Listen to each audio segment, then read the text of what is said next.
Trajkovski, who won with 7 meters 73. Okay, Andreas Trajkovski from Republic of North Macedonia, winner of the men's long jump 773. How did it go? I mean, did pretty well. I mean, I almost broke the national record. It was early in the morning, so we had to change a little bit our schedule. But I feel pretty good. You know, it was a great competition, great atmosphere. But yeah, I'm satisfied with it. Since we've talked about triple jump, would you consider doing the triple jump, and why not? Oh, no, man. I no, never. I've never tried it before, but it's just too hard for my body. So I prefer a long jump instead of the triple jump, of course. Albania's Relaxa Doughty front-ran her way to victory in the women's 800 metres B heat. She has won a whopping 14 national titles over various events, and she's only 21. Ireland's Louise Shanahan won the women's 800 metres with an excellently timed kick over the last 100 metres. And it was Ireland battling it out with Austria again, with Caroline Bredlinger leading most of the way before being caught on the line by Malta's Gina McNamara. The men's 1500 metres saw Ireland and Austria battling it out again. It was the Armenian Yervan Mukherjian who kicked down the back straight before Austria's Rafael Palic took over to win from Ireland's Cathal Doyle, with Mukherjian third. Rafael Palic, winner of the men's 1500 metres for Austria. Rafael, every track and field event from now on is going to be like a final, right? Yes, I guess so. That's right. Every middle distance race nowadays, they are very fast. So even the, as you would guess, the slow races. So there are no slow races anymore. It was a resounding win for Ireland's Ellie McCartney in the women's pole vault, the only athlete to go over 4 metres with 4 metres 20. Okay, with us now we've got Ellie McCartney from Ireland, winner of the women's pole vault. Ellie, you started the competition at 380. Yeah, only very few competitors left. What was your motivation to keep going? Well, I mean, my main aim today was to come and win it, so I got a safe jump in at 380. And 430 was my ultimate aim, so I just took it steady in the progressions, and me and my coach, we had a plan to get there. And unfortunately I was just a small bit away from 430, but yeah, the rest of the competition went to plan, and yeah, I had an end goal of what I wanted to achieve. In the men's discus, it was another win for Austria, with Lukas Weisheidinger getting maximum points as expected. And Austria's Lena Pressler took the 400-metre hurdles ahead of Ireland's Kelly McGrory. A big shout out to 17-year-old Duna Vinals too, who set an Andorran record in 5th. It was Ireland followed by Austria in the men's 400-metre hurdles, as Thomas Barr went well under 50 seconds. Just the 1 point gained for Ireland, but every point counts. A scrappy final changeover from Ireland allowed Austria to win the women's 4x100 metres in damp conditions. Valuable points there, and a national record for the Austrian quartet. That could be seen as a point lost for Ireland, but equally disaster averted as they got the baton round safely in second place. There was drama in the men's 4x100 metres as Ireland took a great win holding off a fast-finishing Israel team, but the baton didn't make it through the second changeover for Austria.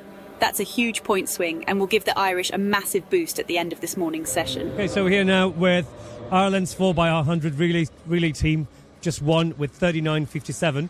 Came here with 39.26 for your national record. Talk us through this race. Yeah, it was good. I think I'm really proud of these boys. Last year it didn't end how we wanted to, so I feel like this relay was definitely a bit of redemption.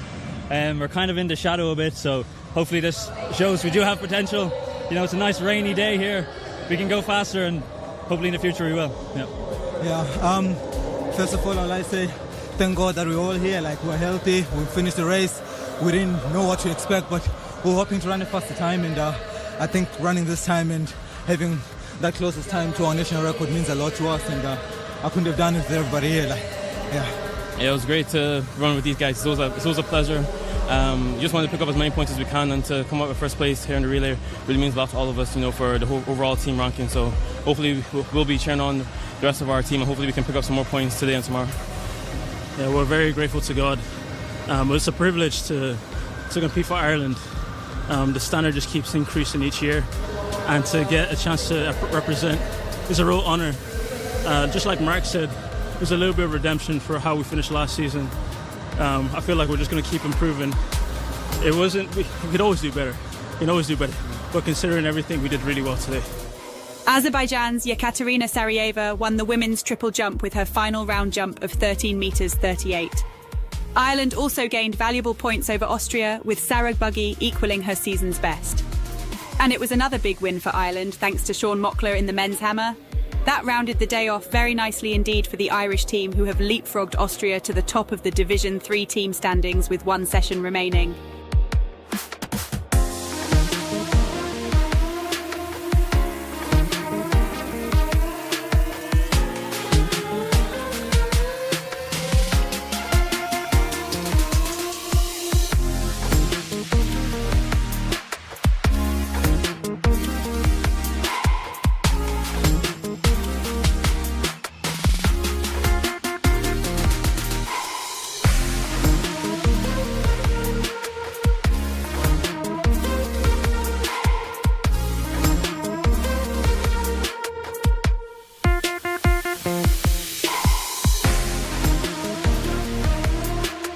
Good afternoon, you're listening to the audio stream from European Athletics. We're about to get underway with Division 2 action here at the European Team Championships. If you want to watch, head over to allathletics.tv. That's allathletics.tv. Welcome to the evening session on the second day of action here at the European Athletics Team Championships in...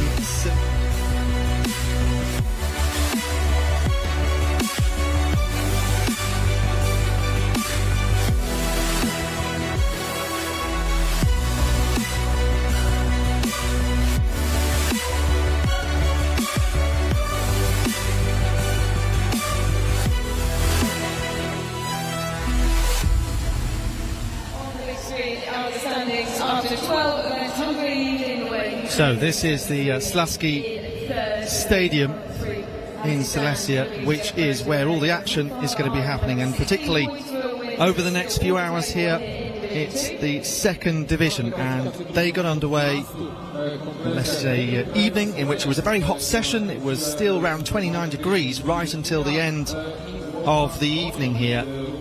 And I think that had quite an effect on some of the athletes. We're just looking along the timetable here, which gets underway with some field action. You can see men's hammer long jump and then women's pole vault. Before we then switch our attentions to the track with the hurdles already out and finish off with those relays. So you can see there the races up to 800 metres have those B and A heats, and the results effectively mean you take the times across both of those heats as an aggregate, and then maximum points are awarded all the way down. My name's Alex Heftel. Hannah England and Phil Minchell are alongside me. First event then is the men's hammer, and this is one of yours, Hannah. It is. I'm set to take us through the men's hammer. It's a big field down there, 16 athletes as we've had with all of our field events, apart from the pole vault and the high jump, where they're splitting them into two pools. Otherwise you get all 16 at once. Top 8 get to go through to round 4 and 5, and top 4 for a final 4. This is Jakub Ivanc of Slovenia, Hilmar Orn Jonsson of Iceland, national record holder 77.10 from a few years ago. Good fourth at the Nairobi Continental Tour Gold event. He's been coming fourth or fifth in quite a lot of his competitions on the circuit. Season's best of 74.11. He's doing him well. Steve Rivert of Luxembourg will throw third. He's their national champion from 2021. He's doing a bit of shot put this indoor season. Adam Kelly of Estonia will throw fourth. He's a three-time national champion for Estonia in this event and a World Under-20 finalist. Sergei Margiev of Moldova is a national record holder with 78.72. Certainly one of the ones to watch. We'd expect him up in the top 4. Zilaukas of Lithuania is up next. Juven Stranic of Serbia. Thrown really far with some of the age group implements, but up to the senior weight here today. Alexandros Porsanides of Cyprus, Commonwealth bronze medalist from Birmingham last summer. Marcel Lomnicki of Slovakia, 5th at the Rio Olympics. One of the top 8s in global finals. back in the last decade, not very reliable. Igor Slokovovs of Latvia will throw 10th. He's their national record holder, over 80 metres back in 2009. Igor. This is Donat Varga of Hungary. He's done the new personal best this season of 74 metres 50. Valentin Andreev of Bulgaria is up next. Dragos Nikoriki of Romania.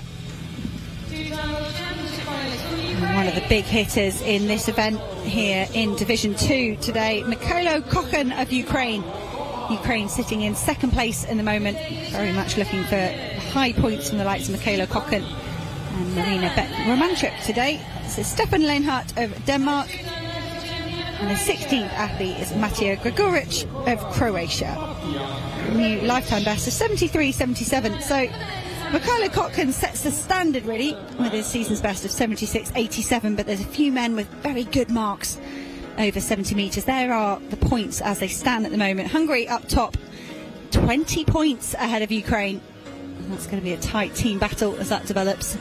And in the relegation zone, Serbia, Moldova and Luxembourg. They'll be very keen to do as well as they possibly can today.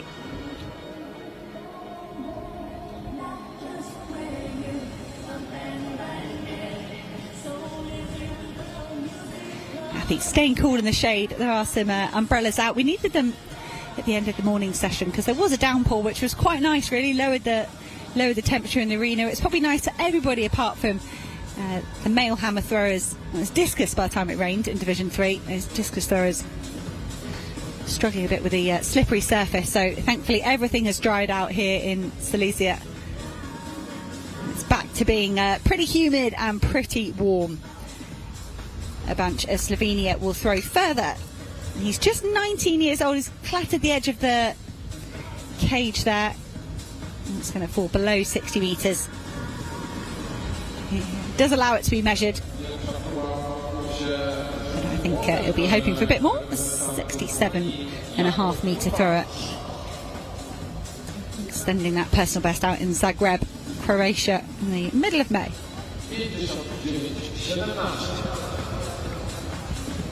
Yes, we mentioned it was 30 degrees last night. It's around 28 at the moment, but the humidity is still pretty high, 56%. So it does make that rain shower that we had this morning seem rather odd, but yes, sometimes you do get a bit of a flash shower and then it all clears up and dries again, but certainly we think it's had quite a bearing on the athletes. It has been, particularly at ground level, really, really high temperatures. Oh, and I was hoping that rain might continue between the sessions and clear the air a little bit, but it has suddenly gone muggy again here in Poland. We've been told this is very unusual conditions. It's not normally this hot and humid. Hilmar Orn Jonsson of Iceland getting his campaign underway. The hammer going very far off to the left-hand side of the sector, so Jonsson won't get a mark there. Mentioned he's been having a good start to his season. 4th in Nairobi, 2nd in Copenhagen, 6th in Bergen, all in very competitive fields. He's been very consistent, over 70 metres. Yeah, hammer probably getting to around 68 metres there, but outside the sector.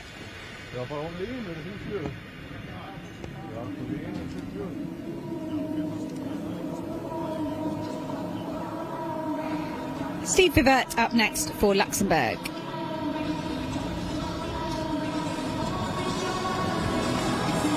Doing well to hold his balance there. The athlete from Luxembourg. It will be a valid effort in the opening round. Nope, it's a foul. I wonder, just as the camera cut away, maybe there was a foot foul for Vivert. Let's have a look back at the replay. That's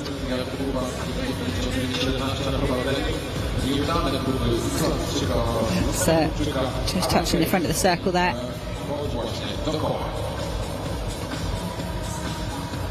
Vivert, you could see the hammer very horizontal as he was throwing, and you see some of the athletes that throw further, they get a bit of an angle on the hammer, low at the back, high at the front of the cage, and it helps them get a bit more height, a bit more distance. It's Adam Kelly of Estonia, and that's out. over 65 metres. Solid opening effort.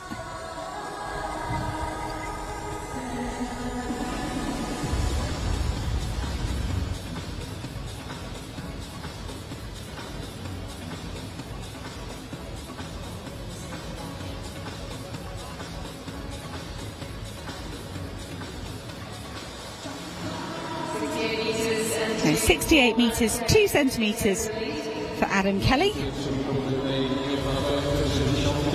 Takes the lead from Urbant of Slovenia, who held it ever so briefly with his first round effort. Sergei Margiev of Moldova up next. World University bronze medalist from a few years ago. He was 8th at the London World Championships. Oh, Margiev really giving it some here in the first round. That's over 70 metres. Margiev doesn't need any warming up here. Very happy to get straight into it. Some good balance there. Able to sit right back against the weight of the hammer.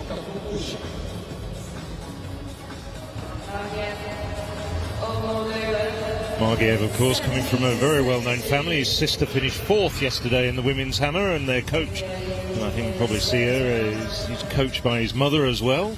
So Margiev's getting good points for Moldova in their battle against relegation.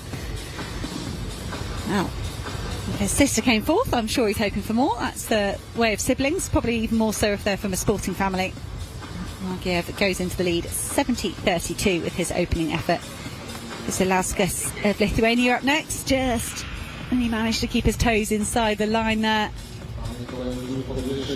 Hammer's gone out over 65 metres. Tomas Zalauskas pleased with that. He's done 68 metres this season, so starting over 65.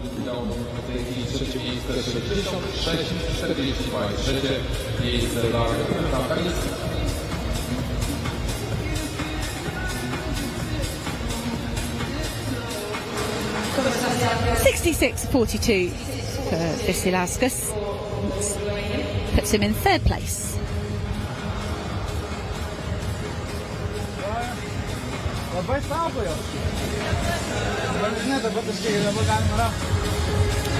So now while the men's hammer continues, we'll get the men's long jump underway very shortly. There's the full lineup. Men to look out for include the likes of Egilsson of Iceland, close to 8 metres. Bitan as well. He's an 8:03 jumper this year. In the top 10 performers in the Europe. Nikiforov, also former European indoor medalist as well. So a number of men in this field. There's 4 men who in their careers have gone over 8 metres. Just one though this year. As we start the lineup, and it's Bertram Costa. Last month set a personal best of 7:39. Marko Seko of Croatia, European Championships finalist last summer.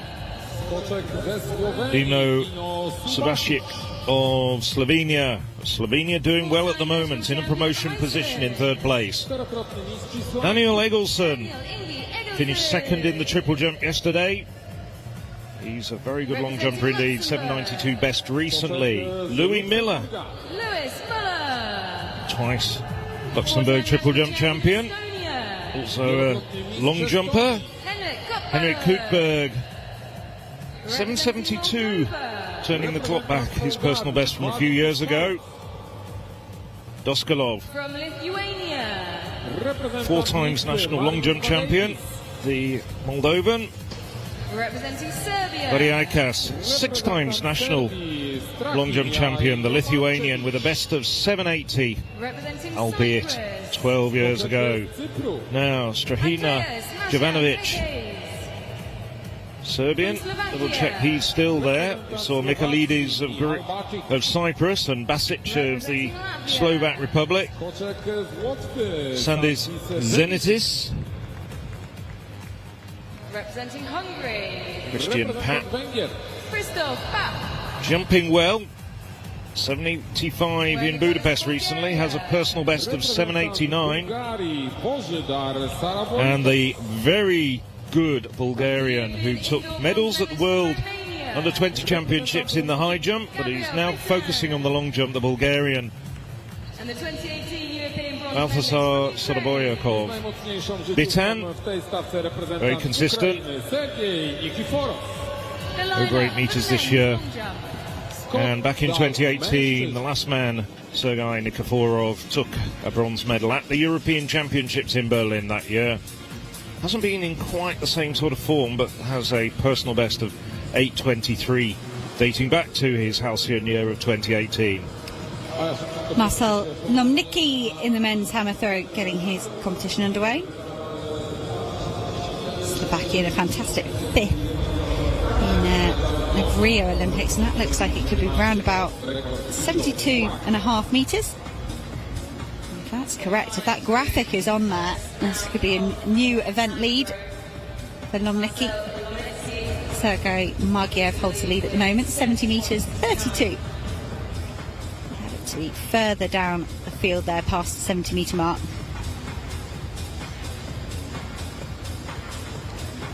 The Slovakian getting 71.69 for his opening effort.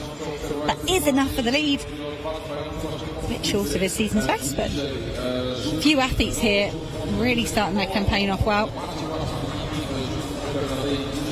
So now in the long jump, getting things underway, it's Bertram Costa, the Dane, 20 years of age, one of the more modest performers in this field, 7:39. Of course, we saw a man born in Denmark winning the 3rd division this morning, Andrei Trehovsky at 7:73, who switched about 18 months ago from Denmark to North Macedonia. So it's Bertram Costa now flying the flag for the Scandinavian country.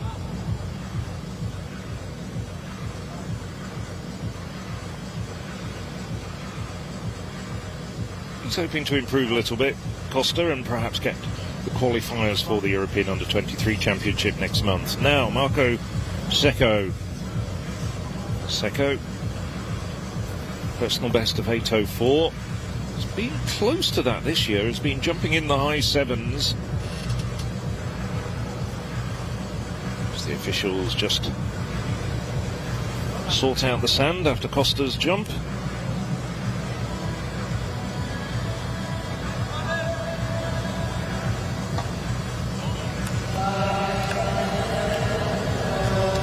So now they tidied up the sandpit, and Marco Secco can take his attempt.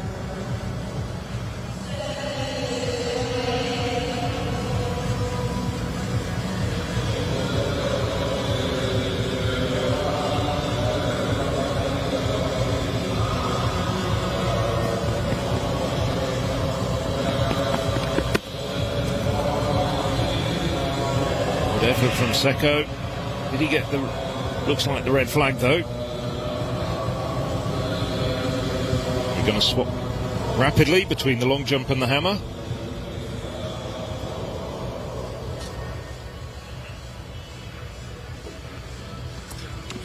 Andreev getting his rounds underway here. Bulgarian European Under-18 silver medalist with the 5k implement all the way up to 7.26 kilograms at the point of being a senior athlete. Andreev has been doing that for a few years.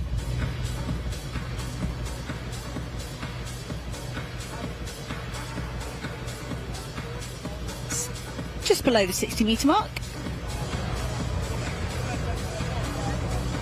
Apologies, just below the 65 metre mark. 64 metres 15 for Andreev. Dragos Ilyut. Nikorici of Romania is up next. So Bianca Gabler take a win here yesterday in the women's event. Nikorici will have his work cut out here. He's going to take the win, but he could be ambitiously looking at the top 4, certainly the top 8. That's a good start. 64 metres or so for Nikorici.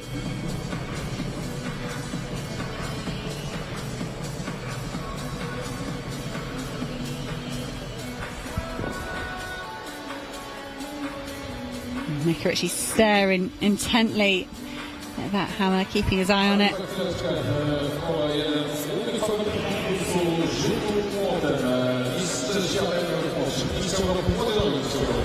He measured at 63 metres 24, 8th place at the moment. Next up, Mikhailo Kokhan, superstar from Ukraine, 4th in Tokyo, was 5th in Doha, 7th in Eugene, 5th in Munich at the European Championships. Much like Bianca Gabler on the women's side, you kind of felt like, was she ever going to get in those medals? And she jumped all the way up and took the gold in Munich. Mikhailo Kokhan is still just 22 years old. Has a great first round effort though, just below 75 metres. Surely that will be our event lead. Kokhan is in a really, really competitive event, particularly on the European side.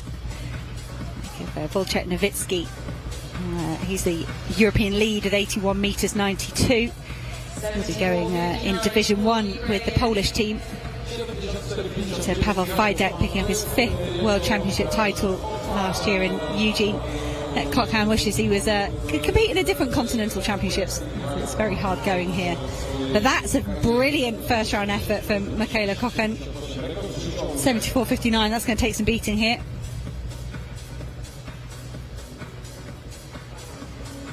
Stefan Linnert of Denmark up next. Just brushing the netting, but he's done all right. He's actually landed fairly central on the sector there when you consider that it brushed the netting on the way out. National champion for Denmark last season.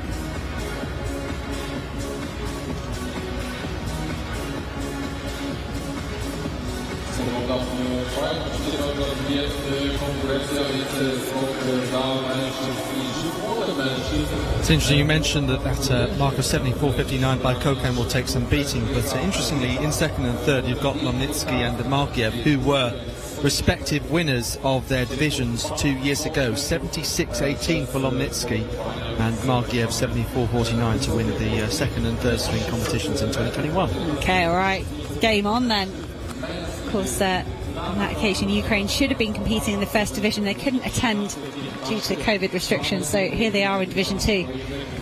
Try to get themselves back up. Maciej Gaguric of Croatia. Nice fast footwork there. Very nimble.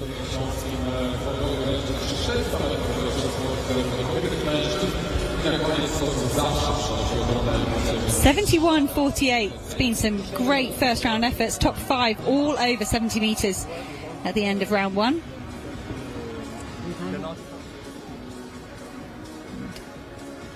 Greguric there measured at 71.48. That puts him in third place.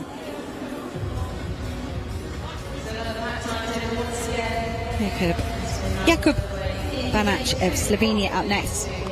Talking about the different weights of the implements here. Banac is just 19 years old.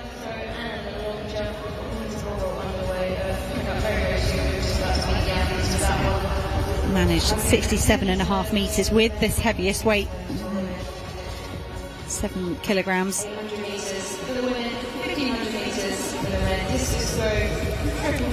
And there's often a linear trajectory for young athletes as they move through the events. I think it's slightly harsh on some of the throwers and some of the hurdlers. The hurdlers, their barriers come up. We're going to have some youngsters competing today, I think, in the sprint hurdles that would have jumped over smaller barriers last year, or they might even in another competition.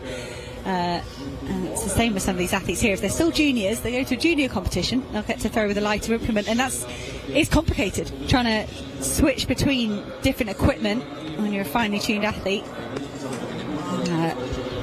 Jonsson there, straight into the netting, foul to go with his first round foul. So Jonsson under pressure if he wants to get in that top 8 and continue. At the moment Iceland are 5 points clear of the relegation places, so could do with a score just to keep themselves clear for the time being, and we know that it is expected to be a good event for Moldova, as we can see with Margiev now in 4th place.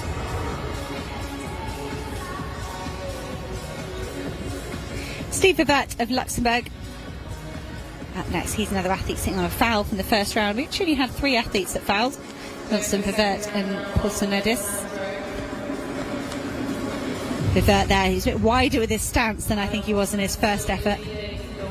Just trying to make sure the hammer definitely goes in that sector.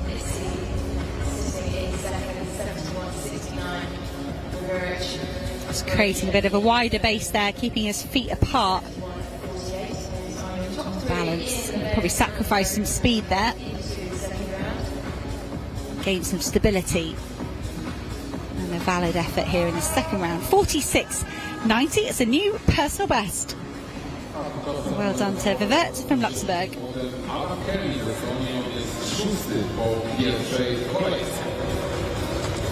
Adam Kelly in 6th place at the moment, 68 metres 2 centimetres. Oh, similar to Jonsson there, just straight into the netting.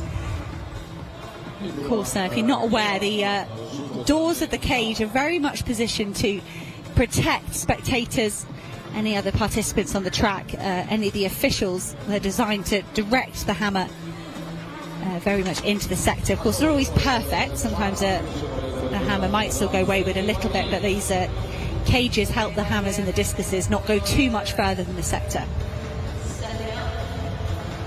Just before we see Margiev, just to bring you up to date with the long jump, it is going on over the back straight and the competition is commencing, but we are having problems with the results. So consequently the competition's going on and the jumpers know what they've been jumping, but it's been done manually. But we're not getting the results transmitted back to us in the commentary positions.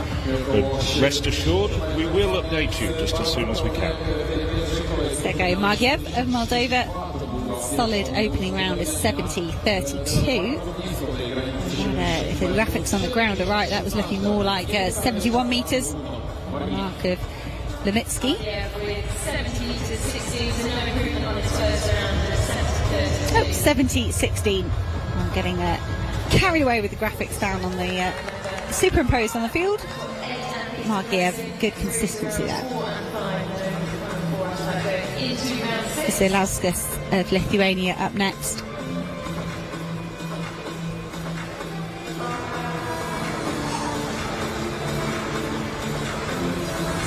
Setting himself up, that starting position, building momentum.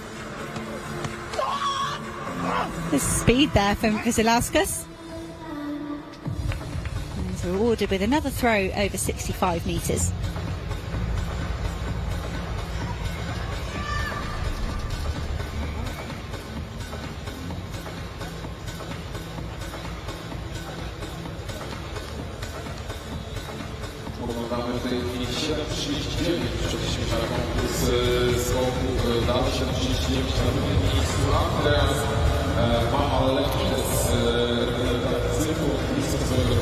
Zilauskas with an improvement there, 67 metres 14, 7th place.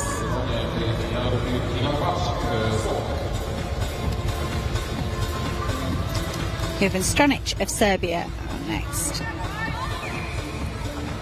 Another youngster, who's only 18 years old, so who was competing in a junior championships, he'd only be having to throw around a 6 kilograms. It's got an extra 1¼ kilograms to deal with today, and that will throw your balance off. But perhaps a kind of soft introduction to the senior ranks that he might have to face in the next couple of years anyway.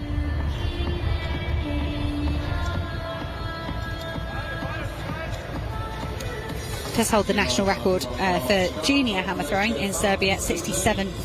Apologies, that's the senior record, 67.93. It's gone even further with a 6 kilogram implement. So Stranic getting himself ready for the senior ranks. You can see the angle there Stranic achieves, very different than some of the other athletes. Low at the back, high at the front.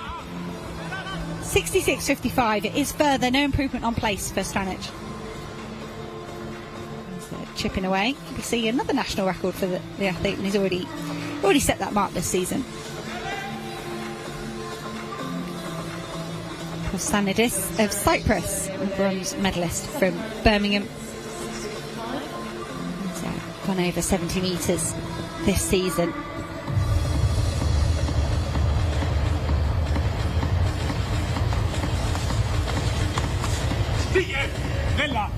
Okay. speak his language, but that's okay. That's okay up to 70 metres. He didn't seem overjoyed with it. And I'll have a mark down. Still just the top 5 athletes that have gone over 70 metres. So Stranic here. Posanidis here will hopefully have got himself up into that top 8.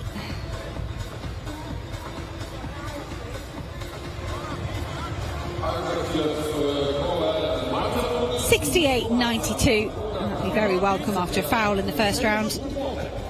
That's enough to put the Cypriot in 6th place.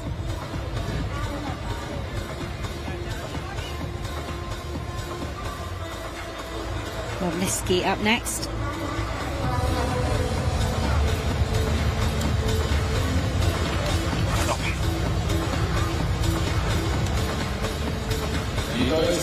That looks like it could be even further over 70 metres. Improvement is 71.69. Season's best 72, but I think already this 71.69 is his second best throw of the season.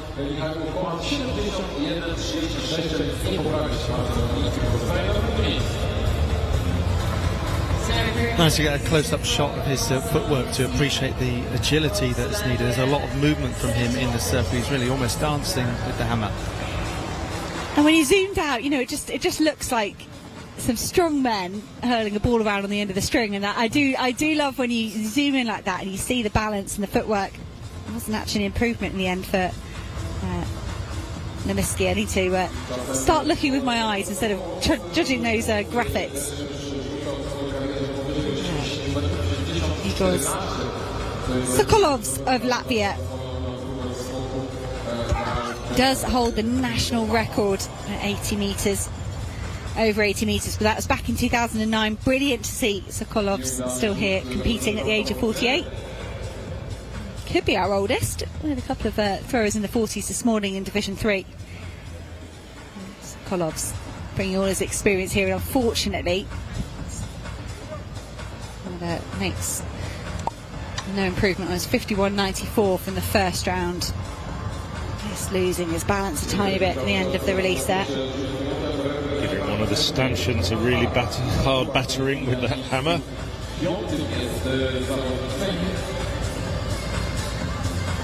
We haven't seen so far this week yet is a hammer getting stuck in the netting.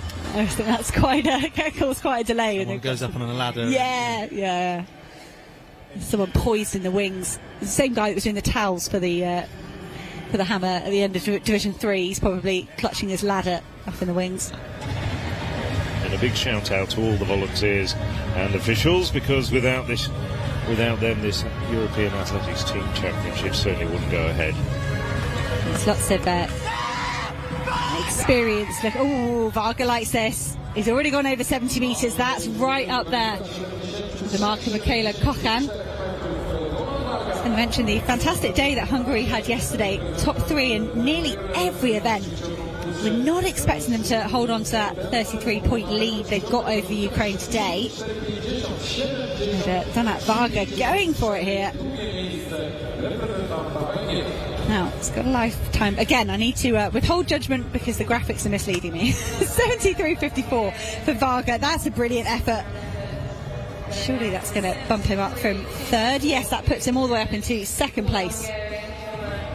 Perhaps they've got a rule in the Hungarian team hotel. You can't come in unless you came top 3. Wander the streets of... To walk home. Yes. Yeah, you're not allowed on the bus.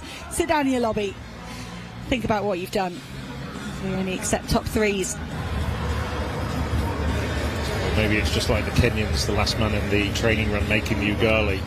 The Hungarians, if you finish outside the top 3, you're on goulash duty. You're on goulash duty. Well, I can talk to them about goulash anytime they like. Valentin Andreev, European under-18 champion. Oh, that's not gone well. It has made it out, but outside the sector as well, so that's the indication there. If you really hit the edge of the cage, you're probably not going to get into the sector.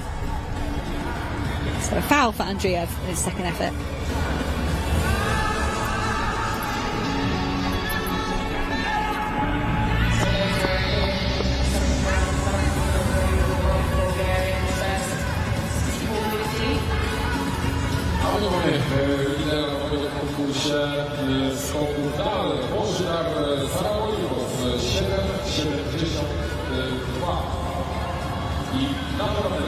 Okay, now, well, hopefully the results system has been resolved over in the long jump area. And that's Gabriel Bitton. Best jumper on current form in this competition, jumped 8:03 indoors a little bit earlier this year. Watched a couple of his outdoor competitions. The Romanian, next rising star, 24 years of age. Good performances at Bolton Championships in recent years. Did that get a red flag? He was very close to the plasticine. He's quick and he's got a lot of lift. No, it did get the red flag. Gabriel Bitton. Foul noted for Bitton.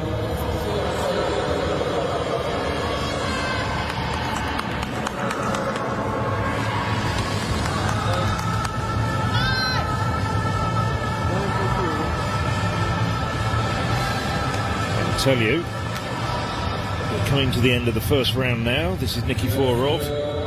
Not too many spectacular jumps.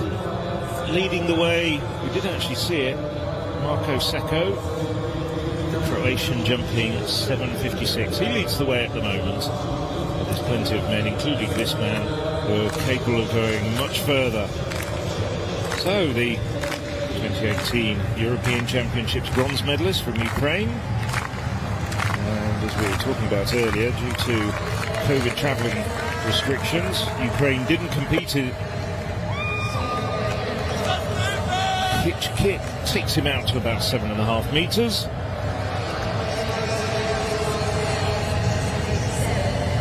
Nice stepping. Looks as though he's having to try and chop his run up a little bit to get on the board.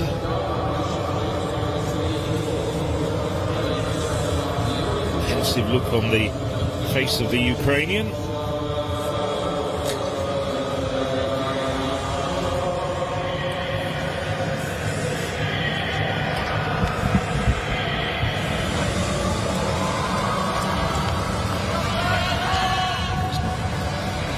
Wanting for support, he's got plenty of his teammates there.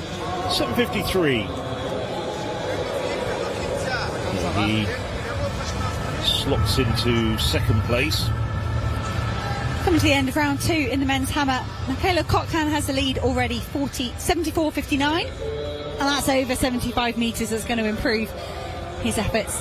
Tanak Varga of Hungary breathing down his neck, give him a little bit more space at the top.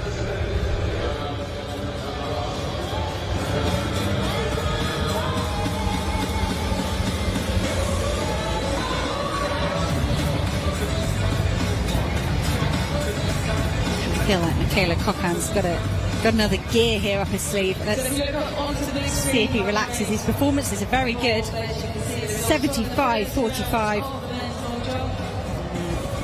Thought we might get a smile out of him, not quite. All business from Michaela Cochran. Good to see a bit of shade creeping across the arena here.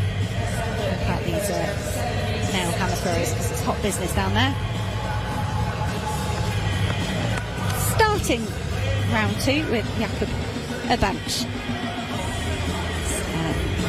Will be an improvement for the Slovenian. It's going to be short of his season's best. The top 8 benchmark at the moment, 67 metres 14. That's what these athletes are going to be hunting down during round 3. Abanch here could be having his final throw of the competition.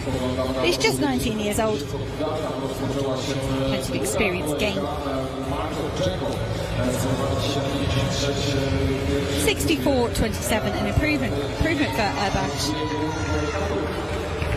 Enough to go up into 10th place. Now this man is under pressure, Hilmar Orn Jonsson of Iceland. Season's best of 74, which would be enough for second place at the moment, but 2 fouls. Crunch time for Iceland.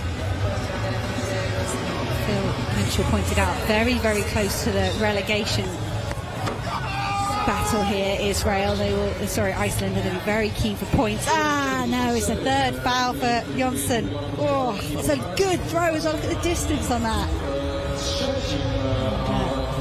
Jonsson will be absolutely gutted loved the chance to go on with Cochrane and Varga and have a battle with them, but instead 3 fouls, long throw. It's the equivalent of a couple of centimetres over the board in a horizontal jump. And we are back in the long jump, and this is Dino Subasic, Slovenian. A couple of jumps into the second round now, and we have cleared the backlog of data from the system. The gremlins have been banished. I gave you a slight bit of misinformation about Marko Seko leading the way. In fact, it is the Bulgarian Božidar Saraboyevkov, just 18 years of age, 7.72 the Bulgarian. All the data's now back in order, and the Bulgarian leads the way. Christoph Papp of Hungary second with 7.67. Seko of Croatia at the moment lying in third place with 7.56. So that's the top three after the first round. Competition continued while we were trying to sort out the result situation. Now, Subasic foul in the first round. Jumped 7.49 this year on home soil at the end of last month. Twice national champion in this event. Oh dear, he hasn't got his run-up sorted out. He was chopping all the way down. So another red flag for Subasic. Left with the dilemma of how does he respond in the third round? Does he try and get a good mark and try and get into the top 8? Or does he just play it so very safe and just make sure a few points are in the bag for Slovenia? And of course, at the start of day 2, Slovenia in third place at the moment in Division 2, and that's one of the promotion positions. So something to contemplate. Now, the very good Icelandic long and triple jumper, Daniel Inge Egilsson, second yesterday in the triple jump. He's been jumping very well indeed in the long jump as well. 7.92 very recently, very close to the Icelandic record. That's a good effort from Egilsson at around the 7.20 mark.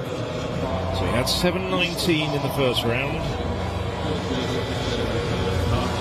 Perhaps a little bit tired from yesterday. He would have taken 6 jumps yesterday, and it was very draining. I speak from experience. I was exhausted after a full day of commentary, going back to the hotel. And we were commenting, all of us, that the longer competitions, like the horizontal jumps and the heavy throws, the long throws, where you're out there for quite a long time in a big field, will take their toll.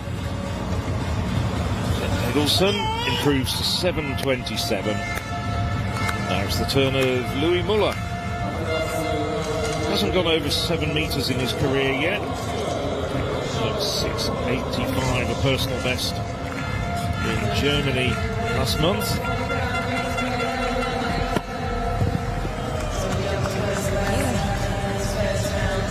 Not quite over 7 metres. Not quite a personal best, but not far off it. Luxembourg at the moment, bringing up the rear of the 16 teams in the second division.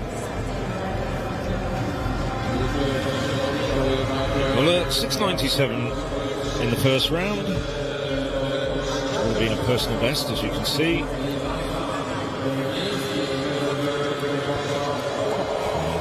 Eventually deemed a foul. A bit of looking at the board.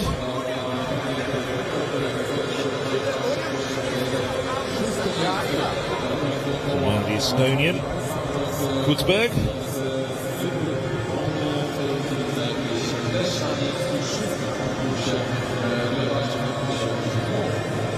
Now 30 years of age. Back in 2016, jumped to personal best of 7.72. More around the 7.20s these days. 7.28 in the first round. Well, that would have been about 7:30, but let's just wait and see whether it was a valid jump. No. Very close to the plasticine. Maybe did get a red flag. One of the quicker men on the run-up. Gets good lift. He's in 6th place at the moment, though, and as all of us have been saying over the course of the last 2 days, top 8 go forward for 2 more jumps, but then the top 4 contest the final round and have a 6th effort.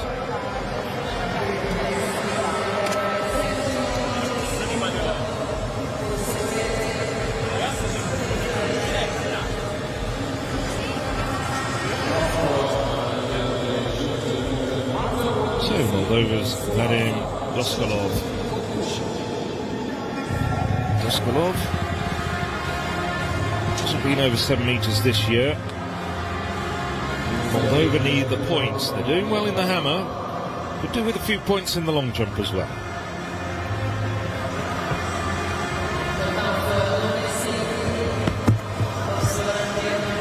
Now just runs through. No improvement on his 6.79 in the first round. Doskolov down in 12th place at the moment. One further jump to try and get into the top 8.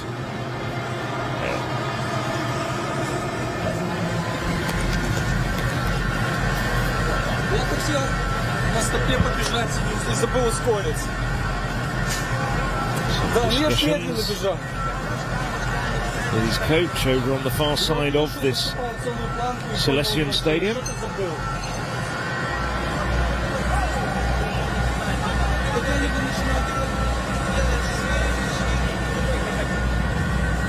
Now Lithuania's Marius Vareikis. Lithuanian had a foul in the first round. I believe that was another foul. Not too quick on the run-up. No, it looks solid, close on the replay.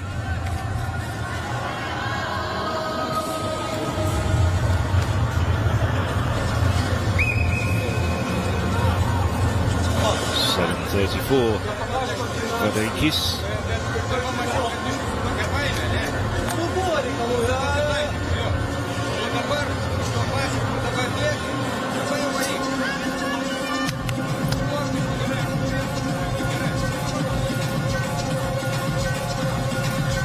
So now, as the clock ticks towards 5 o'clock local time here in Horzo,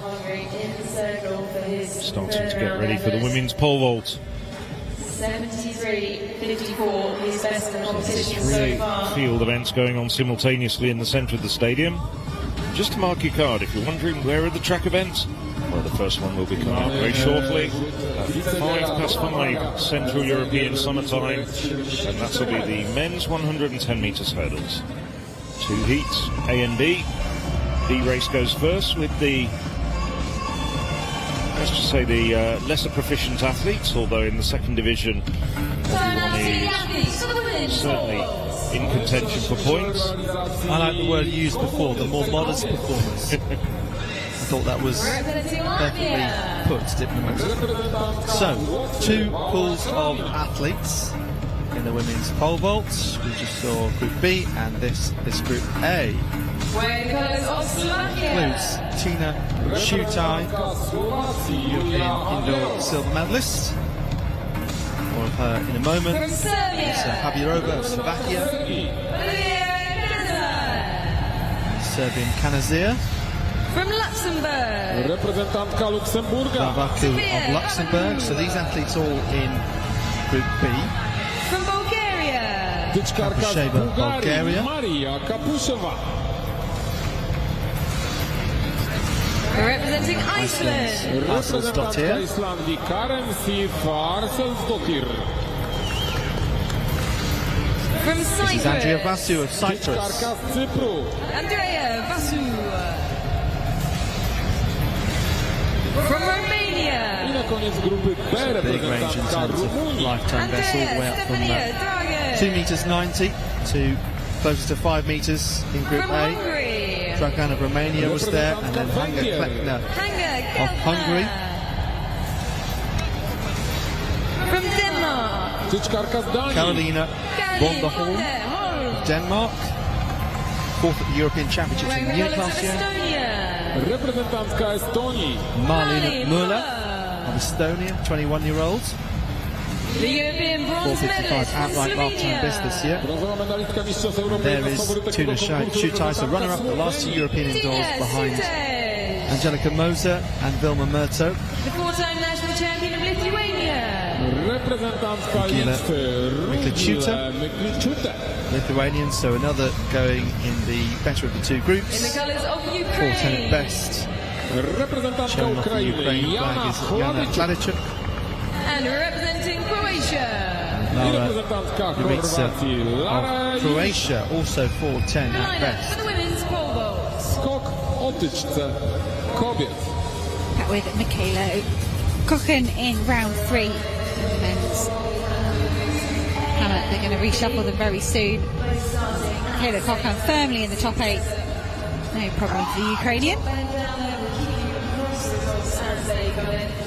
That's another throw in excess of 75 metres for him. World Championship qualifying mark is 78 metres. We've only had 5 athletes in the world over that this year. Michaela Kochen, I think it's definitely in the top 10 on the world list. Should be alright on rankings to get into Budapest. First priority here today in Silesia is top points for his team. His secondary in there is world ranking and a season's best. 75 metres, 5 centimetres, so no improvement for Kochen. Stays out in first place. Stefan Leinert of Denmark up next. He's in 13th. Need to find another 5 metres. 8th place is Adam Kelly, 68 metres, 2 centimetres.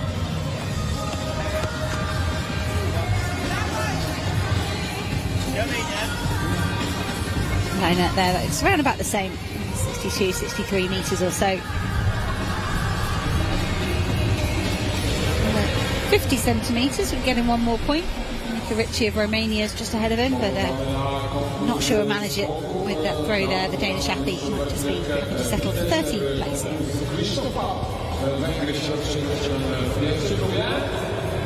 62 metres and 2 centimetres for Leinert. His afternoon's finished here. We'll hang around, enjoy the sunshine and watch the rest of the action. We'll have to wait and see. So, Christoph Path, 7.67 in the first round, lies in second place behind the Bulgarian Saraboyukov. That's a red flag. No doubt at all about that. Half a foot over the board into the plasticine.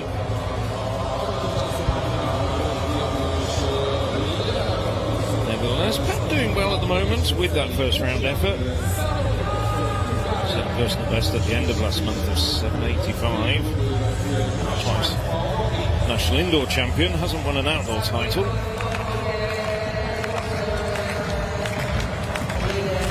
So here's the event leader, Saraboyukov. Really big talent, both in the high jump and the long jump. It's a red flag as well. Get confirmation. Wasn't quite as obvious to the naked eye as Pat, who just preceded him. Yes. Confirmed as a foul. Now you can see it in the replay. Nevertheless, he still leads the way with 7.72. I was really impressed with Saraboyukov in Istanbul. He took 4th in a senior European Indoor Championships. He looked absolutely gutted. I was watching him thinking that's a really good performance for an 18-year-old, but he wasn't bothered. He was really there for a medal. Very ambitious young man, and wears his heart on his sleeve. Every time I watch him compete, there's no kind of keeping his cards close to the chest. He really loves to beat everybody else.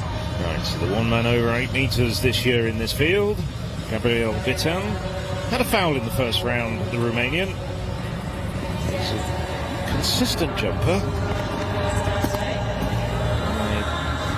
Long way behind the plasticine. I don't think his toes almost touched the board there. Maybe just got the forefront of his spike on the board. He's quick down the run-up. Doesn't get great height, but gets good horizontal distance. Good technician as well, the Romanian.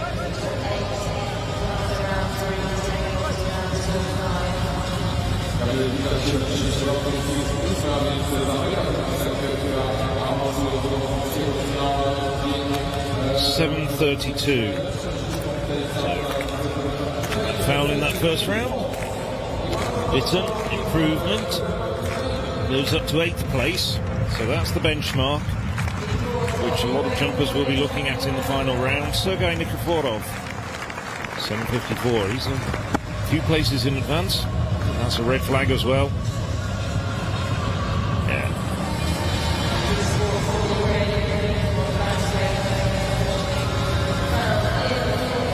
Yes, into the plasticine.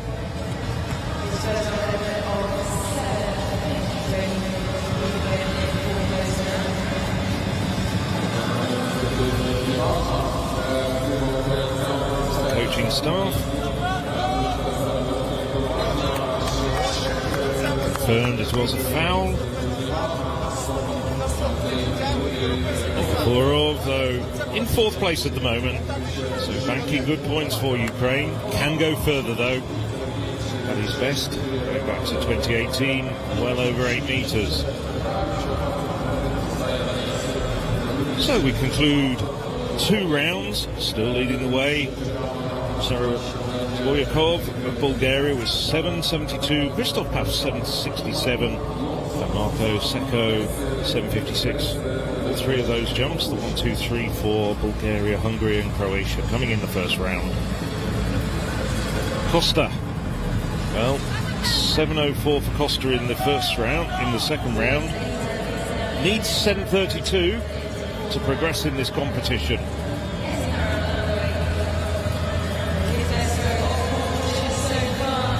Moment. Denmark down in 7th place after the first day.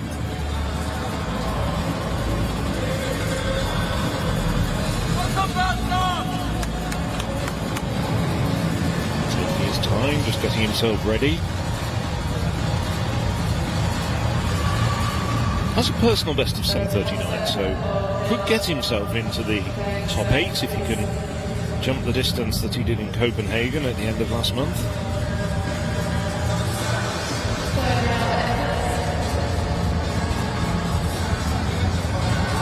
Officials just colluding, making sure everything's in order.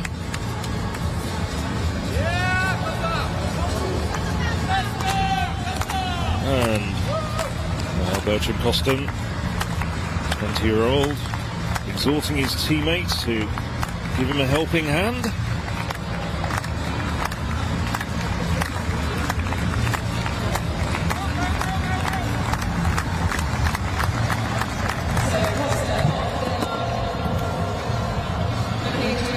think that's an improvement. It's very tight on the board. Let's see what colour flag he gets. No, it's a red one. What a pity. So Costa departs.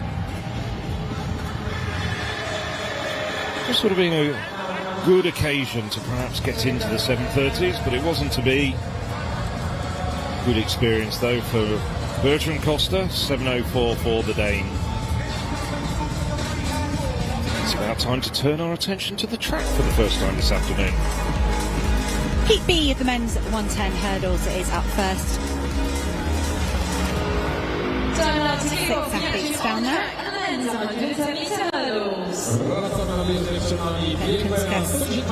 Potter in the middle lanes, fastest on paper. Go through the full line. This is Dominic Labuda of Slovakia.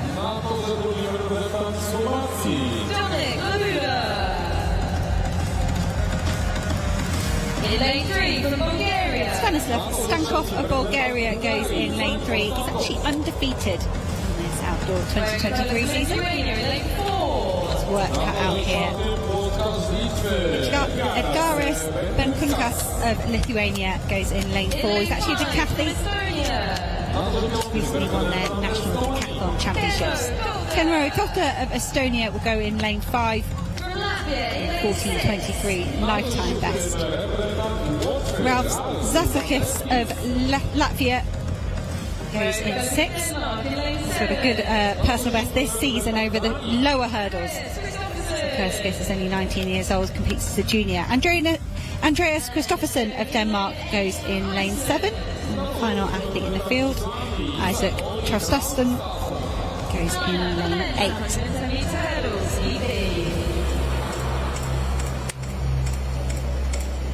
This is a Zazurkis, 19-year-old from Latvia, to compete over higher hurdles here. 14.34 to his name. That could match up well to the likes of Kenro Totta and Edgaris Kunskas, those athletes in lanes 4, 5 and 6.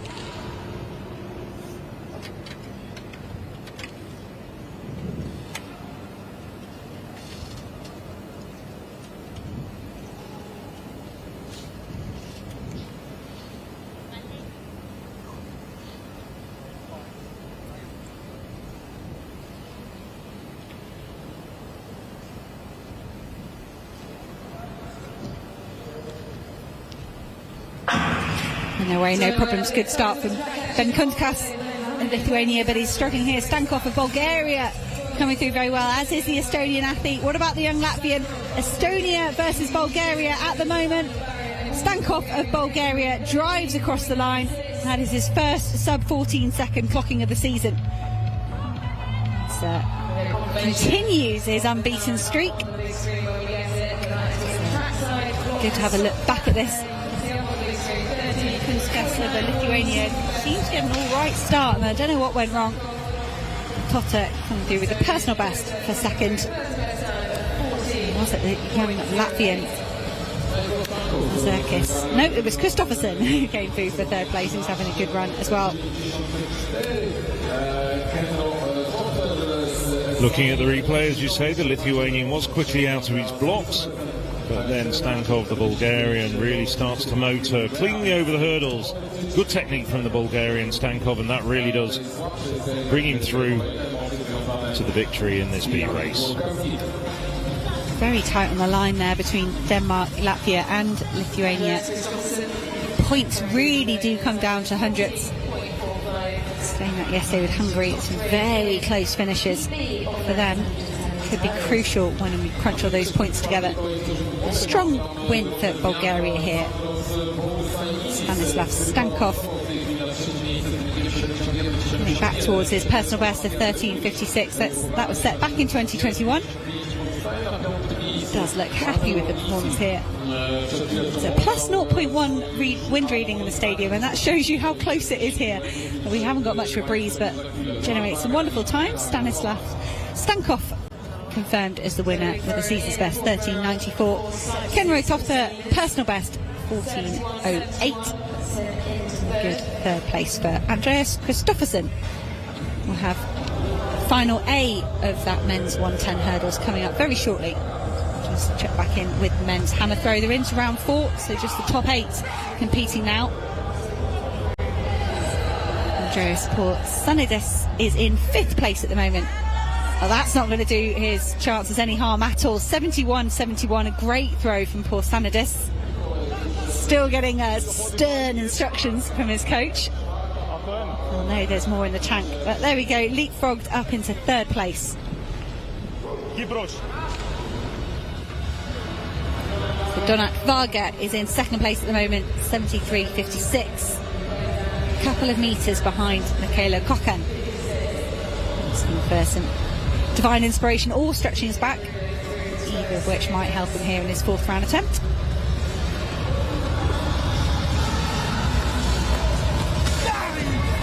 Brushes the netting, not a great sign. And it's below 70 metres for Donat Varga. So stares at his hands like something's gone wrong there. Maybe he's a bit sweaty. Doesn't like it.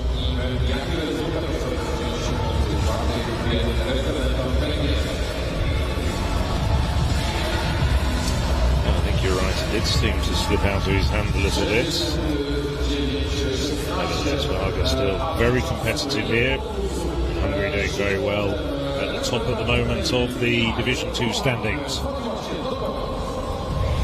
There's Varga stays in second place with his 73.56. That takes us back round to Michaela Cocan.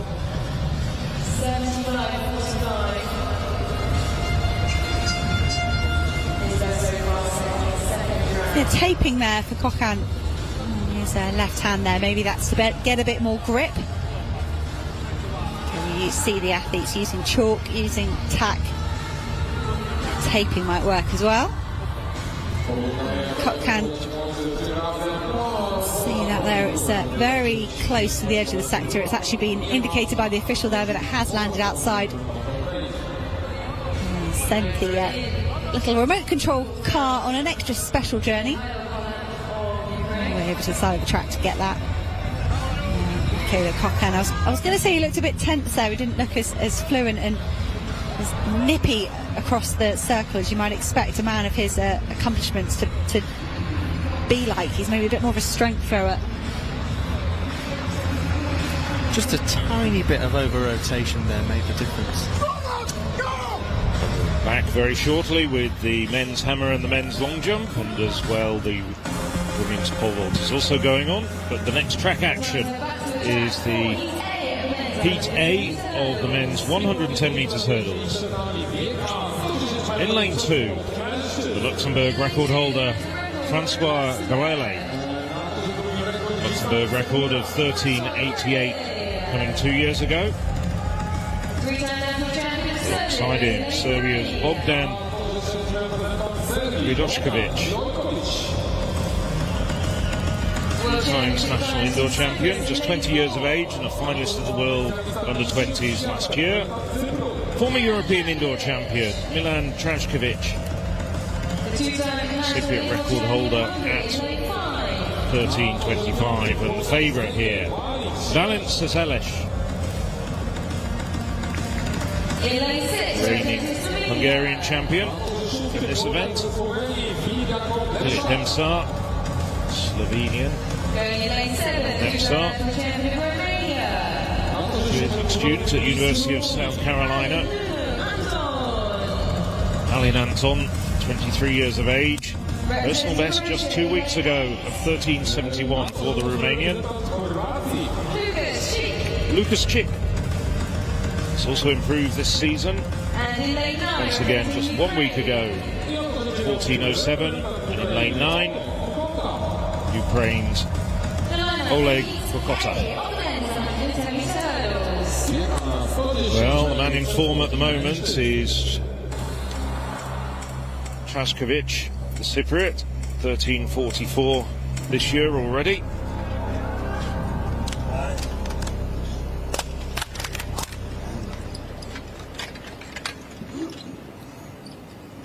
Could easily be pressed by the likes of Szeles and Demsar on his outside. So from the inside it's Grelet of Luxembourg, Vidošković Serbia, Trashkovic Cyprus, Szeles Hungary, Demsar Slovenia, Anton Romania, Chik Croatia and Kokota of Ukraine.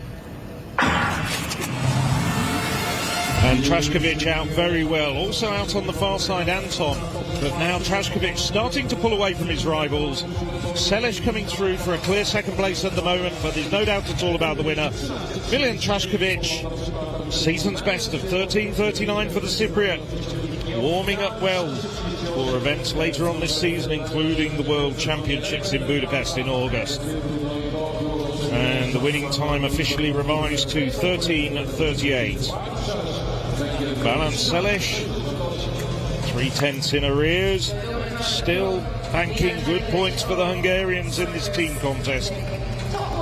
Anton, not that far away from his personal best either. But from gun to tape, this really was a display from Milan Trashkovic, the former European indoor champion. Really good hurdling, very quick between the barriers, nobody getting close to him, no accidents, no problems, and 16 points for Cyprus. Result that makes sense because he's been a world-class athlete over the years. It actually makes it a hat-trick of European Athletics Team Championships victories, including last time out, which was in Limassol, where Cyprus really made home advantage count in order to get promoted on that day. And he came through so strongly. Always difficult to predict a hurdles race. And the Hungarian Seles following him in, just 3/10 behind, but Trakovic taking maximum points for Cyprus. And some maximum points that are needed at this point, just to pull them a little bit clear in those relegation places. Yes, confirmation of what we just saw. Trakovic winning in 13:38, Seles of Hungary 13:68, and Anton just a few hundredths away from his personal best in 13:80. And there is the consolidated results, bringing in the results from the earlier race B. All the way down, missing an Icelandic runner in there. Well, that was this morning's results. We'll bring you up to date with the second division results very shortly. There we go, thank you.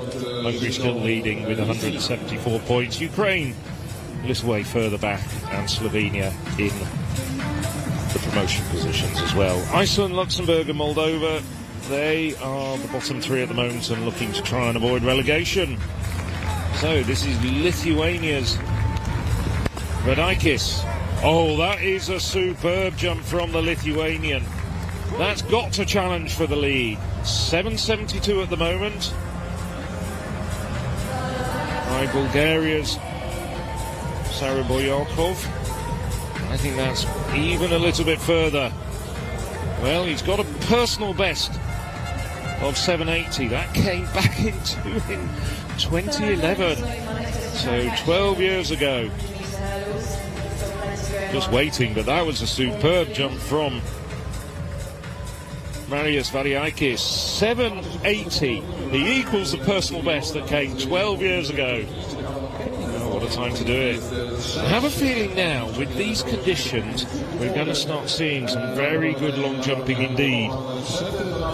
It's starting to just be very good conditions for some really good distances. The wind is just gently behind them. Wind lead, record legal in most cases as far as the wind's concerned. Having seen Vanaikis at 33 years of age equal his personal best of 7.80. I think that says to a lot of other people, what can you do? So, what does Christoph have to say to that? He's seen himself now pushed down to third place. 7.67 in the first round. Was that another red flag though? I have a feeling that might have been. It was very close on the board. Yes, confirmed. A foul for the Hungarian. No doubt at all he's going to go through and get two further jumps at least. Just three men to come after him. And that will conclude the third round. And then the field will be slimmed down to 8 jumpers. Not too far over the board.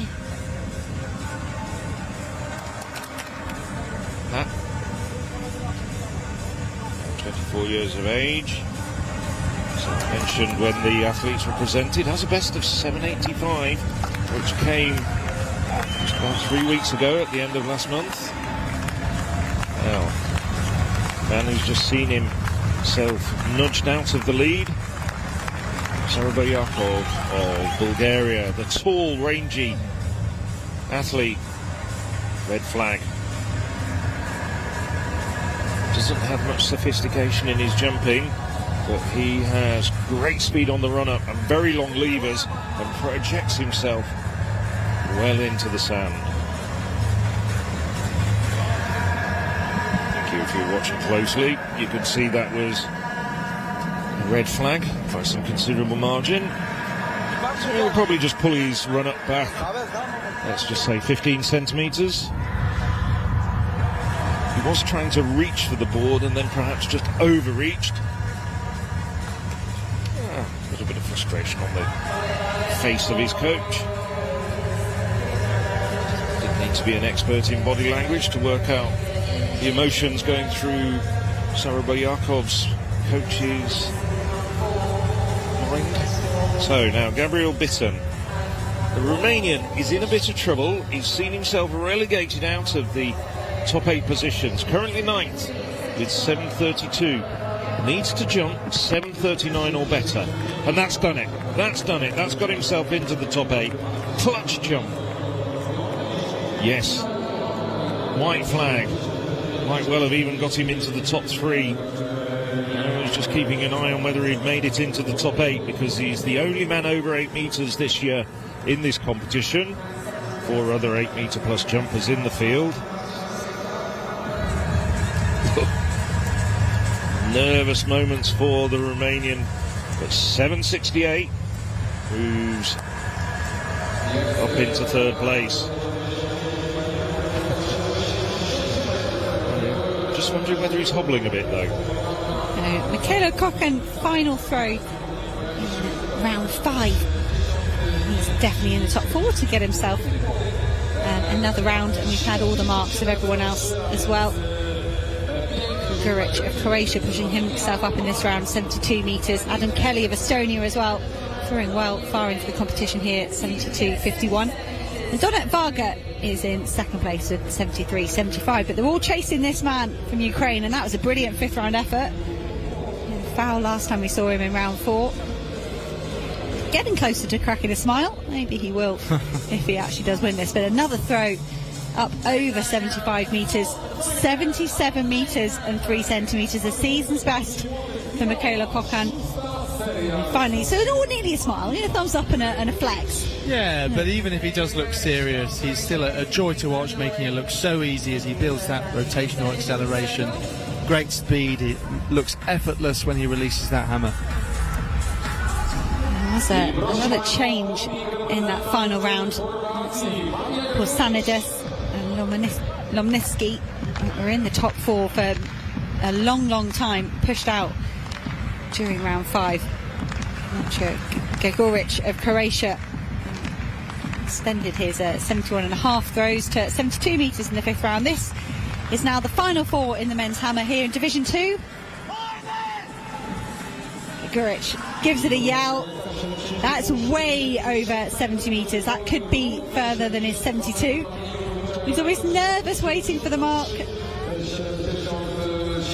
Season's best, a new personal best at the season, 73.77. Could the Croatian have managed a personal best here in the 6th and final round? Only just snuck into this 6th round, and if that's a really important throw for him. 72.91 from Gregoric. And that pushes him up into 3rd place, just overtaking this man, Adam Kelly, by 40 centimetres. Adam Kelly, that looked like a good 6th round effort. Let's see where it lands. Out over 70 metres. He's not going to improve his position or his 72.51, but again, high pressure situation in the previous round. He responded then.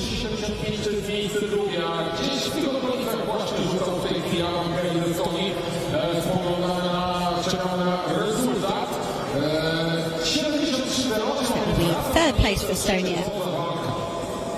Season best in the final round for Adam Kelly of Estonia, 73 metres 8 centimetres, and is an improvement. That does actually push him back over in front of Gregoric, who's swapping around. It didn't look as far to me as that, but that's 3rd and 4th decided. Donat Varga, another Hungarian, up in the top 3. 2nd place for Varga at the moment. He's already had a brilliant day here today, a great series. His personal best set this season, 74.50. Surely 77 metres is beyond 23-year-old Varga. Michailo Cocan is a massive throw. Donat Varga here with nothing to lose. 2nd place secured. And not quite for Varga. Similar to some of the other fouls we've seen here today, the hammer just slipping out a little bit early, clattering straight into the netting.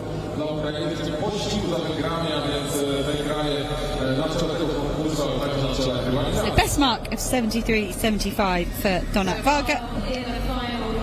And he's beaten some very good athletes here today. No shame in taking 2nd place behind Michailo Cocan.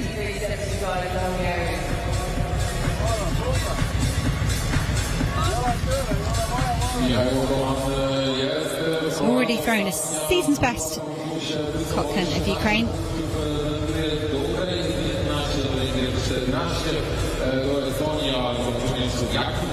A whole host of top 8 finishes at global championships, 5th at the European Championships in Munich.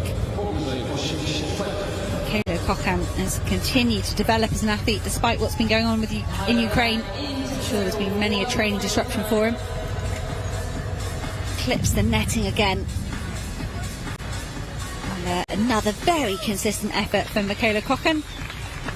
We look forward to seeing this 22-year-old compete in Budapest again. It's such a strong, deep event on a European level, and these men are all going to head over to Budapest to test themselves against the best of the rest. Canadians and Americans throwing well as well. Mikhailo Cochran looks right on track for another top 8 finish in a major championships.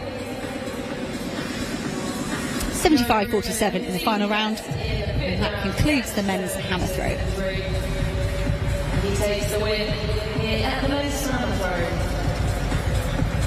I ostatni próbuje 75-47, oczywiście wyniki 77-03. So, women's 100-metre hurdles next up on track, starting with Heat B, and these are the athletes taking part. But time to meet the athletes now for the women's 100-metre hurdles.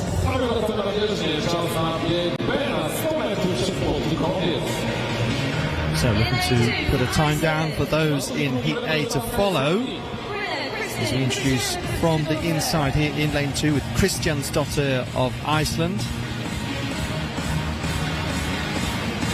Alongside her is Klimonaitis of Lithuania, 13.82 at best. Anna-Maria Nestediuk, the Romanian, World University 4x4 medalist in 2017. One of Luxembourg's best athletes in this competition, Victoria Rausch. National record from last year of 13.24. This is Croatia's Ivana Lončarek. 5 Balkan titles, including indoors and outs. Christine Blazevica, her mother Jelena, was an Olympic finalist and world finalist. Triple jumper. Nicole Andanova, Bulgarian, who won a 60 metres and 60 hurdles indoor golden double at her national championships. And here on the outside, representing Moldova, is Yana Garayeva.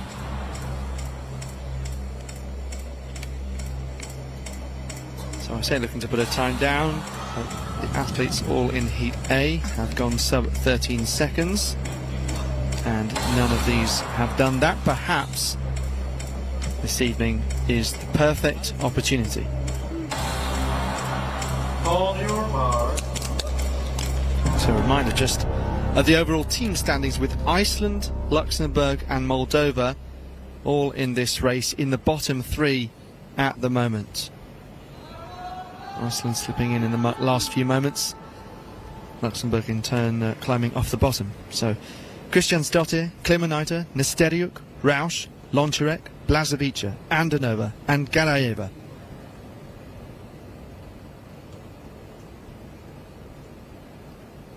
Here we go with the women's sprint hurdles B race. So underway nicely there was Nestediuk in the navy of Romania, with Rausch chasing her down, and Lončarek also close, now in second place behind the Romanian Nestediuk in 13.30. So fastest athlete in the field, going by lifetime bests, does indeed win. And the wind, I think that's the most wind that we've seen so far, minus 1.5. So a bit of a breeze starting to just pick up at the moment, and not in the favour of the athletes either. Well, it was a good run from Nestediuk, Romanian. And of course, Romania over the years have had some good hurdlers. more so in the 400 metres hurdles, but it was a good start from Andanova. Very quick start, but then Nesteriuk coming through, picking it up from about 4 hurdles into the race and then starting to pull away. Challenged by Lonsabek. There's no doubt at all. Once she got into the running, Nesteriuk very well, just outside her season's best.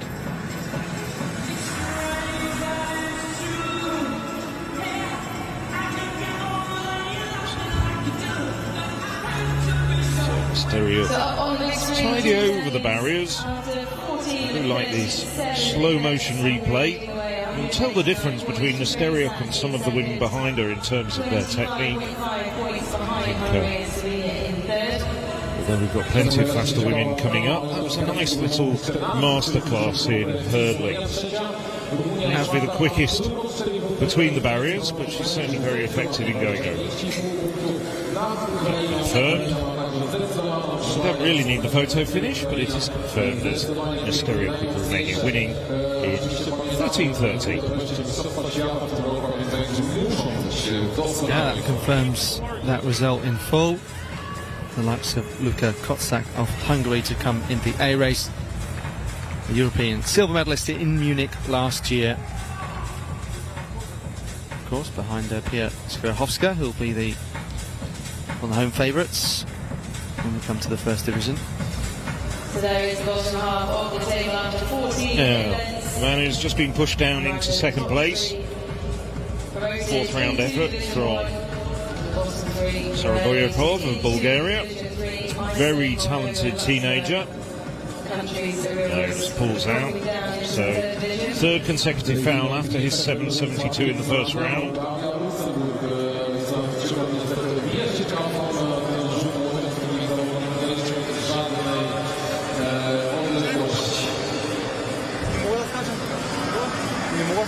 No fundamental changes in the standings after the 4th round. Marko Seko, the Croatian, improved to 7.60, and Strahina Jefanovic improving to 7.66. They didn't change their overall positions. Jefanovic did leapfrog Seko.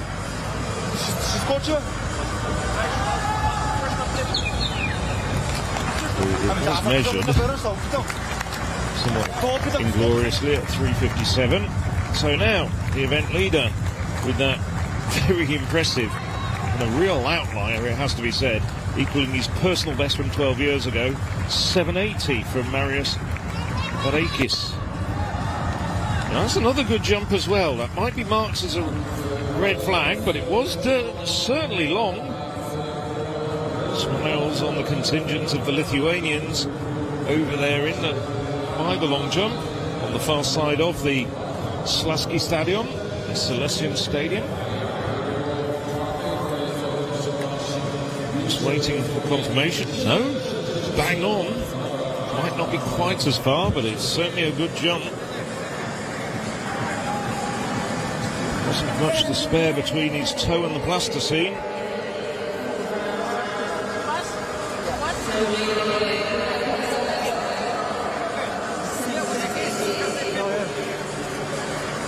.767. Good backup jump for Vareikis. Back on the track and the A race in the women's 100 metres hurdles now. Well, these are the top women, and we've got 4 women in this field who've run under 13 seconds this year, including several national record holders.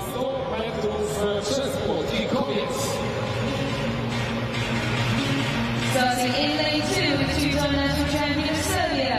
If we look at the complete field of 8 women, in lane 2 it's Miliška Emini. That's improved to 13.22 this year, the Serbian.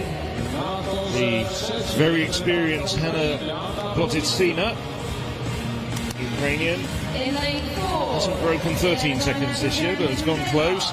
Now, Meta Gravesgaard. Gravesgaard, the end of May, improved the Danish national record to 12.83. She's in shape. Improving as well, Luka Kozak, last year's European Championship silver medalist. National record of 12.69 in the Munich semi-finals and equalled it in the final. The Cypriot record holder, who set that time of 12.84 in this very stadium in Horzo just 2 weeks ago at the Janusz Kosasinski Memorial Meeting. On her outside, another woman in fine form as well, the 22-year-old Slovenian Nika Gurnavic. Stanislava Shavkova in lane 8 for the Slovak Republic, and on the outside, Diana Suman.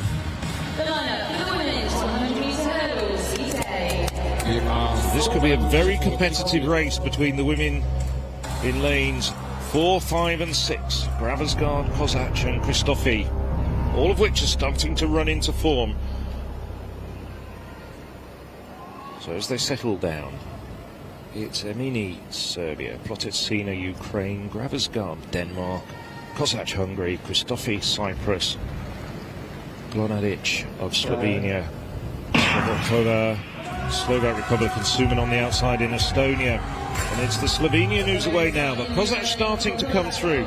Gravesgaard pressing, but Kozak from midway through the race controlled that race. 12.90 for Kozak. Well, Gravesgaard was pressing all the way through the race, but couldn't get up on equal terms with Kozak. Season's best for last year's European silver medalist. Gravesgaard won't be too disappointed with that time. 1200ths outside a national record, but perhaps is hoping to get maximum points here. Now it's midway through the race, and it's Kozak who takes control, starts accelerating over the final 4 hurdles. Gravesgaard just can't quite get up on equal terms. Good result from Kozak there. She ran very well in Turkey not that long ago. Beat a really good field. Pia Skrzydłowska was disqualified with a false start, but beat everybody apart from Tajik and Bunji that day, and she's carrying that form on here. But just a note on Ireland's Sarah Lavin, she ran 12.82 this morning. So that's still the fastest time we've seen. I thought the likes of Mette Gravesgaard or Kozak might challenge that, but they didn't quite manage it. And the importance of that, of course, is that across all 3 divisions there are medals to be awarded in the European Games, and that's when all the results from all 3 divisions are compiled. And so Sarah Lavin at the moment in gold medal contention ahead of the first division being contested later on this week. Confirmation of the results: Luka Kozak has just revised to 12.89, Mette Gravesgaard 12.95, Christofi a little bit shy of her best from a couple of weeks ago, 13.05, but that race did go to form very much so. So it was Hungary, Denmark and Cyprus. 1, 2, 3. And after 15 events, well, we've got another 10 to be contested here today in this second division. Hungary lead 205 points, 29.5 points ahead of Ukraine. So Hungary now starting to open up quite a considerable gap at the top of the second division.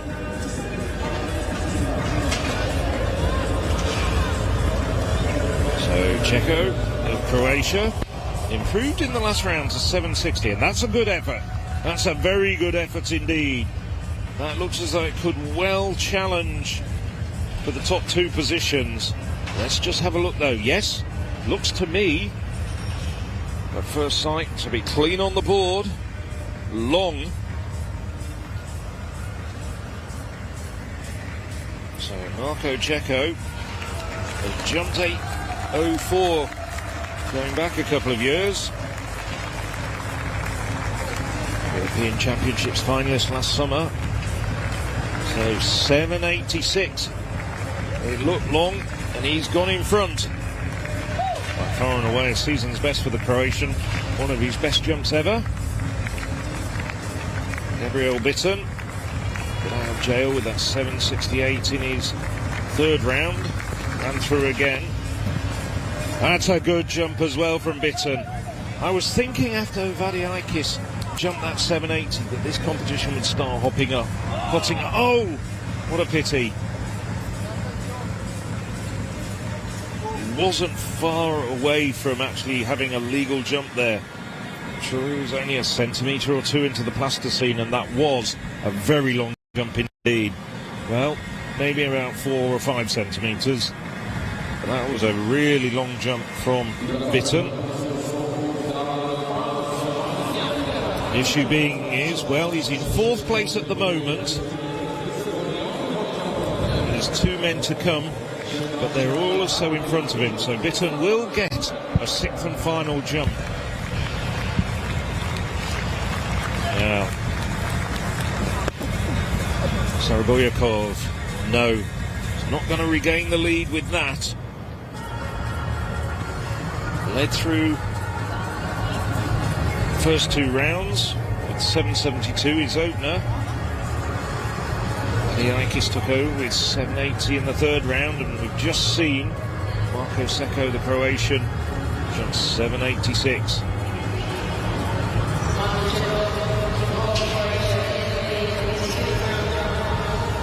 Now, Vadiakis, the last man to jump in the 5th round.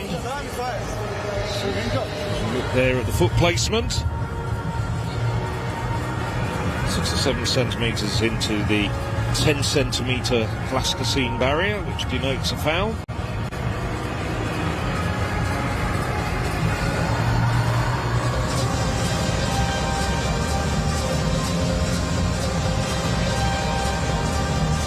Vadiakis, season's best beforehand was 7:55 indoors.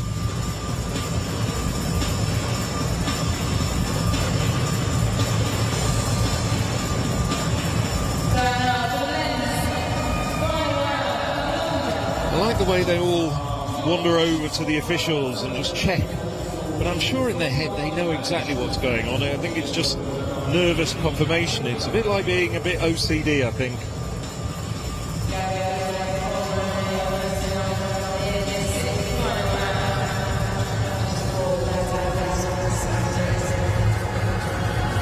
Now Bulgaria down in 11th place after 15 events. Still another 22 events to come over the next day and a half. Of course, 2nd division reaches a climax tomorrow evening.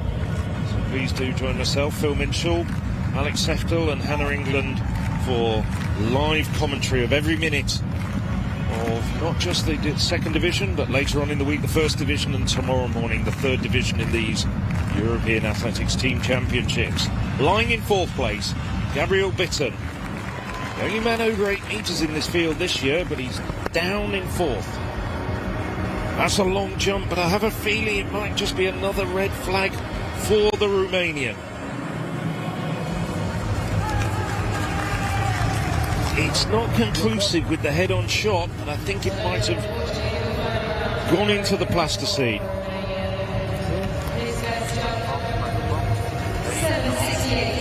Yes. The reverse view tends to suggest it was another red flag, and that is now confirmed.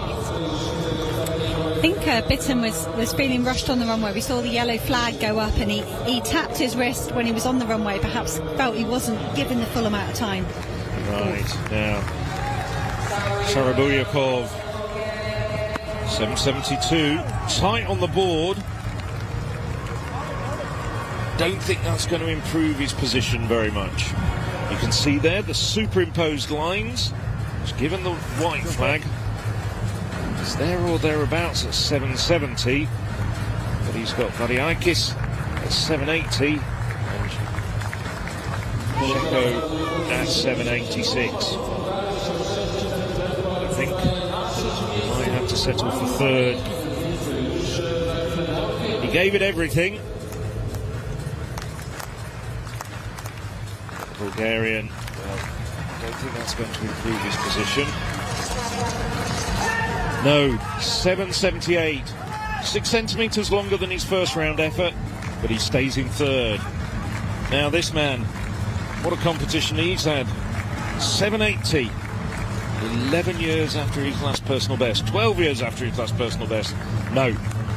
So he's going to take 15 points for Lithuania. But 780, equaling his personal best at 33 years of age. I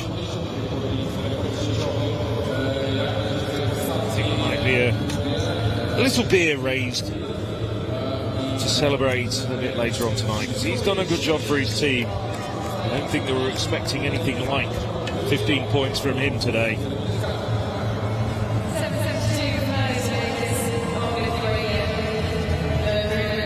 So just one man to go. Marko Seko, Croatia. He's got 16 points for Croatia. They're in 5th place at the moment, and that's going to help because there's an almighty battle for 3rd place in the team standings at the moment. Hungary and Ukraine occupying very solidly at this stage 1st and 2nd position, but Slovenia, Romania, Croatia and Denmark all battling away for that 3rd promotion position. Another good jump from him, but once again, very fine margin between success and failure. It is going to be measured. It was really tight on the board. Took a while to get going, but then uncorked that 786 in the penultimate round.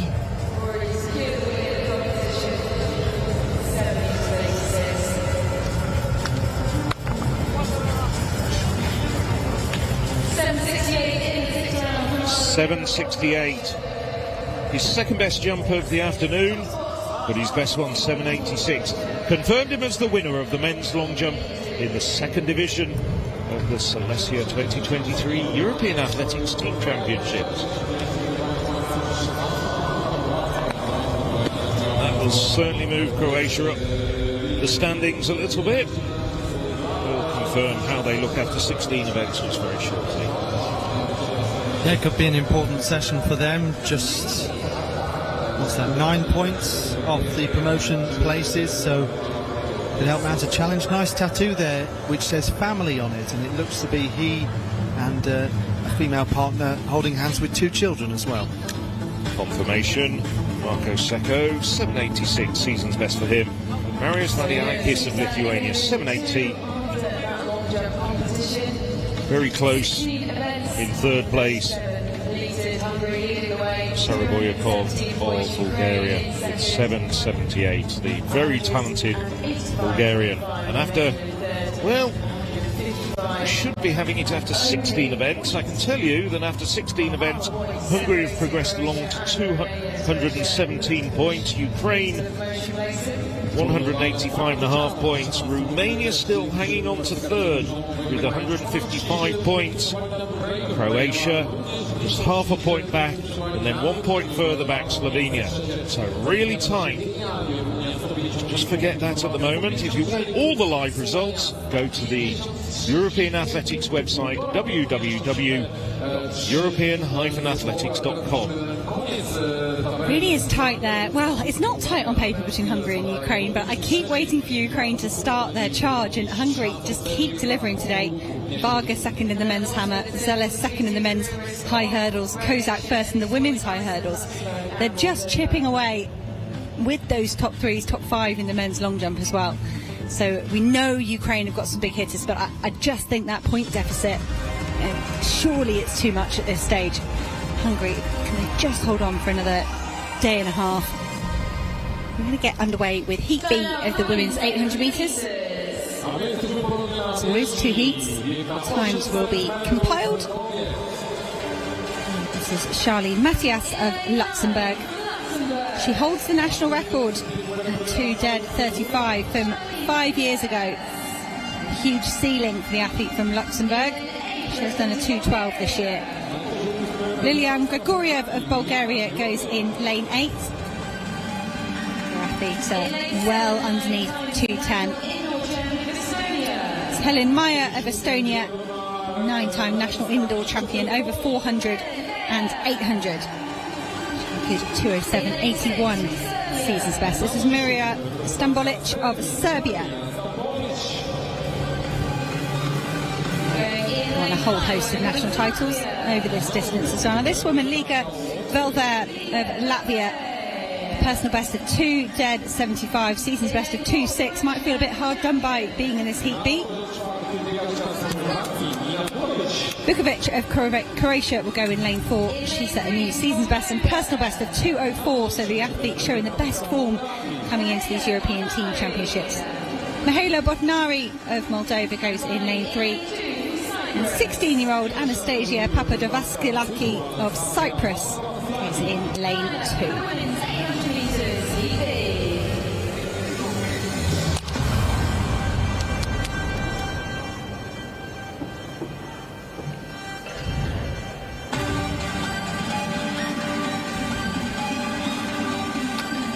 Vukovic of Croatia in lane 4, fastest season's best.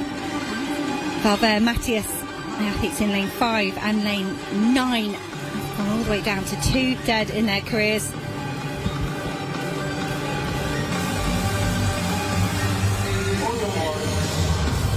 Real opportunity for Valver and Matias to get their seasons kicked off here, back down towards their very best.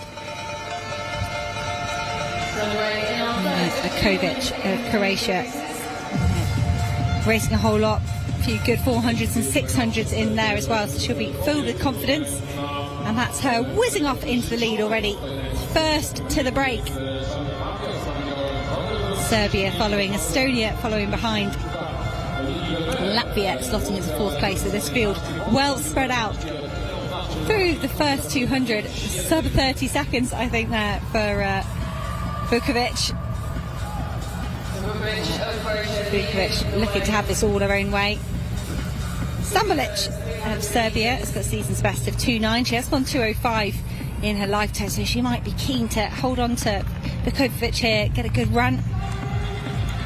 Helen Meyer of Estonia staring intently back at the Serbian athlete in 3rd place, but it is Croatia through the bell. Vukovic 59.68. That's the fastest opening lap we've seen at the female 800 metre runners today. Vukovic has got to keep her composure here. She's starting to slow ever so slightly into the back straight. Stambolic pulling up alongside. Now Stambolic has got a decision to make here. Does she wait till the home straight, or does she glide straight past the Estonian Maya as well? Looking almost like she's stopping her momentum here. And that's the move, the overtake from Maria Stambolic of Serbia. Has Nina Vukovic got anything to respond with? It was the Serbian just her effort really well here. Estonian slips up on the side, poised to strike. Helen Meyer. And it's a resurgence there for Nina Vukovic. She saved something for this home straight. Maybe she lured the other athletes in, knowing that she had a tiny bit left in the tank. Grigoriev of Bulgaria finishing like an absolute train. Nina Vukovic, her legs are starting to go. It was a brave push here with 100 metres left, and it has paid off. 2:05.53, a front-running effort from Nina Vukovic. And showing nerves of steel there, getting swallowed up, pushed back into 3rd place in the final 200 and rallying in the home straight. She did just enough to hold that short inside line. That was enough to give her the advantage over the others. Grigoriev, a nice clap. That's a good season's best for the Bulgarian, and a well-timed sprint finish, giving her 2nd place by just 200ths of a second. It's interesting because I was looking before this race and thinking some of the athletes in this might feel a bit hard done by not to be in the A race, which I'm sure they would have wanted to be in any case. But actually, in reality, I think it was quite well seeded, because it was a close battle, and then in the end, Vukovic quite close to that new PB that she's run this year of 2:04.95, and then a massive season's best for Georgieva there, who's behind her in 2nd. Season's best, in fact, all the way down from 2nd to 6th. They had a really nice competitive race there. I think it was a brave attempt from Maria Stambolic of Serbia, but she really paid for it down the home straight. That's what happens in endurance racing, particularly in the heat perhaps that we've got here in Silesia. Still nice and warm here, approaching 6 o'clock local time. It's 29 degrees. Vukovic, if she does any of her training in Croatia, she'll be very, very used to hot, sticky 29 degrees.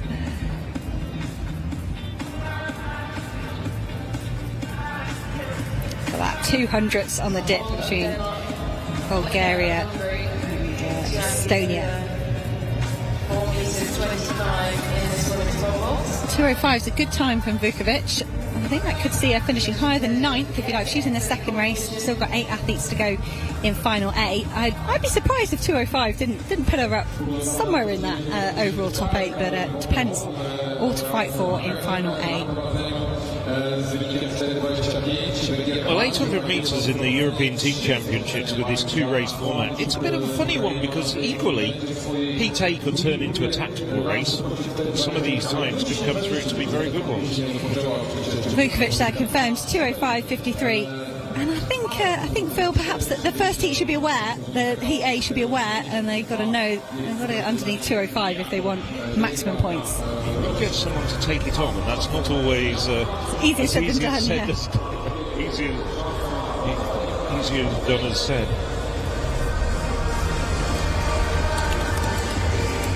There's our winner of the pole vault yesterday, the Ukrainian. It was a joint win for Ukraine and Croatia.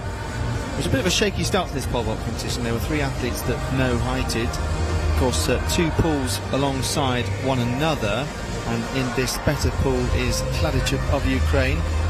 Second attempt 4:25 here.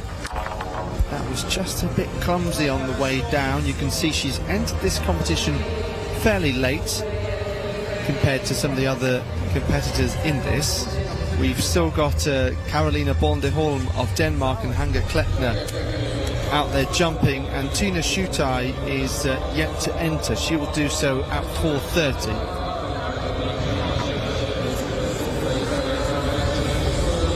And there'll be at least one athlete at 4:30 because Kleckner has passed, though, as has Bondeholm. That's just updated. So the Dane and the Hungarian will next both go up to 4:35. Kladyczuk will have one more attempt to try and join them. So we have a look, rotating very early. You can see there, they'll bring the bar down on her way down. In the other pool, Group B, we've got 3 athletes clear at 3:65, going up to the next height of 3 metres and 80 centimetres. Okay, so 2 laps of the track then for these women in Heat A of the 800 metres. Really looking forward to this one. And there is that kind of jeopardy, uncertainty, if you like, as to whether it could become a tactical race. Let's see how it plays out relative to that 2:05 time for Nina Vukovic of Croatia that we just saw. Smonka, Slovenia on the outside, former Balkan champion. Claudia Bobotea of Romania, European indoor silver medalist over 1500 in Istanbul. Always a top performer at the European teams. Gabija Galbadaita of Lithuania, who has 800 and 400 metre hurdles national titles. No hope of doubling up because that event comes up in a few minutes' time as well. Natalia Kroll, the European champion 2016 and 2018. Her maiden name, the shipper. Bianca Kerry, lifetime best from last year of 2 minutes, 0.29 seconds. Gabriela Gajanova of Slovakia. Well, whenever we've seen her at some of the European age group competitions, hasn't quite lived up to her previous times, but then this year improving on quite an old lifetime best from 2019 to go sub-2 for the first time. So we see Nissen of Denmark, another with a 400 hurdles national title as well as over this event. Anita Hinriksdottir, European bronze medalist in the past as well. Someone who had a fantastic junior career, World Under-18 and European Under-20 titles as well for Iceland.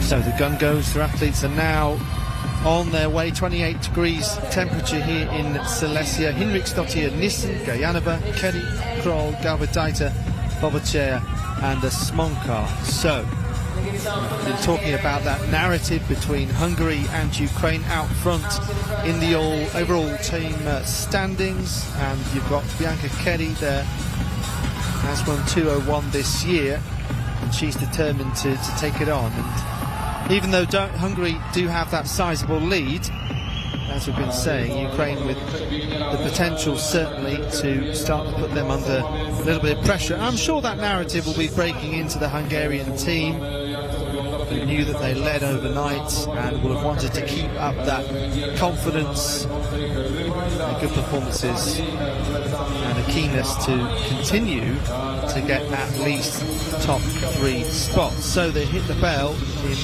59.67, so just 100 faster than a split time for race B.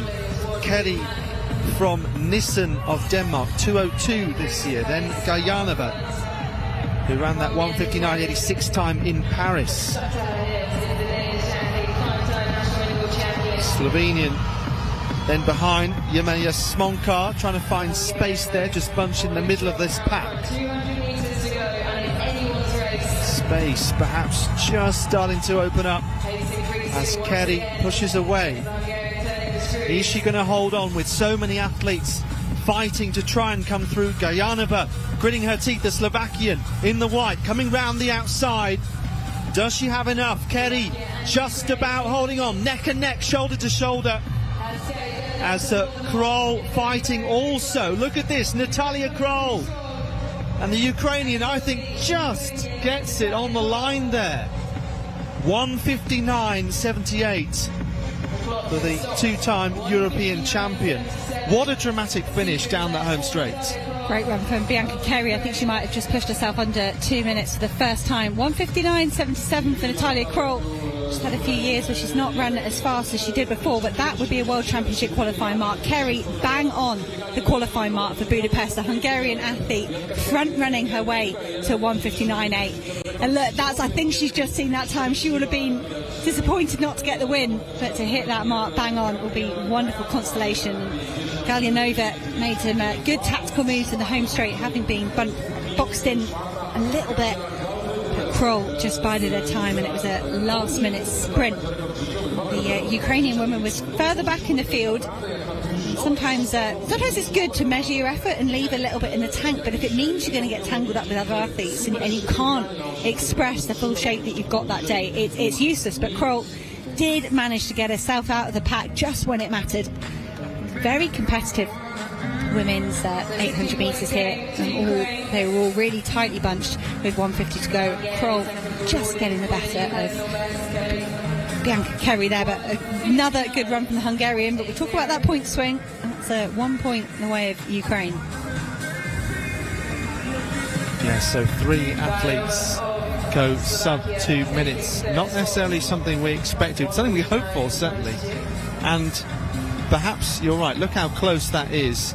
Just maybe that was Kerry's primary target, that qualifying time for a home World Championships. And you can see throughout the Hungarian team, perhaps they are just moving in line with knowing. It's almost like an Olympic year for anyone is very similar to a home major championships.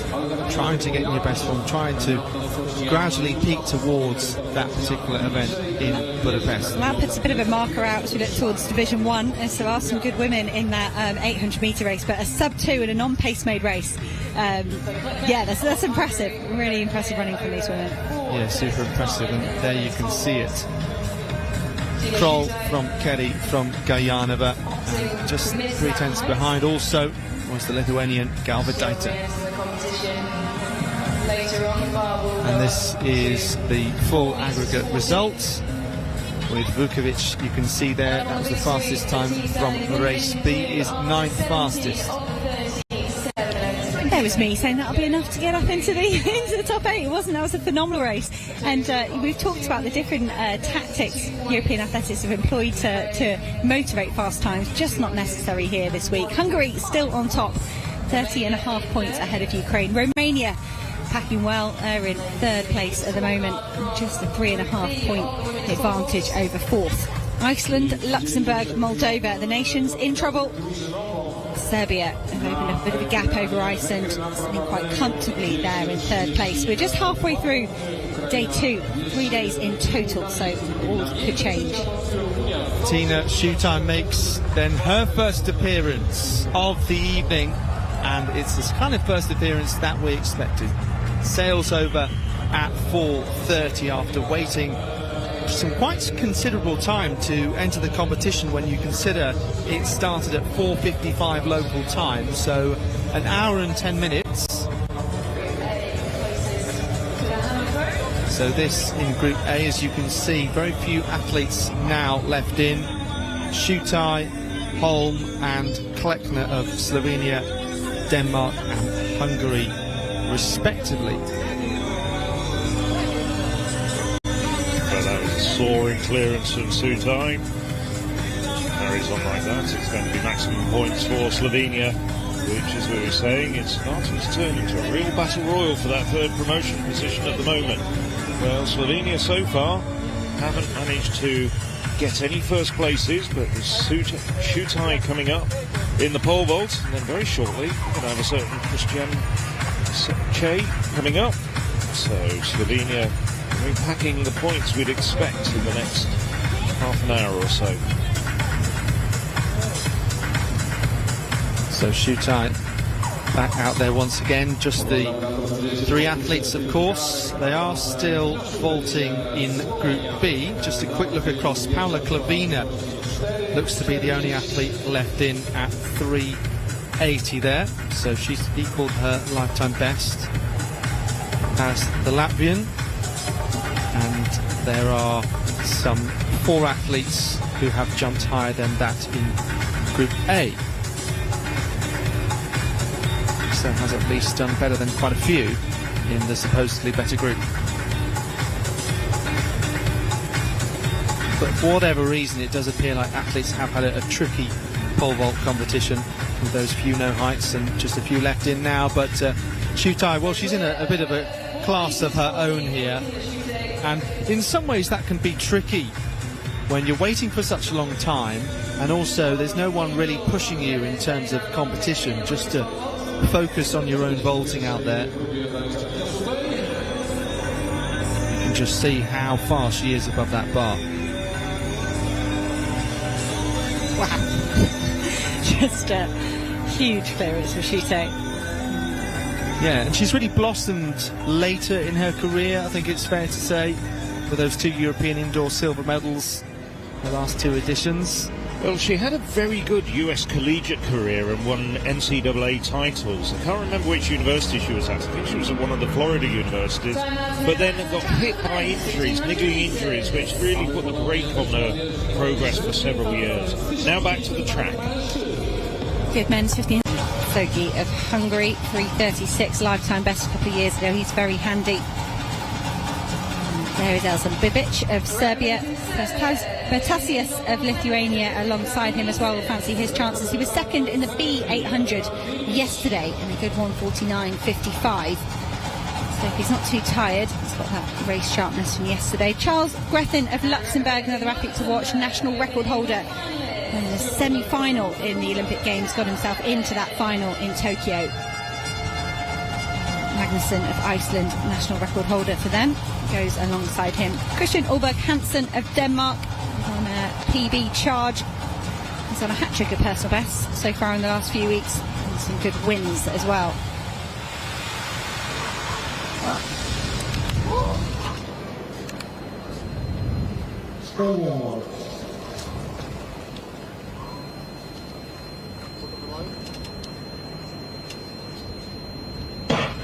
Koman of Romania on the inside there, just been asked to watch the line.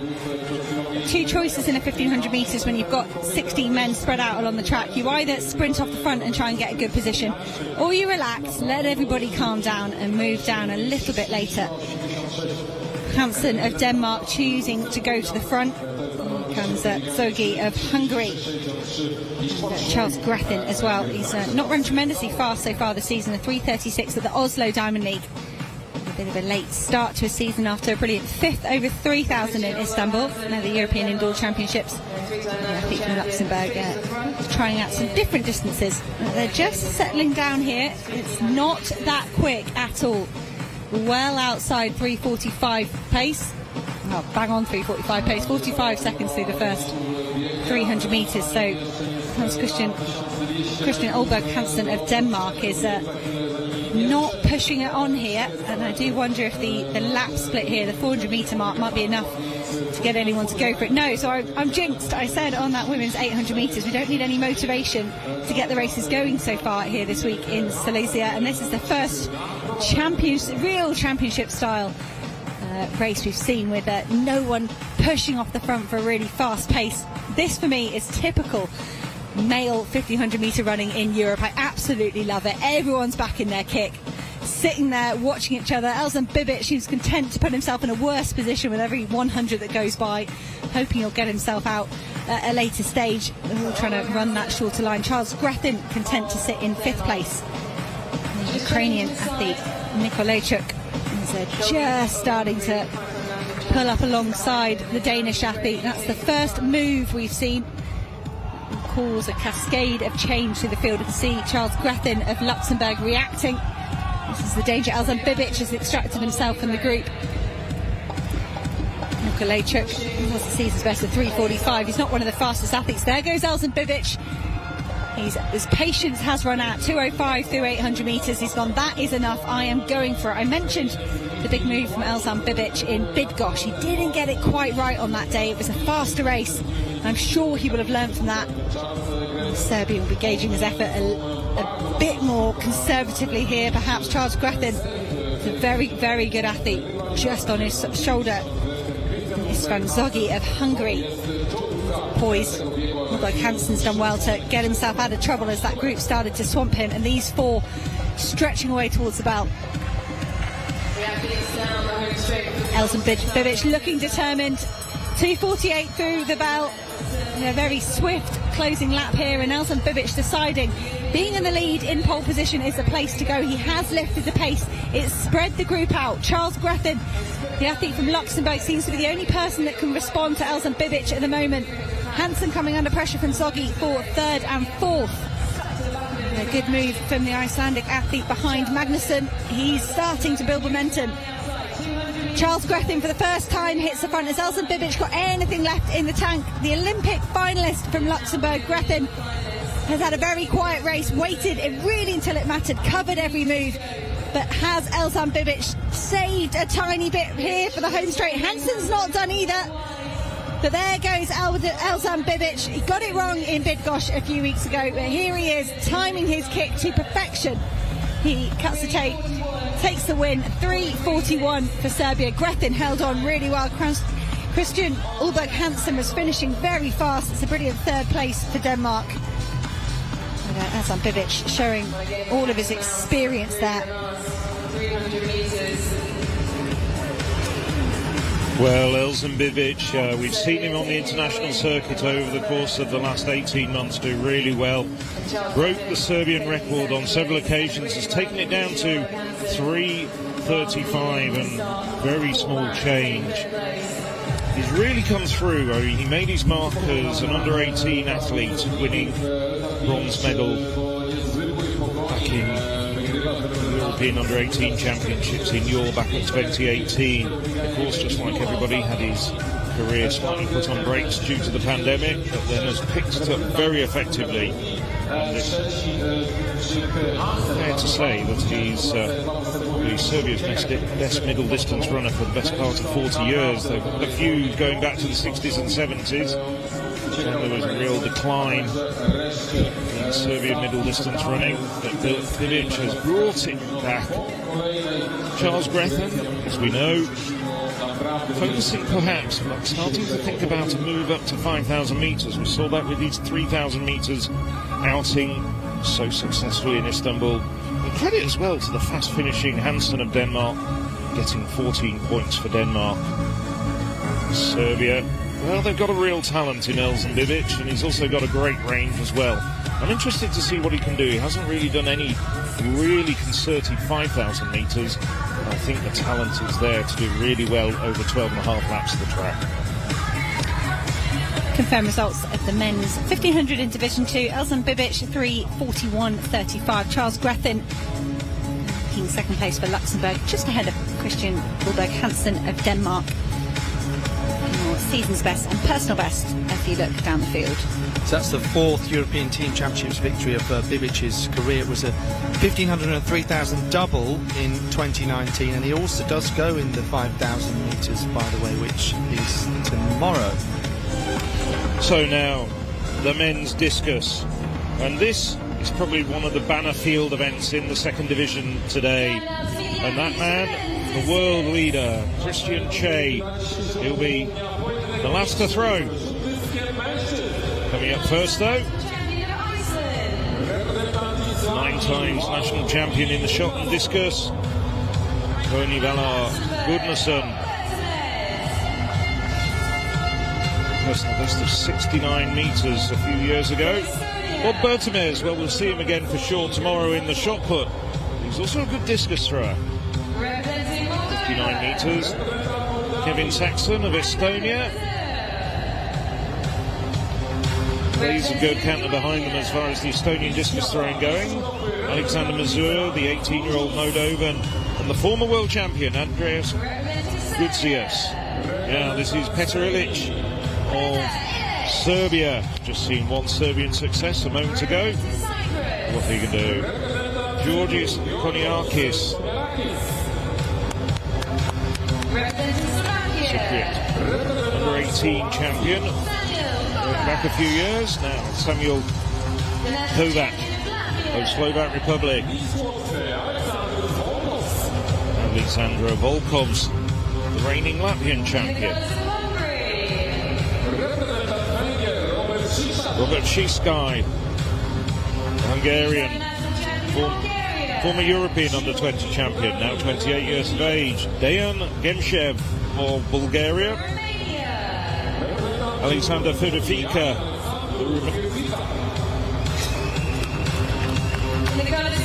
and the former world under-20 record holder, Nikita Nastarenko. None of the Alekna brothers here, but we've got a very good replacement in Nikita Nastarenko. The Dane, Emil Mikkelsen, reigning Danish champion, Martin Markovic of Croatia. And completing the lineup, coming off the back of his Slovenian record and world lead of 71.86 just 5 days ago, Christian Che. He's one of the real superstars of the sport, from one star Slovenian to another. Tina Schutai at 4:50. You can see she passed the previous height, and you could see that there was a bit of a direction of travel towards the right-hand side there, but she still just managed to climb over that bar.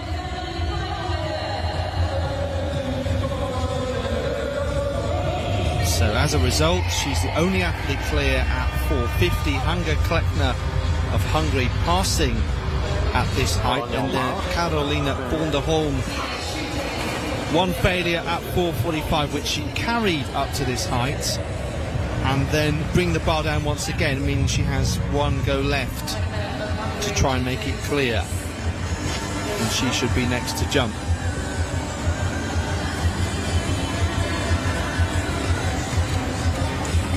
Plenty of athletes we've seen in the Volvo competitions here just veering off to the side, and as a result kind of collapsing their form, but Schutai did expertly well to make sure that bar stayed up.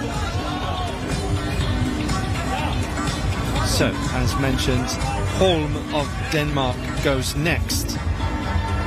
She's already carrying that one failure, and now two more at 4:50. Still, though, a good handful of points, because just the two athletes still in the competition, Tina Schutai and Hanga Kleckner.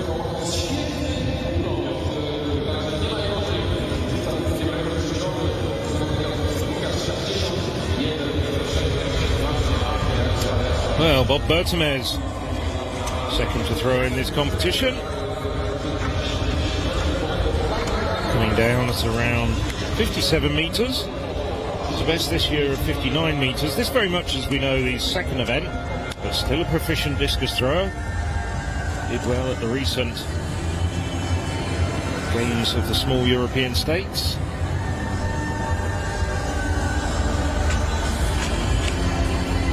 .56.67 for Besmez.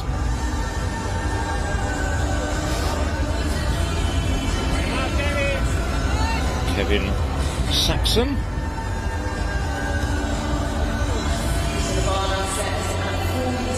Saxon, Iowa State University student, like many of the Estonians, have made it across the Atlantic and benefiting from the US higher education system. So a good shot putter.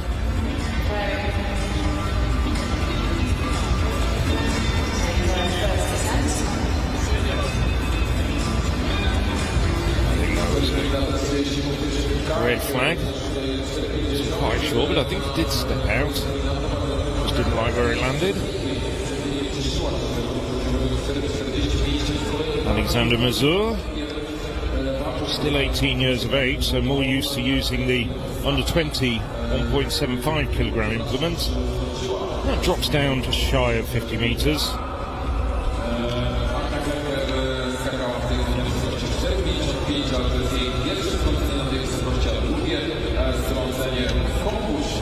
Send the slightly lighter under 20 implement out over 53 metres. That's a good result with the 2 kilogram implement. 49.29 for the Moldovan.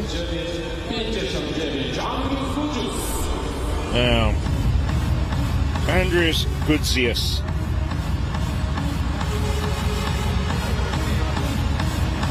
'17 world champion.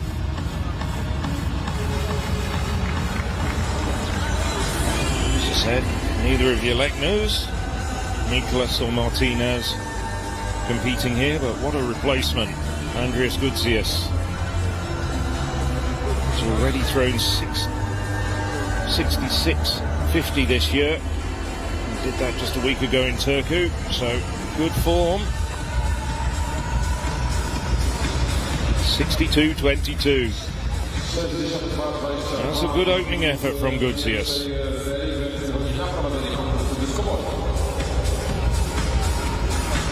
Petar Ilic, Serbian, still a teenager at 19 years of age. We'll probably see him at the European Under-23 Championships next month in Espoo, in Finland. It's best of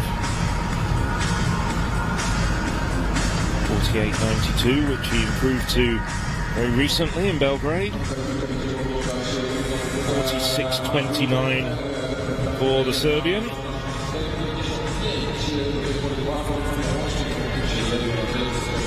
Now, Georgis Koniakis. Well, he was the European Under-18 champion at the inaugural event back in 2016 in Tbilisi.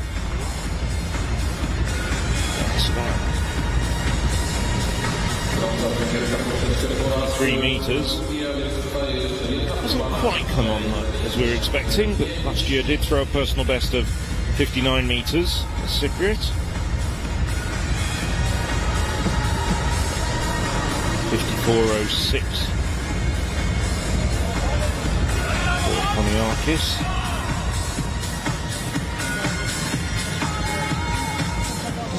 All go here in the Stadium Slaski. Women's pole vault underway. Men's discus in full flow. And it's time to add another field event, the women's triple jump. Lined up. Very long line of 15 athletes ready to jump. Hop, step and jump into the sandpit on the back straight. Led by Marina Beck-Romanchuk of Ukraine. We'll see her in the long jump as well tomorrow night. She's the European lead with 14 metres 75. That mark puts her 5th on the world list this season. To think she was better known as a long jumper a few years ago. Jana Nielsen of Denmark jumps second. She's the national record holder from a few years ago, 13.99. Paula Borovic of Ukraine with a season's best of 13.39. Former Croatian under-23 Athlete of the Year. Nina Filipic of Slovenia, World University Silver Games medalist. Gunnarsdóttir of Iceland holds their national record, broke that this season at 13.40. Daria O'Connell-Bronnen of Estonia will jump 6th. Anastasia Senchev from Moldova will jump next. The national indoor champion from Lithuania. Anya Krikšaitė of Lithuania, national champion from last year. Also won the indoor national championships this year. Theodora Bobaric of Serbia is just 17 years old, picked up a silver medal in Jerusalem at the under-18 championships last year. Nicoleta Chrysanthou of Cyprus is also just 17 years old. Zuzana Durakachova from Slovakia. The under-23. Ruta Lismane from Latvia, under-23 bronze medalist a couple of years ago, 4-time national champion, over 14 metres this season. Beatrice Sabo of Hungary will jump at number 13. She set a new personal best this season, 12.97. Alexandra Necheva of Bulgaria is the world under-20 champion in 2018. Diana Anna Maria Ion from Romania jumped final in this field of 15. She's equalled her personal best this season, 13.55.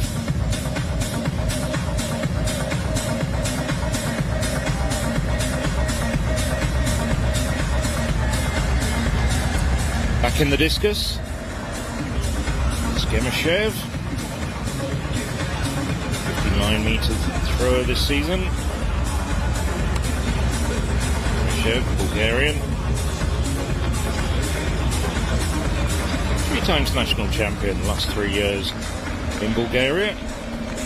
Right man to be representing Bulgaria. But looking a little bit disappointed with that opening effort. He steps out, gets a red flag.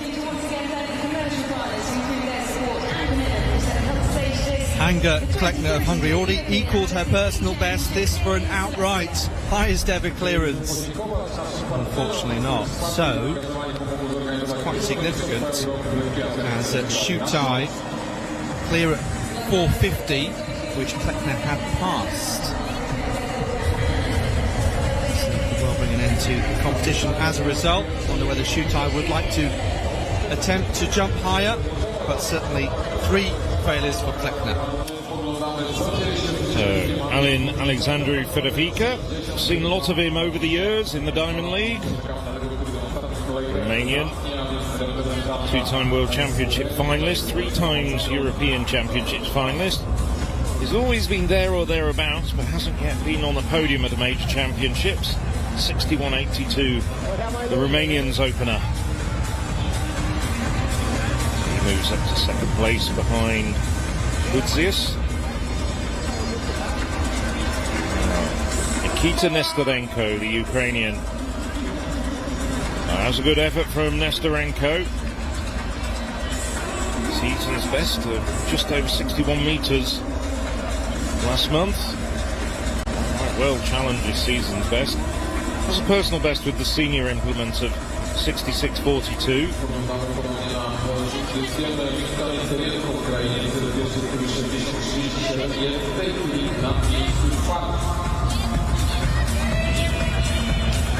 World under-18 gold medalist a few years ago, now 32. 60.37, so just shy of his season's best for Nestorenko. Also took medals at the World Under-20 Championships a decade or so ago. Mikkelsen very quickly into the circle, the Dane.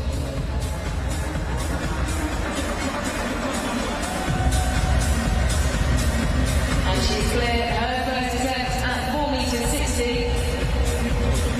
It's a full-time athlete. It's a paramedic.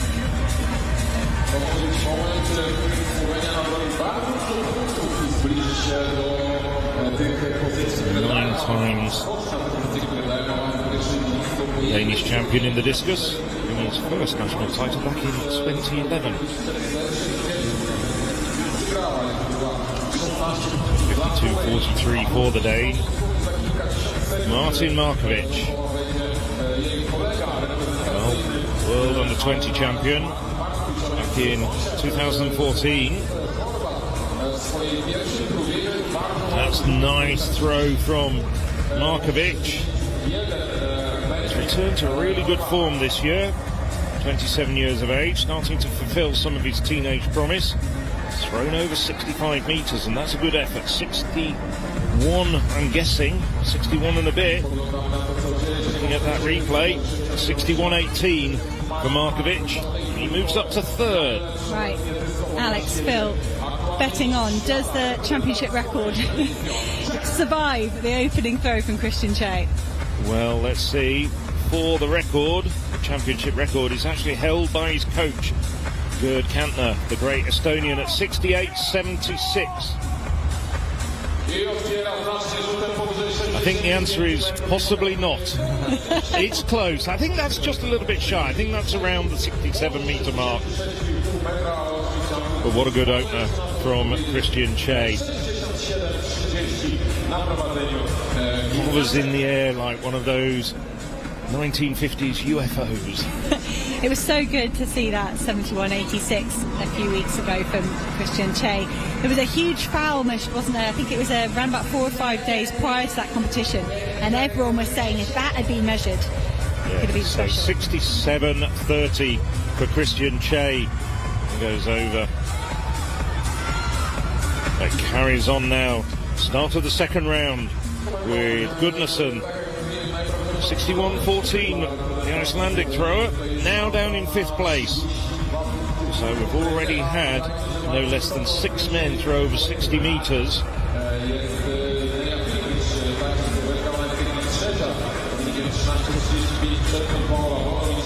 Very quick in the circle. Just seems to slip out of his hand slightly. Nevertheless, comes down beyond 55 metres. 59.79 for Gudnason.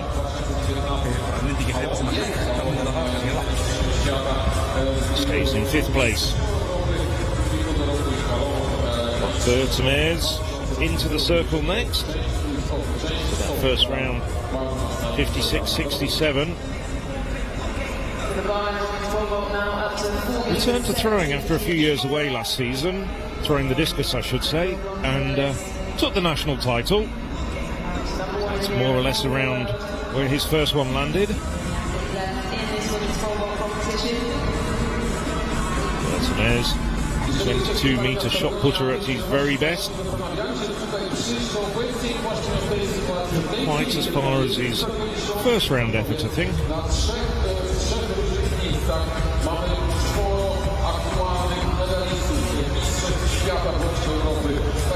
It's not unusual to see doublers, but somebody who's throwing 22 metres with a shot, great strength, he's also quick across the circle. No improvement though for Bertemez. Shutai at 470 then. First time clearance 460 just prior. And she does make it over, so I wonder whether she'll next attempt 475, the championship record. Going back to 2011, Anna Rogowska of Poland. She has cleared 476 this year, third in the world best in Europe is Tina Shutai. So 475 or 76 perhaps. Jumping straight for 477, season's best. Back in the discus now, Kevin Saxon. It's dropped very badly short. And also Mazur.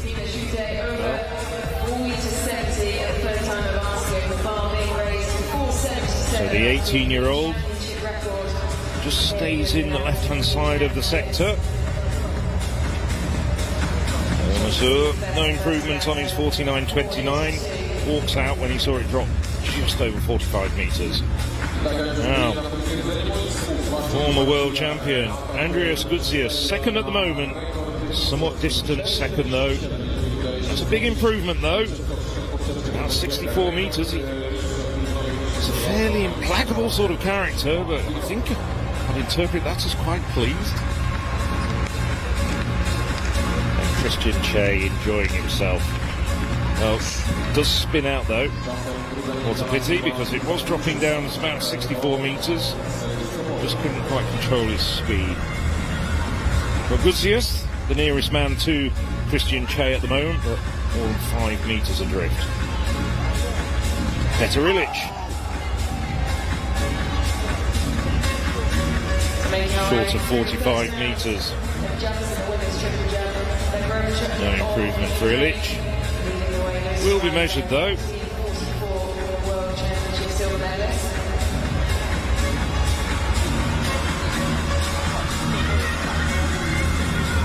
The discus bouncing off the turf here.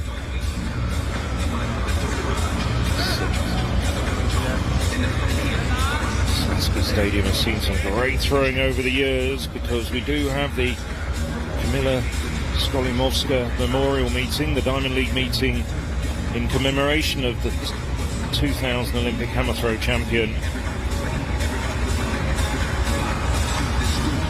Koniakis.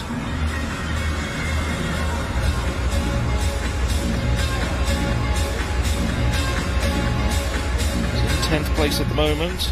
Slight improvement, I think. It drops down bang on the 55 metre line. 54.06, now 54.39, so a 33 centimetre improvement for the Cypriot and the former European under-18 champion from 7 years ago. Slovak Republic, Samuel Kovac.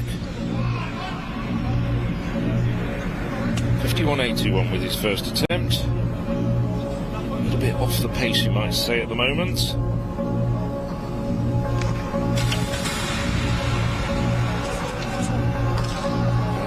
Quite a spread of talents in this event. Once again, quite close to what he did in the first round. Did he strain something? He does look in a little bit of discomfort. Following the flight of the discus, we didn't really see Kovac. 51.78. Very close to his first round effort. Tina Shutaj of Slovenia going for a championship record, 4.77. Also would be a national record as well. Can she do it? First attempt here. Just struggled a little on the climb there, but capable of it. 34-year-old who, yes, equalled that personal best 4.76 earlier this year.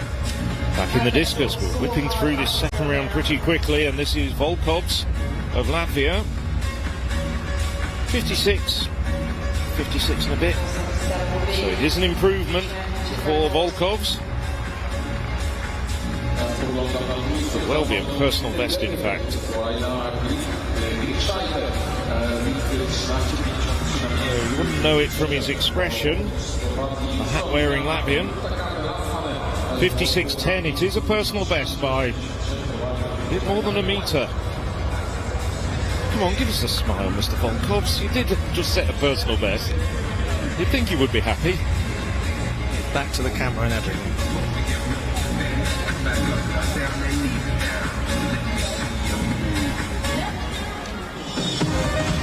So, as you might imagine, we're now getting ready for some action on the track.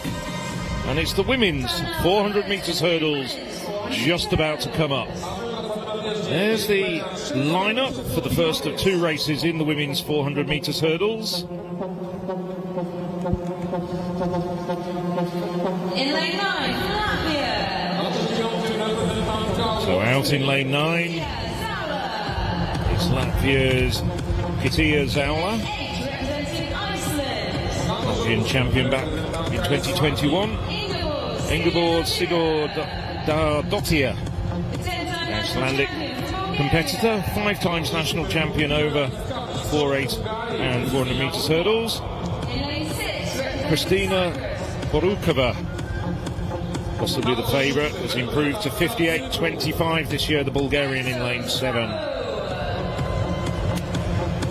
Kalipiso Stavro, Cypriot, Natalia Svendar, another woman who's improved this year, going under the 1 minute mark for the first time. The Croatian Svendar, 21 years of age. Emma Sabefinaite, the Lithuanian, 18 years of age. Charlene Lefebvre, the Luxembourgeois. And on the inside, Moldova's Anna Bergi.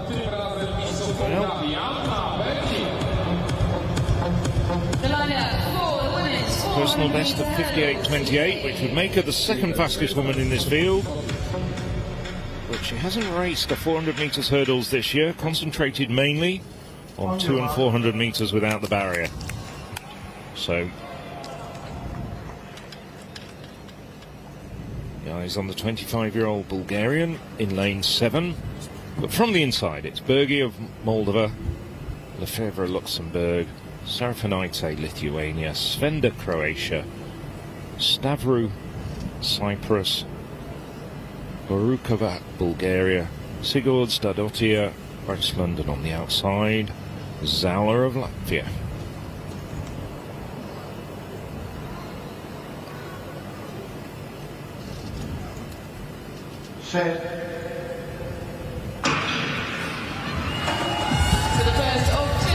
And the Bulgarian does start, and she's already trying to close back the gap on the Icelandic runner on her outside.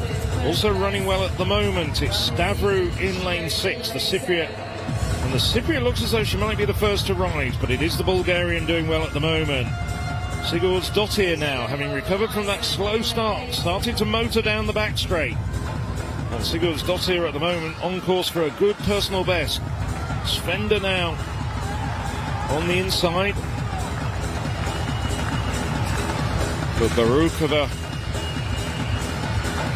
timing her race much better as well. The Cypriot on her inside, Stavru. So it's the women in lanes 5, 6 and 7. Svendar, Stavru and Barukova. Svendar now starting to tire quite badly as they come into the final flight. Barukova pulling away.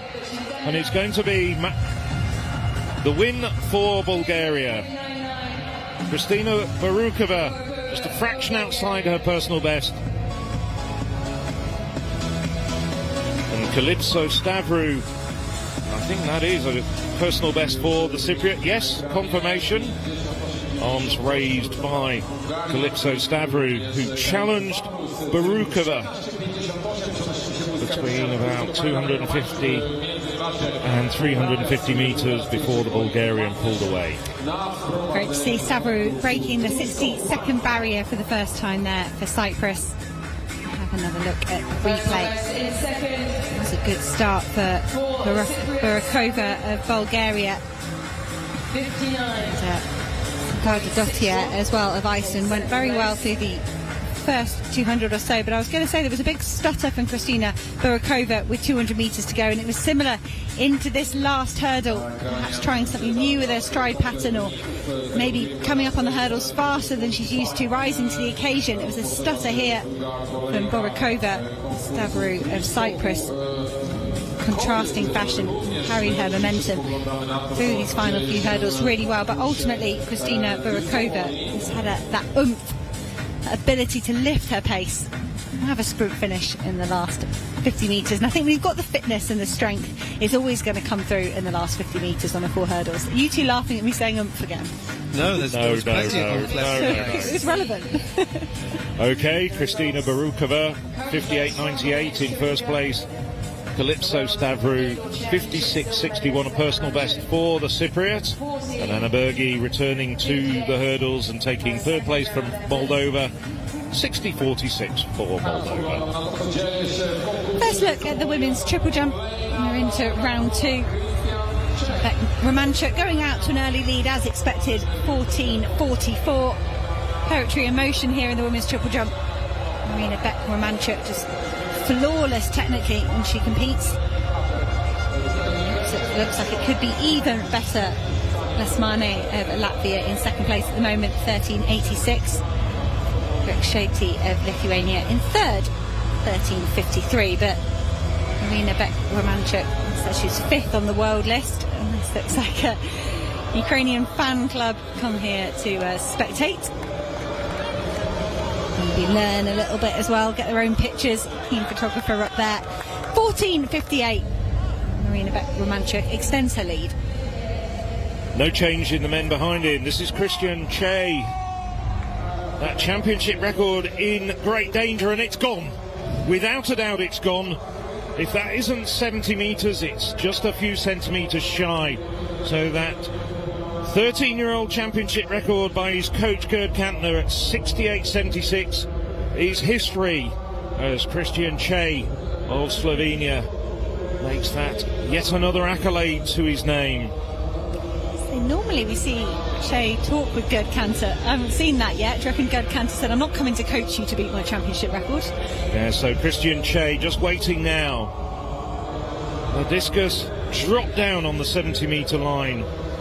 Well, Christian Che had a defeat to Daniel Stuhl just a week ago in Hengelo, but came back and then threw that world-leading mark of 71.86 to beat Stuhl in Estonia just 5 days ago. Well, certainly the challenge. Oh, whoa! Well, I didn't see what happened there, but it's given us a foul. Well, what a pity. And I think Christian Che might be querying that as well. Seems to be an indication there from the officials saying, do measure it. And he's put his hand in the ground to say, put that spike in the ground and measure it. We're not quite sure about this. Let's have a look at that replay. I didn't see a football. Did either of you two see anything that you would be concerned about that would get the red flag? No, I certainly didn't, and so it did get measured there as a new championship record. So maybe just a gremlin, a glitch. Well, I'm looking at it on my monitor saying 69.29. We'll let you know whether that's a confirmed distance very shortly, but we do have a measurement for it at 69.29, but we did see the red flag coming up on your screens. Hopefully, as Hannah says, that's just one of those little glitches that have been brought on by the heat. Success ricocheting through the Slovenian team in any case, with Tina Shutai taking maximum points in the pole vault, and a great opportunity for Agata Zupin here in the women's 400 hurdles as their A race comes up in just a moment. And we'll check in with what happens at 4:77 in the vault as well. Shutai going for a new national record and championship record too. It really is something you get when you watch athletics live, particularly when you're inside a stadium and you see two records broken in quick succession. It's a thrilling feeling. Claire Meyer of Estonia on the outside. And then Martha Rasmussen, European Under-20 bronze medalist 2 years ago in Tallinn, 57.71 at best. Over to Janka Molnar, who was third 2 years ago, the third thing competition. This was the second. Agata Zupin, another former European Under-20 medalist. That was in 2017 when she won silver in Grosseto in Italy. Victoria Tkachuk, one of the standout names here. Olympic finalist in Tokyo and last year's European silver medalist. Daniela Ledecka, she was second at the equivalent competition 2 years ago. Sandra Belgian of Romania here. 3 times she's been a European 4x400 metre relay finalist as part of their quartet. Dragana Makanovic of Serbia right on the inside. Lifetime best 59.76.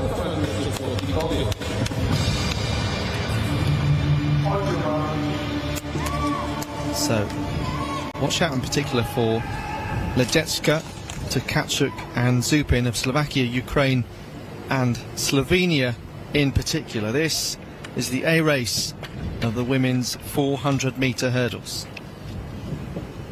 Temperature just beginning to cool inside the stadium as we get closer to 7 o'clock local time.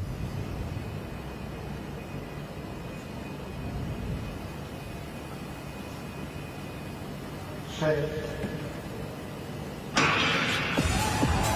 we often see on the international stage big gaps in the 400-metre hurdles between the best athletes. Will that be the case here? Nadezhda and Tkachuk within that 53-second window based on lifetime bests. We watch to see who rises first.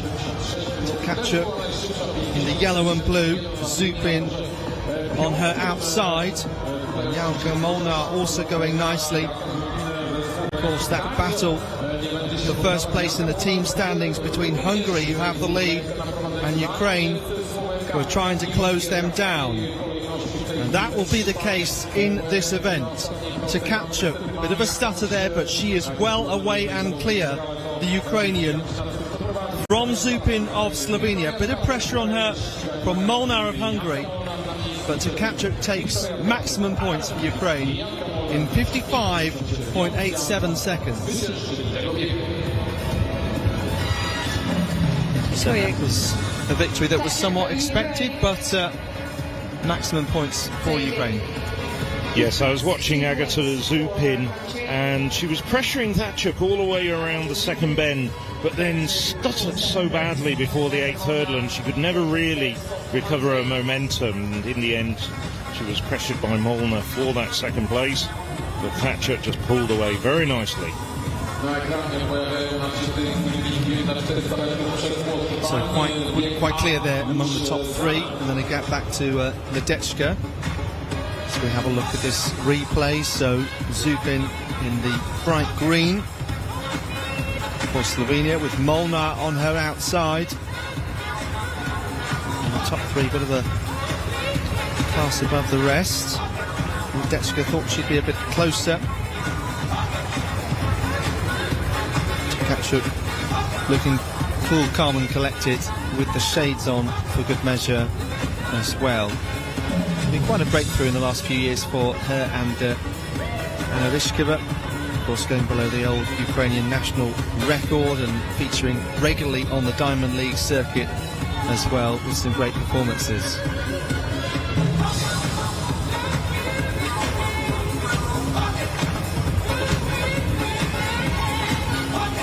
Kiss to the crowd as well inside the stadium. The Ukrainian flag was out and ready. Let's have a look at the full result. Tkachuk in 55.87 officially from Zupin and from Molnar. Another top three though for the Hungarian team. Here is the full results across both of those A and B races.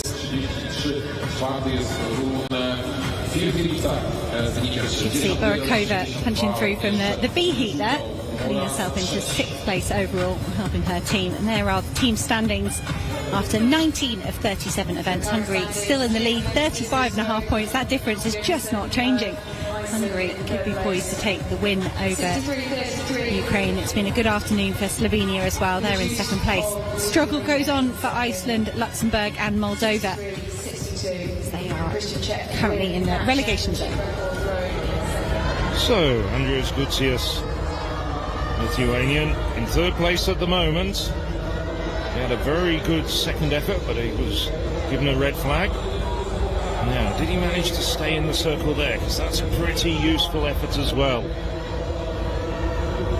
2nd place at the moment. Well, a bit earlier in this round, Gudnason improved to 63.33. I think that's possibly around the same mark, so we'll just wait for confirmation. Very tight for 2nd place. No doubt at all at the moment who's dominating this competition. Christian Che. Gutsius. He's gone over 65 metres this year. He'll be going to the World Championships as well, although Lithuanian discus throwing, always competitive to make the team.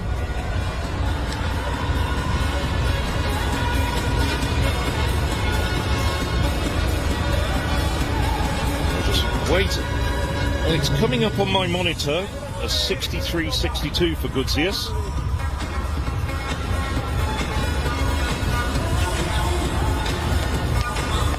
This This is now Shiksai in a top 8 position at the moment with that second round 59.80.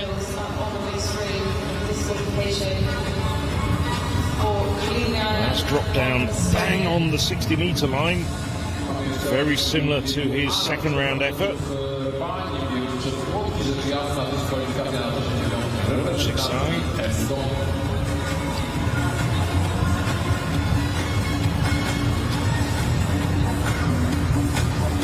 No improvement though, just a fraction shorter of his second round effort.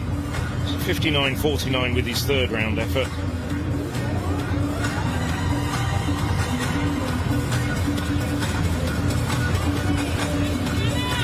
This man needs to improve. Have a chance of getting into contention for 2 more throws. Dejan Gemishev.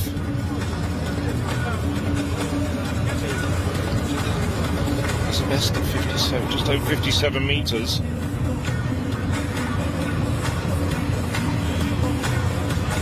Not sure that's going to help his cause very much. I think it might have just spun out of the circle. Gemishev finishes somewhat disappointing 15th. We're expecting a few more points from the Bulgarian, I think. 2 fouls and a 46-metre throw leaves the Bulgarian down in penultimate position at the moment. Edin Saxon, the Estonian, having 3 fouls. Now, Purifica, very good Romanian, in 4th at the moment with his opener of 61.82.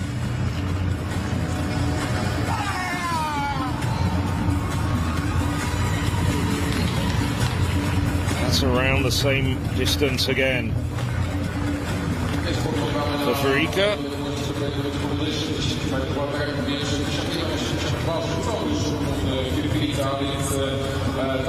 He's come to a World Championship medal, was in 2019 when he finished 4th in Doha. He's quite a regular finalist. He's going to be in contention for a final, I think, at the World Championships as well, the Romanian. But this is such a high quality competition, this Division 2 discus. He's currently 4th. No improvement for Purifica. Nestorenko going into the circle now. 60.37. Did he stay in? Well, it's over 60 metres. That would be an improvement. It's being measured. He's given the white flag. He's not happy with it. Nevertheless, it is a slight improvement on his first round. Last man from Latvia leading the way. From Ukraine. 60.49. I have to say, I thought it was a bit longer. I thought it was getting on towards 61.5 metres. Not to be. 60.49.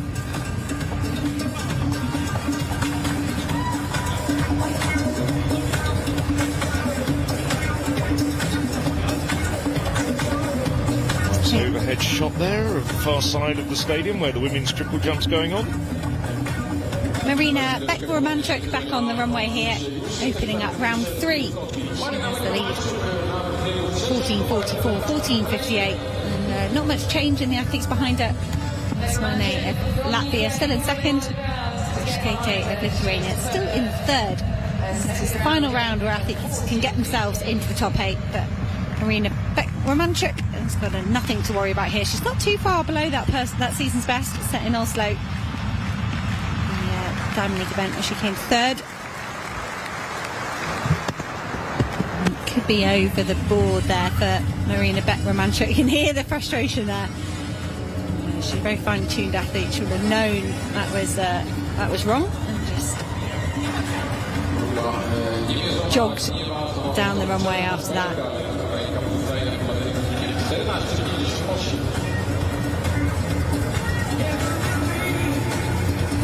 Pressure off here for Marina Beck-Romanchuk. Hopefully she can enjoy the competition. The long jump to come tomorrow night as well. We've had a number of athletes double at this championships in 2 events, but I don't think we've had someone win 2 events yet. Marina Beck-Romanchuk could certainly do that.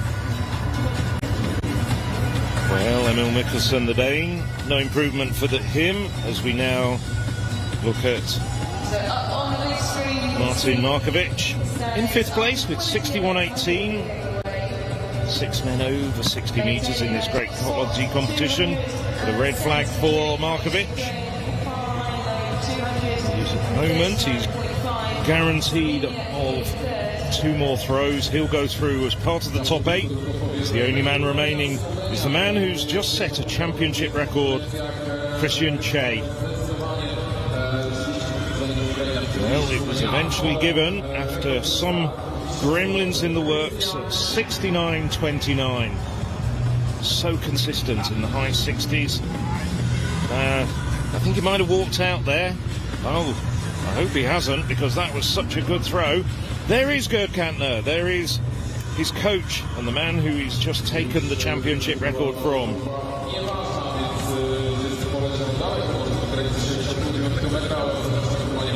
Well, it dropped down at around the 70-metre mark. Let's just have a look at that again with the overhead shot. His heel. And such an experienced competitor, he knew his heel had gone over the rim. Nevertheless, still leading by more than 5 metres in this good quality competition. It's a mark of how good it is. Gerd Kantner, big smiles on the Estonian former Olympic champion. There's his partner, competed in the hammer yesterday, Anna Maria Orel.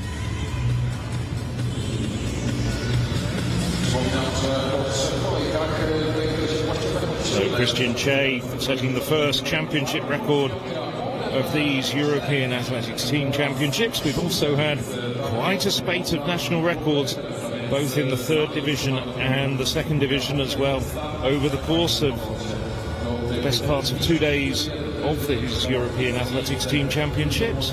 Just to tidy it up, there were 3 failed attempts, unfortunately, for Tina Schutai a little while ago in that pole vault, but she still took maximum points, even though she was just off the chance to break that championship record and national record.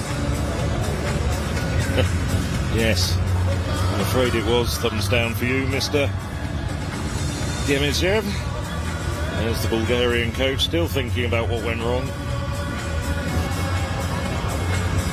Just 2 points for the Bulgarian when they might have been expecting something like 7, 8 or 9. Maybe just sneaking into the top 8. But we'll get underway with the 4th round very shortly. So having a look at this 400 hurdles, Kleemeyer fall there, you can see on the outside.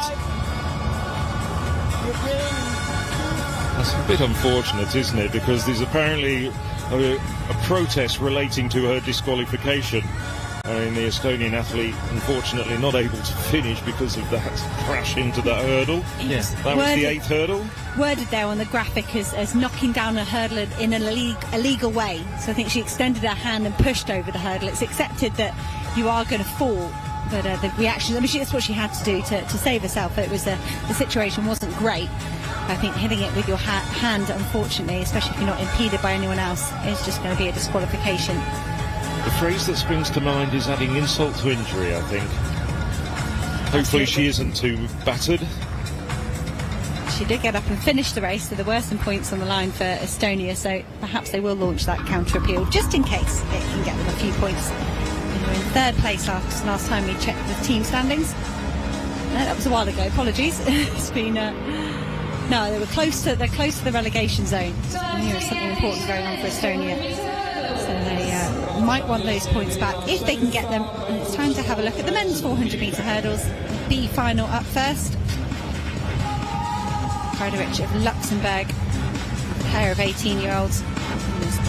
Wonder Eye of Denmark, 16-year-old, between them as well. And we talk about hurdles, they're going to have higher hurdles to tackle here than they might normally in their age group competitions. Jordan Gurov of Bulgaria goes in lane 9. A new personal best, 53.71 this year. Lane 8 is Anastasios Vassiliou of Cyprus.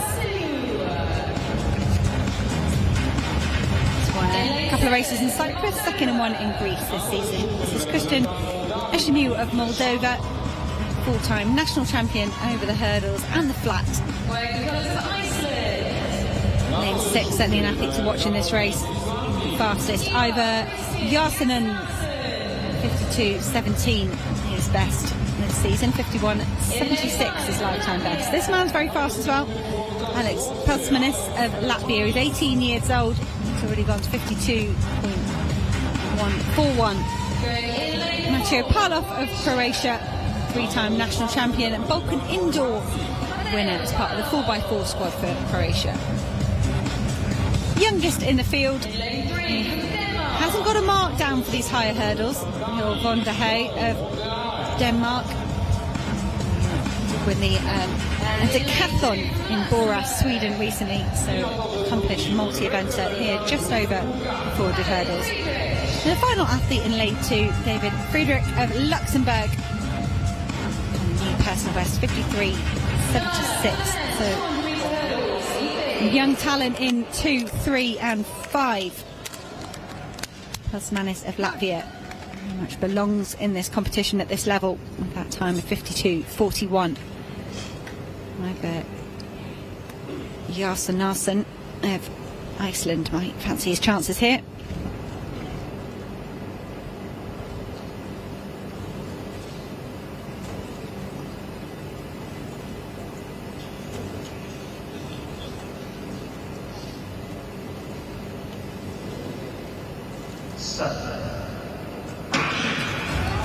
On their way first time. Peltsmanis of Latvia getting a good start. Could actually be up along Jarsonen very quickly here. The Latvian in lane 5 moving very, very well. He definitely rises first. The graphic as well giving him a lead of 1 metre or so at the moment. So can the Latvian maintain this pressure and this position as we move round the top bend? Lanes outside of him, 4, 5, 6, 7, 8, all running very close together. Vasileu of Cyprus coming on strongly here in this latter half, but it is Jarsonen of Iceland, an Icelandic athlete, saving the best for last. He measured his effort in the first 200 metres and he's got loads left here in the closing stages. He crosses the line, 51.69, and it'd be a new personal best for the Icelandic athlete if he can manage it. There was a fall for Gurov there in the home straight. He has got himself back on his feet. He's trying to get points for Bulgaria, but maximum points for Jarsonen. Sailor there holding on for a personal best in second place. Peltsmanis ultimately. The wheels came off ever so slightly. Von der Ey's got his arms lifted, season's best listed at 53.24, but I think that would be a personal best over this higher hurdle height for him.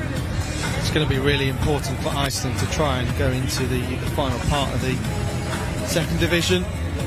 Not too far away from 13th place Estonia as things stand, and Jarsonen perhaps heeding those words, those instructions with the A race to come, of course, but a decent helping of points. Of course, tends to be a strong event for Estonia with Rasmus Mägi going in the A race in a few minutes' time. But Jarsonen helping them pull away from the likes of Luxembourg and Moldova in that bottom 3, trying to avoid relegation down to the third division for 2 years' time. Jarsonen, well, as we were talking about, Iceland trying to avoid relegation. Jarsonen now has the 15-year-old Icelandic 400 metres hurdles record in his sights of 51.17. There's the confirmed results of Heat B. A win for Iceland, 51.68. So we're back into the fourth round of the discus with the top 8. No improvement from Bertemez, Shiksai or Nestorenko in this round. Markovic, a few centimetre improvement, 61.72. This is the man in fourth place at the moment with 61.82 for Farika.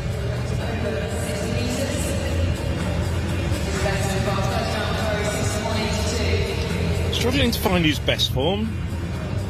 Just drops down around the 60 metre mark. 60.53. So for Farika, 67 metre thrower at best.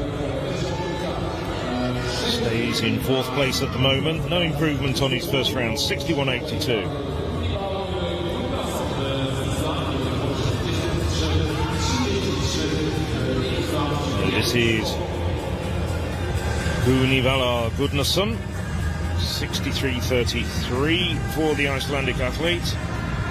This point's also helping Iceland in their battle against relegation. That's not going to be an improvement on his 3rd round effort, and he walks out.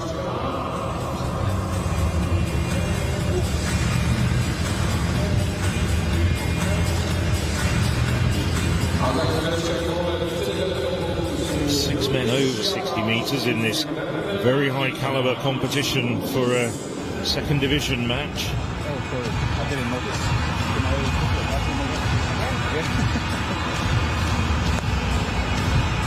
Good-natured chat between Gudnason and the officials.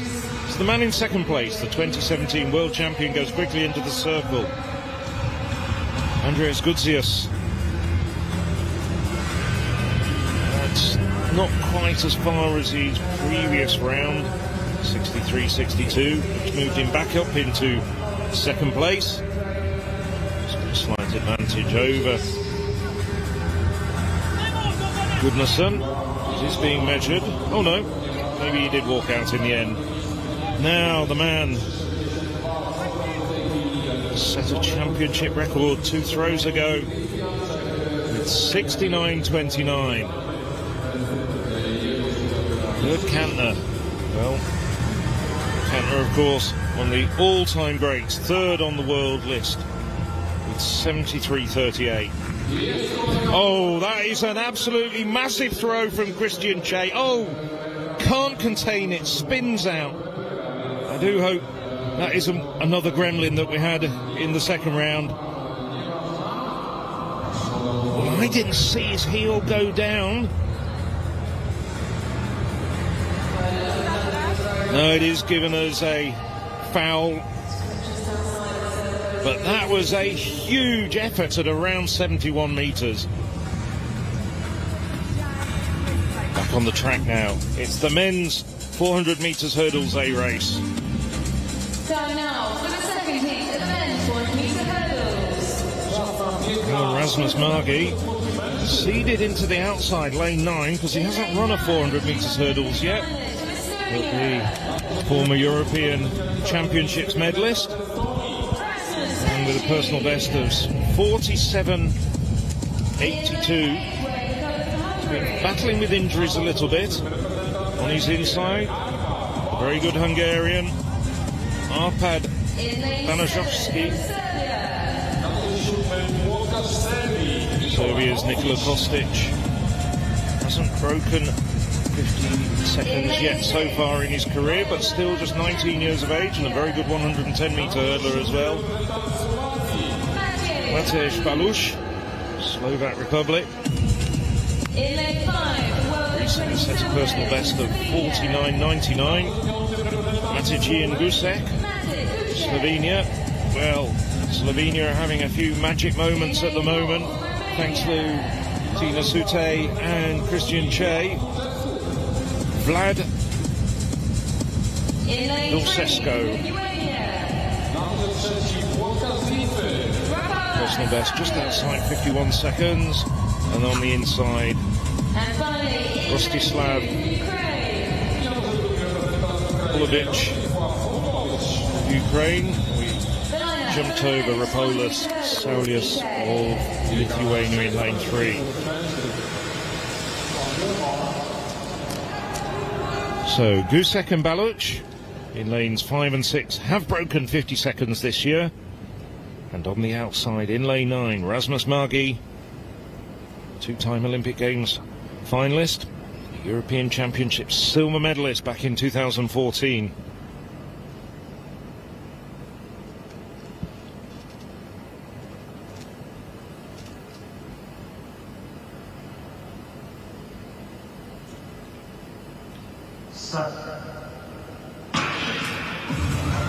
Well, they were held for a long time. Margi's out quickly.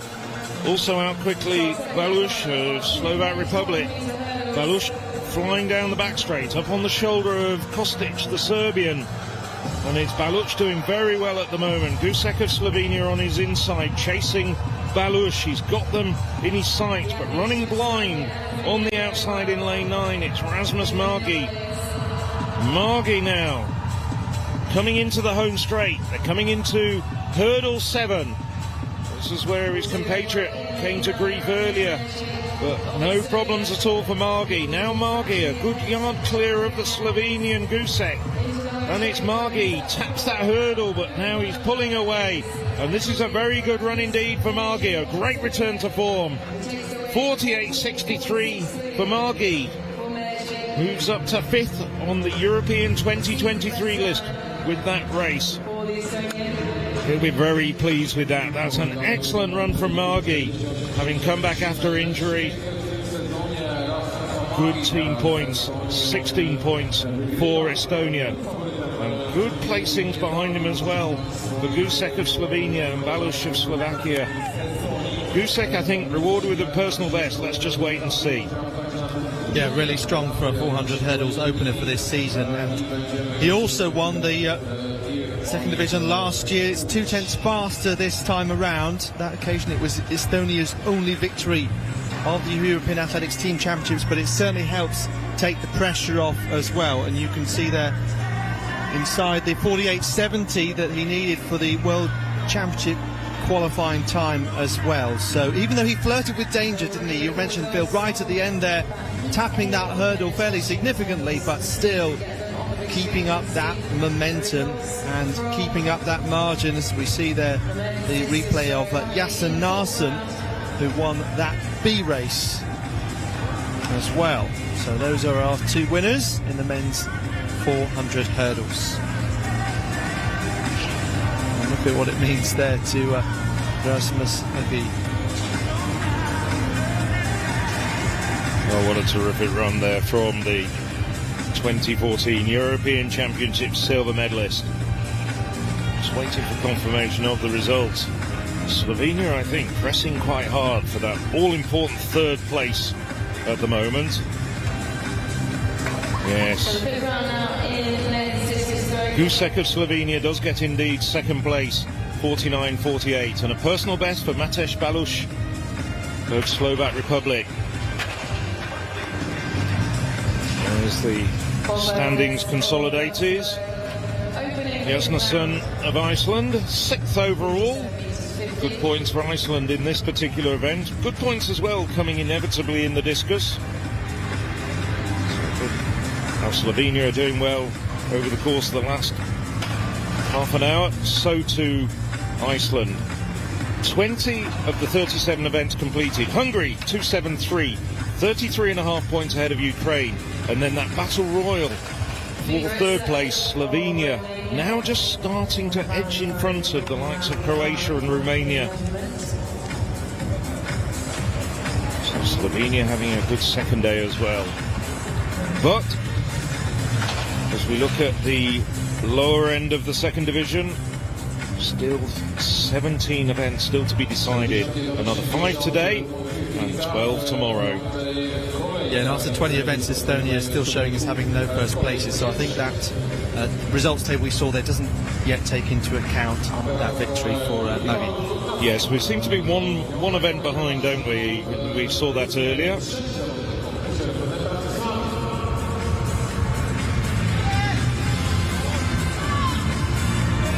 So, Gunnarsson, well, this could be a problem for Estonia because they get no points in the discus. If we're looking at the lower end of the table, well, Gunnarsson is going to get certainly double figures. 63.33 for Gunnarsson, lying in 3rd place at the moment. And that's there or thereabouts. I think just a few centimetres shy of that 3rd round, 63.33. Gunnarsson in not ideal conditions for discus throwing by any stretch of the imagination, which just makes Christian Che's championship record even more illustrious. It's quite dead there. There's no quartering wind. There's not really much of a breeze. We did have one briefly a little bit earlier, and then the wind has dropped all the flags. flying vertically. So Gudnason waiting to see what Gudnason threw, but now it's Gudzius.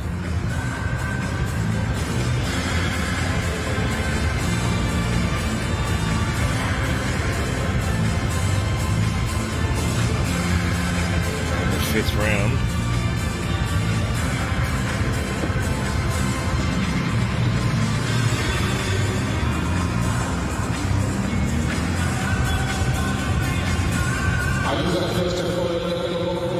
So Gudzius improving to 64.94. Doesn't really put much pressure on this man, Christian Tse.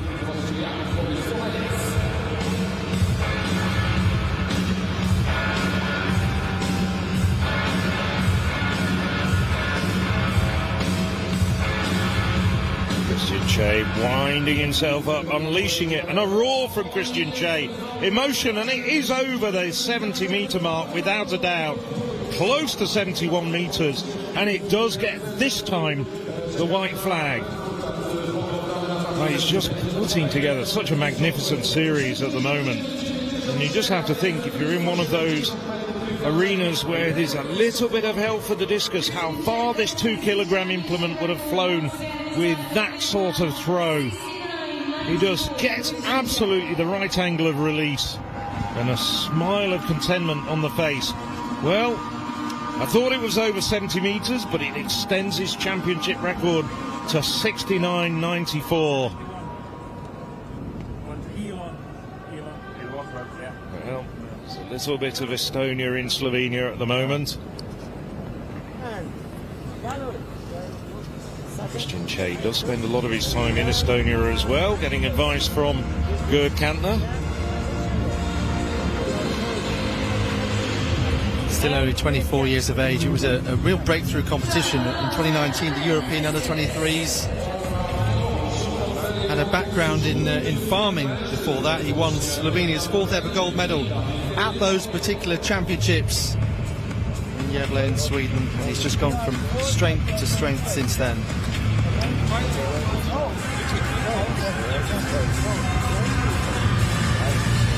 It's going through the reshuffle here in the men's discus. So they've completed the opening rounds here. They're trying to battle themselves into the top 4 for round 6. So now the shakeout, and it's going to be Furfarika, Gudnason, Gudzius and Tse who have one final effort. Can Christian Tse get over 70 metres? Can he be the first person in European Athletics Team Championships history to send the discus over 70 metres? He's getting very close to it now. He's had 2 69-metre plus throws. He's going to be the last man to throw in the 6th round. I think everybody's enjoying this discus competition. There's the Icelandic team. They know that there's important points there.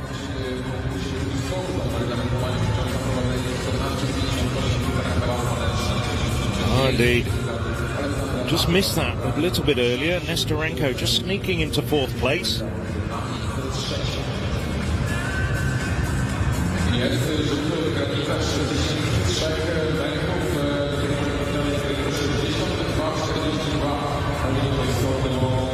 Nestorenko, his very last throw, pushing out Furfarika down to 5th.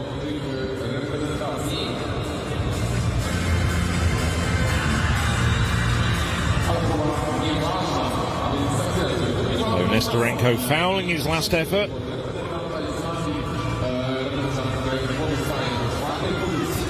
The 13 points for Ukraine. This really consolidates their position in 2nd place. Moves them a little bit closer to Hungary in the lead. Hungary finishing down in 7th place in this discus competition. Now Gudnason doing so well.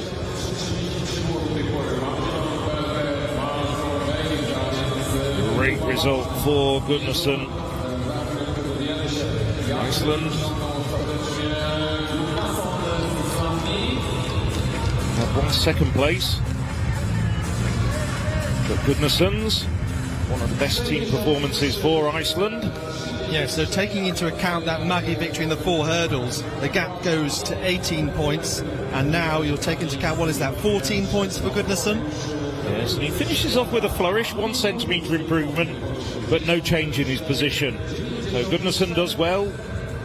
Now, Gudzius. I think realistically he's having to settle for second place. It's a valedictory throw for Andreas Gudzius, the 2017 champion. It was a good throw though, about the 66 metre mark, but spun out.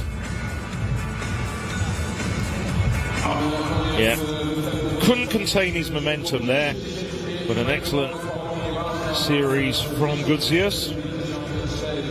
He's a championship competitor, so he's going to come back into contention without a doubt for the World Championships. Now, Christian Che.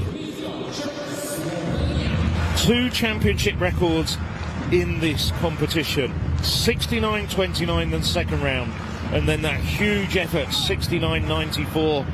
No, I don't think it's there this time though. Drops down. Well, he was grimacing. Still a very, very good throw though, probably around 68 metres. Well, just about every other thrower in the world would be happy with that. Maybe I'll make a slight exception for Daniel Stahl. But disappointment on the face of Christian Che with the very last throw of the discus competition. Cameraman ought to be careful the way that the discus is just flying through the air there. It was a beautiful shot. Well, the cameraman positioned at around, well, I think it's at around 120 metres across the infield of the Slaski Stadium. Still waiting for confirmation of that distance, but I don't think it's adding to his championship record. But no doubt at all, it'll be 16 points for Slovenia.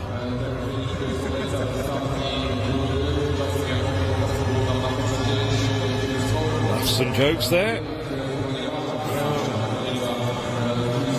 Well, they're showing it as a red flag. Maybe he did step out in the end.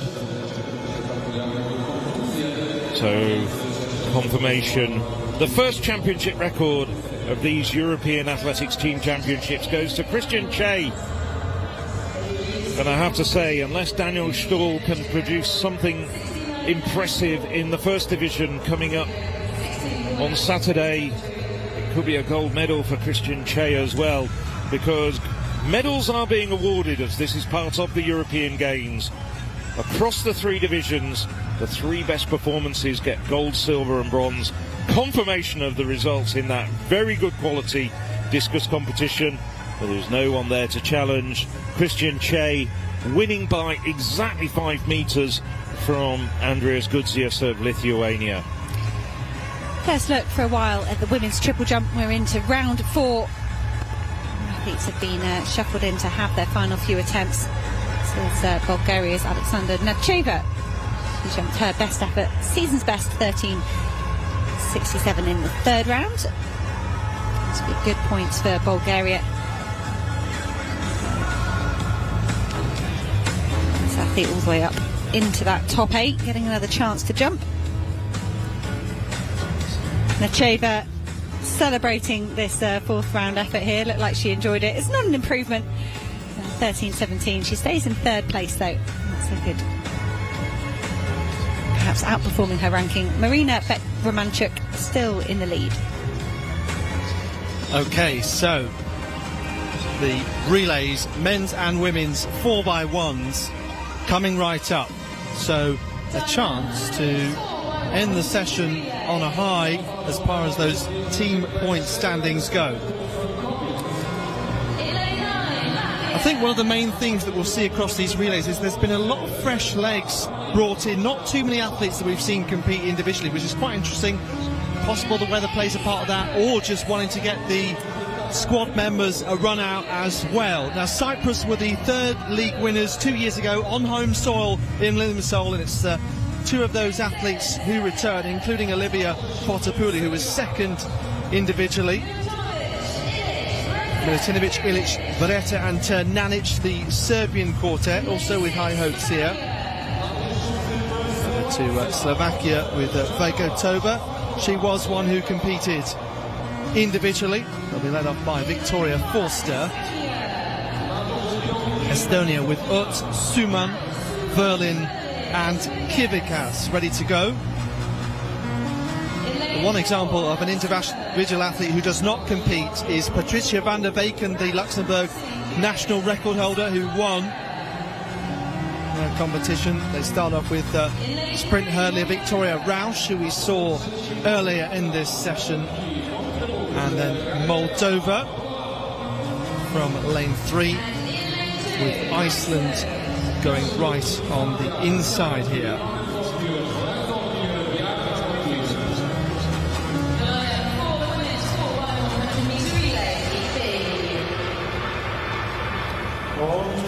So we'll of course see the A race coming up afterwards. Iceland, Moldova, Luxembourg, Estonia, Slovakia, Serbia, Cyprus and Latvia. Hard one to call this, but as I say, Cyprus have some form from the previous edition. Serbia and Moldova were second and third behind them in Limassol.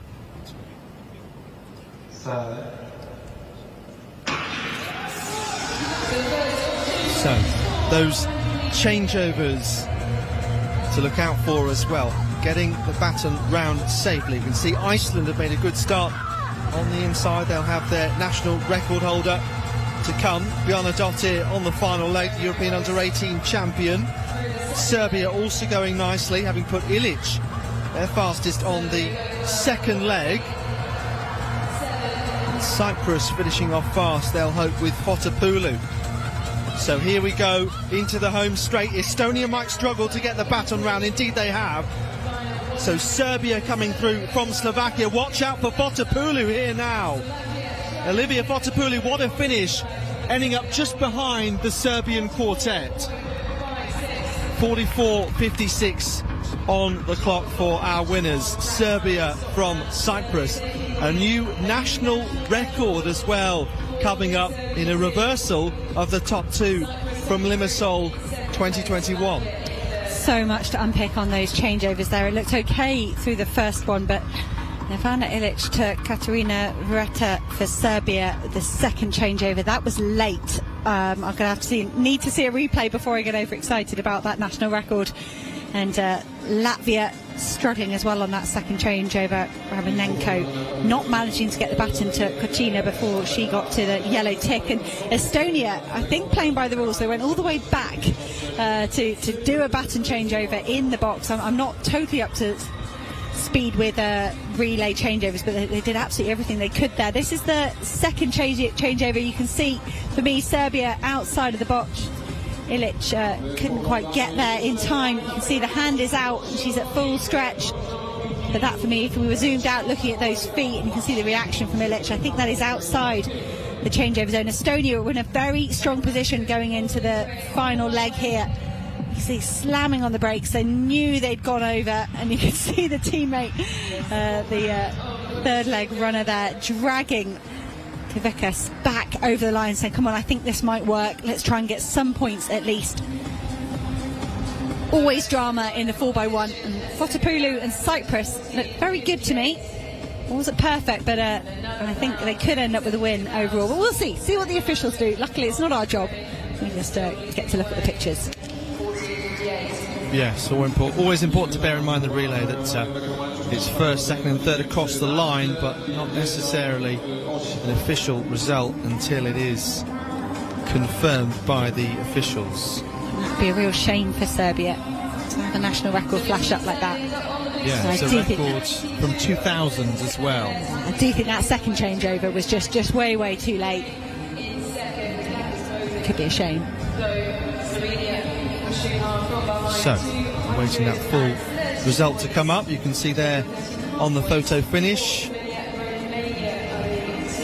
44.56. That time coming up faster than 44.68 from 2000, as I say, under the guise of Yugoslavia. Serbia from Cyprus, from Slovak Republic, as things stand.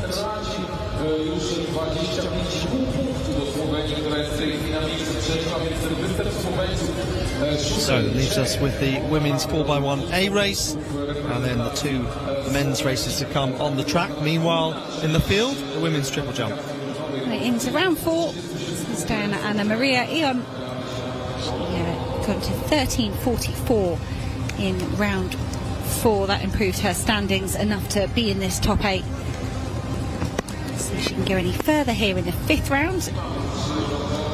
Could challenge Ushketi, the Lithuanian, is up in 4th place, just above the Romanian as well. All 4 athletes will go into the final 4, who's top getting to go into round 6. So one more than we do in the Diamond League. Big fields here at the European Team Championship, 16 starters. And a foul there for Ion here in the 5th round, so she won't improve, she won't get a 6th round jump. I think you have to do something when you've got 16 starters to keep the competition moving, and I like this format from European Team Championships.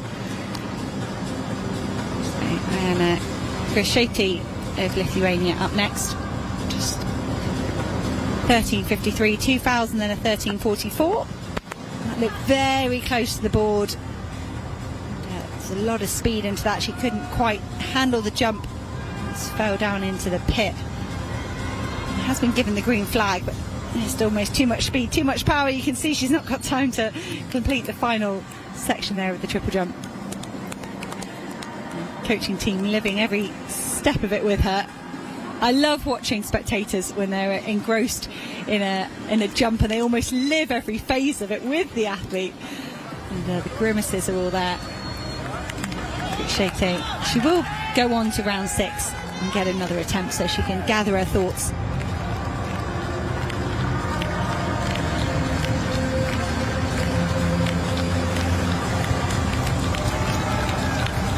Bulgaria in 2nd place at the moment. Cheva in 3rd place, apologies. 13.67. She doesn't look happy with that.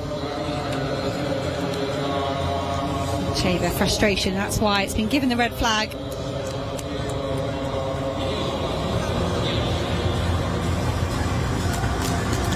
Just into the closing stages here of triple jump. Shoti Nacheva will get another attempt.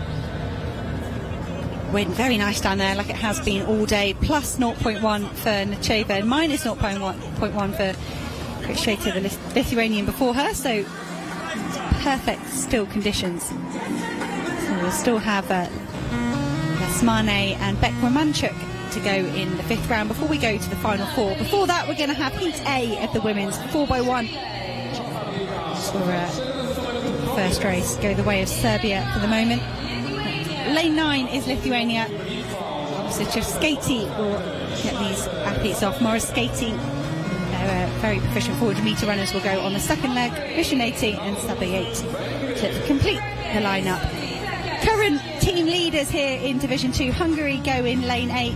Karakas, Soti, Takas and Suljan. Lane 7 is Denmark, Matilda Kramer, Mette Graveskard, Emma Bomme and Clara Lossell. Ukrainians 2nd in the team standings at the moment, comfortably in the promotion zone. Radek Kuchik, Horin Kocharenko, Kachur Kasin. There are 4 athletes. The Bulgarians will go in lane 5. Adanova, Vidukanova, Pisheva and Verchkova. Slovenia having a fantastic 2nd day here at the European Team Championships, up into 2nd place. We'll be looking for a safe set of hands, give them a few more points here. Tomacic, Pritzel, get them started off. Romania will go in lane 3. Pisaricescu, Nezarurik and Matthias.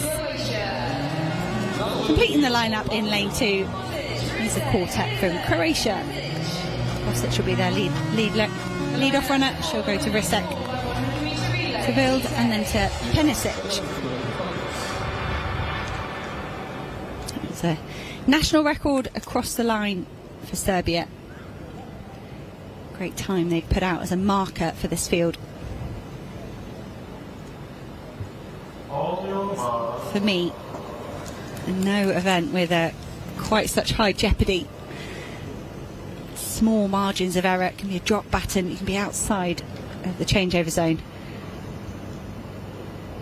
And especially in something like this in the European Team Championships, it could mean no points at all for your nation.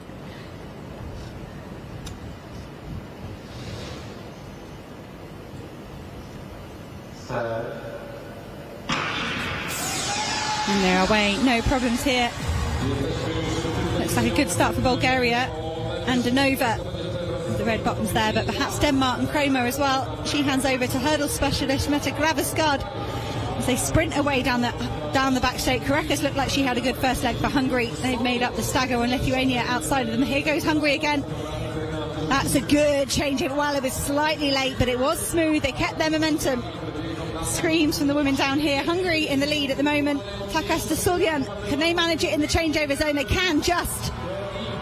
That was a good changeover for Hungary in the end. Denmark finishing strongly. Lithuania trying to close down on the Hungarian, but it is a win. Suljan closes. A great race there for the Hungarians. Tight again on the second changeover, perhaps. Coming up on the computer and the screen is Denmark has been corrected there. Hungary, national record, 43-49. Again, it's that second changeover for our teams. Very, very tight. I'm sure we'll get a good look at it on the replay. But celebrations at the moment for Hungary. Yes, just looking at the Hungarian changeovers, as you say, there were some tight changeovers there. They weren't super slick, but they were delivered within the changeover zone, we think. We didn't see any officials raising complaints, and it was a very good run by the Hungarians from gun to tape. Well, the Danes had a couple of useful runners on there, but they didn't have four women with speed, whereas the Hungarians had clearly been practicing their changeovers. As we look at a replay of that race, well, they had to work hard to get the baton from the first to the second leg runners, and this is coming into the final change. Similar situation.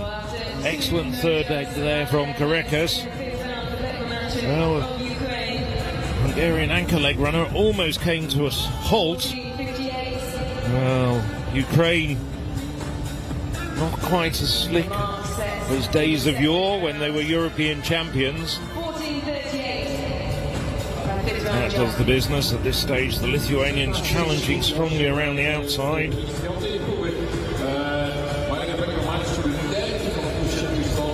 Hungarians communicating with each other.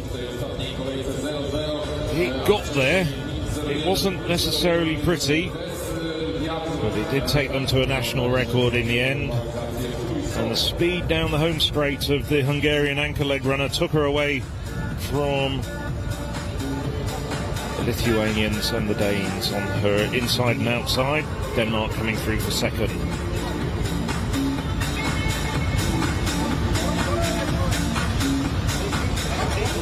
Had a zoomed out second changeover I'm still worried about, but for the moment, smiles and national records for Hungary.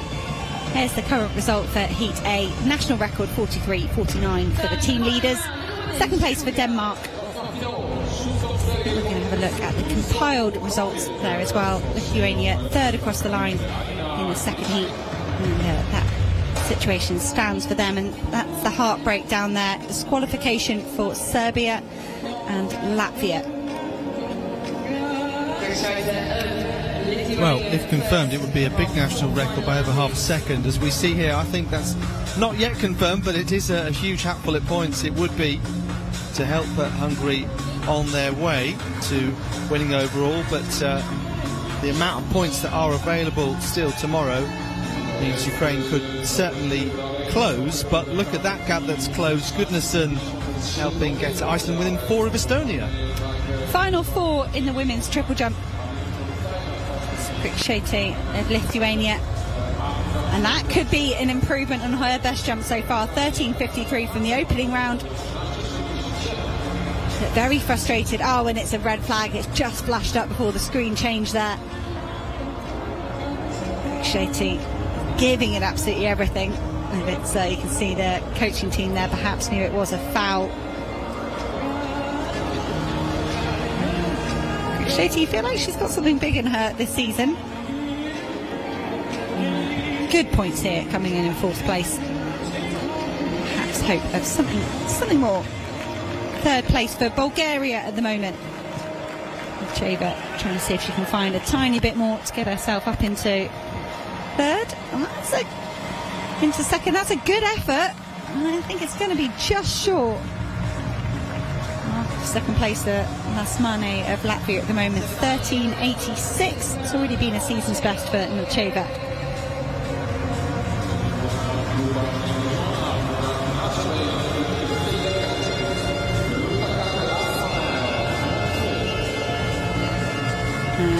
It is a foul in the sixth and final round for Alexandra Milcheva.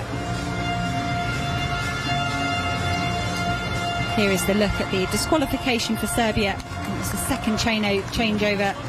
See the reason for disqualification, passing the baton outside the takeover zone. That was what myself and Alex Seftel thought we could see when we watched the replay.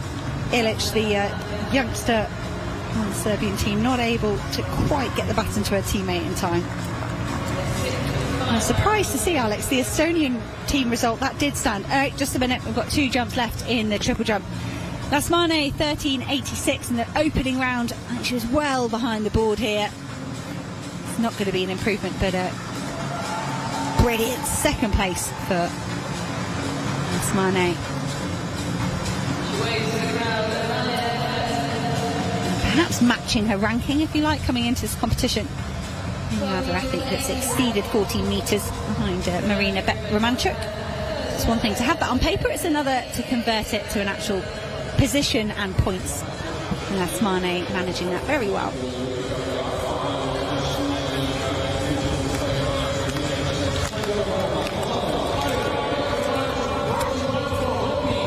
Marina Beck-Romanchuk, first half of the double successfully achieved. She's won this women's triple. Lovely crowd support from her teammates down there.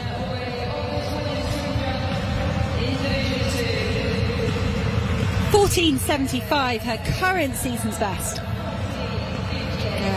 out to 15 metres and 2 centimetres at the European Championships in Munich. I think that was a bit over the board, maybe there for Beck-Romanchuk. Hard to tell, she's so fast. Yes, it is a red flag for Beck-Romanchuk in the final jump. See, just a small foul, as usual, as is the way with Beck-Romanchuk. She's so often just hanging a toe over that line. So maximum points, job done.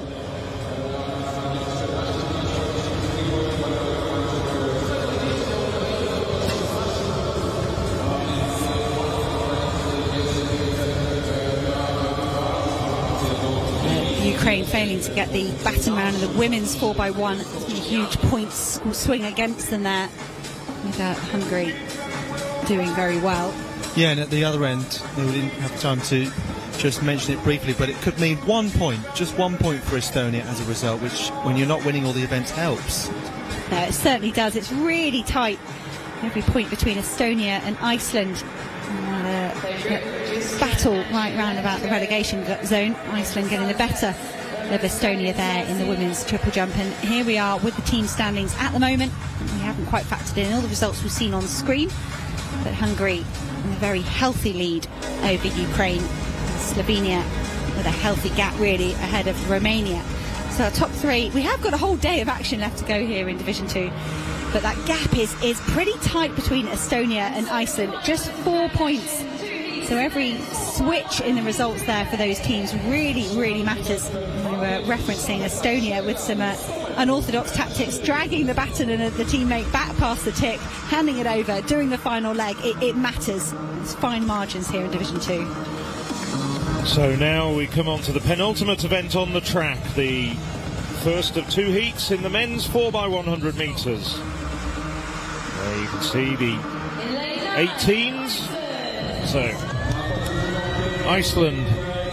So we have Gylfason, Thorgrimsson, Einarsson and Gunnarsson.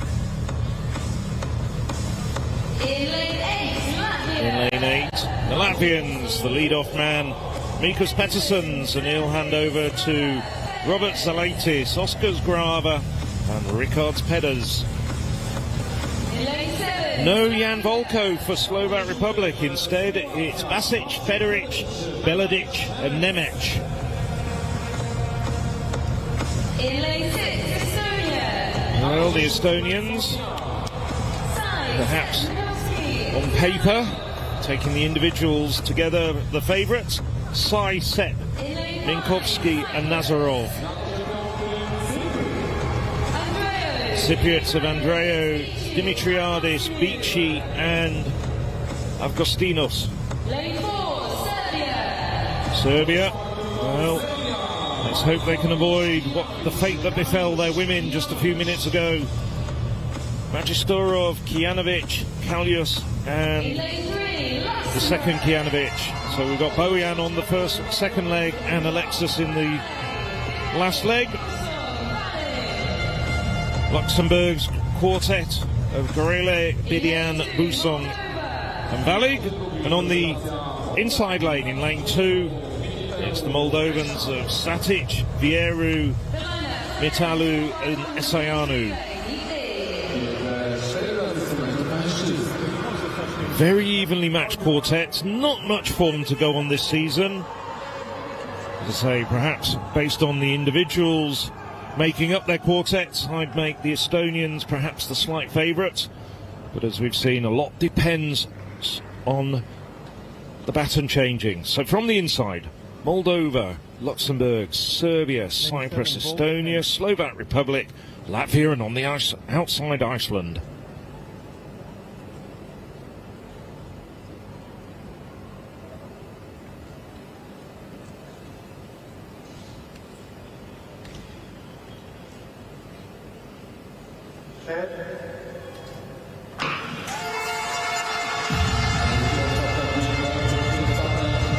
Well, indeed, on the outside, it is the Icelandic quartet. Hilferson out quickly. Latvia also doing well, but now the Estonians getting into their running. Second leg man, Remo Sepp, having a good job down the back straight. He's going to hand over to Minkovsky. Well, that was a poor change from the Estonians. They've really handed the baton in so many different ways to the Latvians, and the Latvians will be the first to change. And it's going to be Latvia on the outside in lane 8, battling away, but now coming through, Nazarov, the Estonian record holder, a 10-18 man. He takes the win for Estonia, unofficially 39.70, just a fraction outside their national record.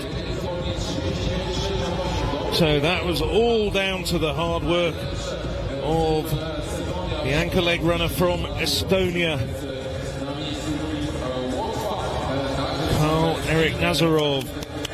He was beaten in the 100 metres by Jan Volko, but no Volko in the Slovak team. And Estonia, not perfect by any stretch of the imagination, but they did enough and had Nazarov on the anchor leg to come home in 39.69.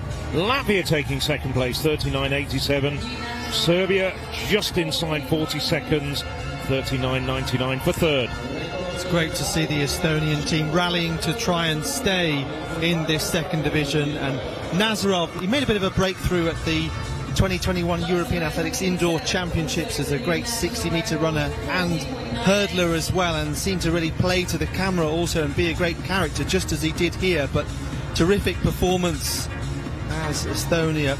They are fourth bottom at the moment, just ahead of Iceland, as you can see here. Just coming through with Iceland in fourth place, so just extending that gap that had been closed in the last half an hour or so. There is Nazarov from their neighbours Latvia, neck and neck on the track.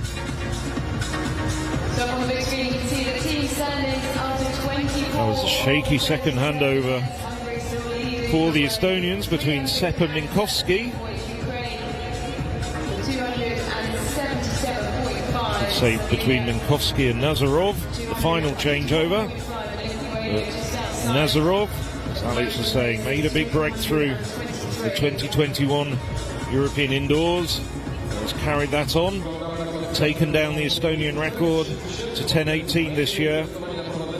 That's confirmation of the results. It is Estonia, Latvia and Serbia. That's the 1, 2, 3 national records as well for Iceland and Luxembourg. A little bit further down the results. Iceland finishing fourth in 40.27. Luxembourg 40.98. Moldova failing to finish. No points for the Moldovans. And that's not going to do their battle against relegation any good at all.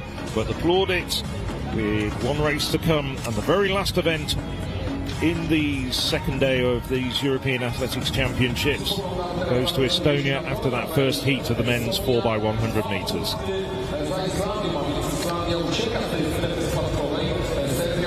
Well, just some highlights of this second day. Some nice atmospheric shots from right the way across Europe, of course, in this second division. We have teams from the Baltic, Estonia, Latvia, Lithuania, all the way down to the Balkans, the Croatians and the Serbians, you can see there. Hungary doing very well at the moment. There's Margaev in the hammer, the Moldovan. Remember, in Division 2, there is relegation and promotion at stake. Second place for Hungary in the pole vault. Bulgaria, well, mixed fortunes for the Bulgarians over the course of the day.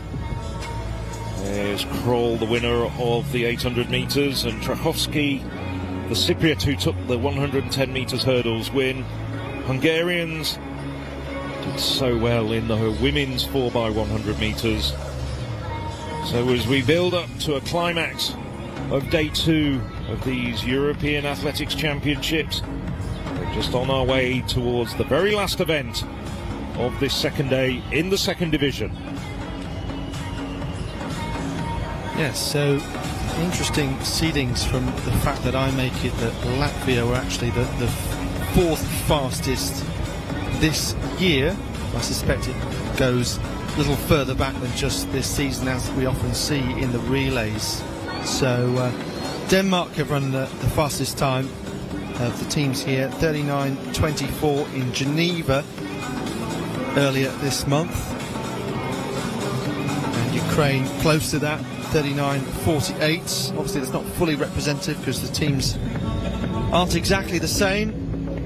The Ukrainian team, who for a while were based in Wales, as part of a number of movements around Europe, supported by European Athletics and by some of the member federations as well, as they adapt to really difficult and trying circumstances with the war in Ukraine. They've had to for some time. The Denmark won the equivalent third string competition 2 years ago. Don't have all of their best athletes here though. They do have Fredrik Schou Nielsen, who we'll see in a moment.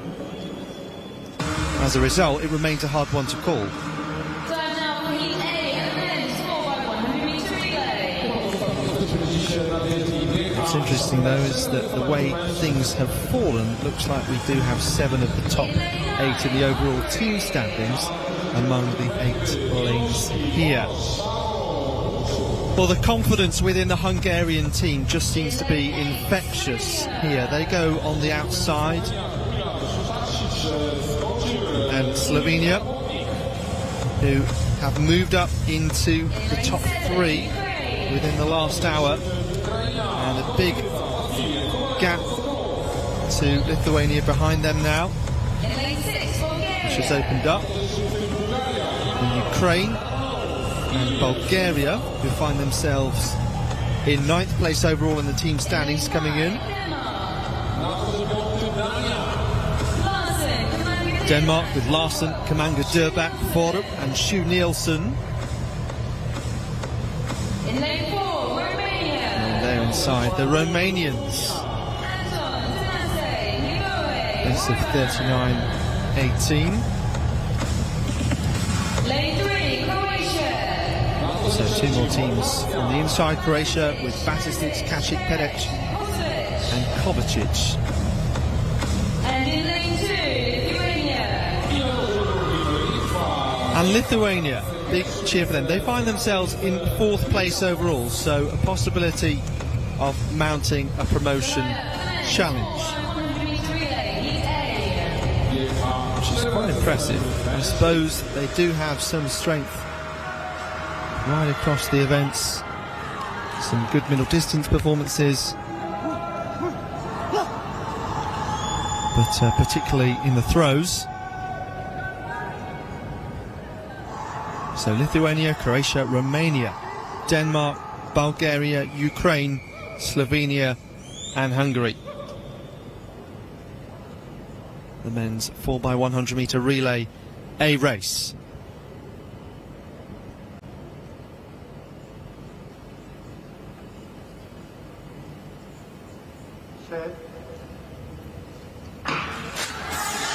So a good roar from the crowd gets these teams underway. Who can get the best baton round best and who can show speed on these legs, as Denmark have already gone from the race, so winners 2 years ago, but out here in 2023. Look at Hungary going well, battling with Ukraine, who may well have this all their own way down the home straight, as Sokolov pulls clear from Slovenia and from Hungary. Ukraine end the day with perfection.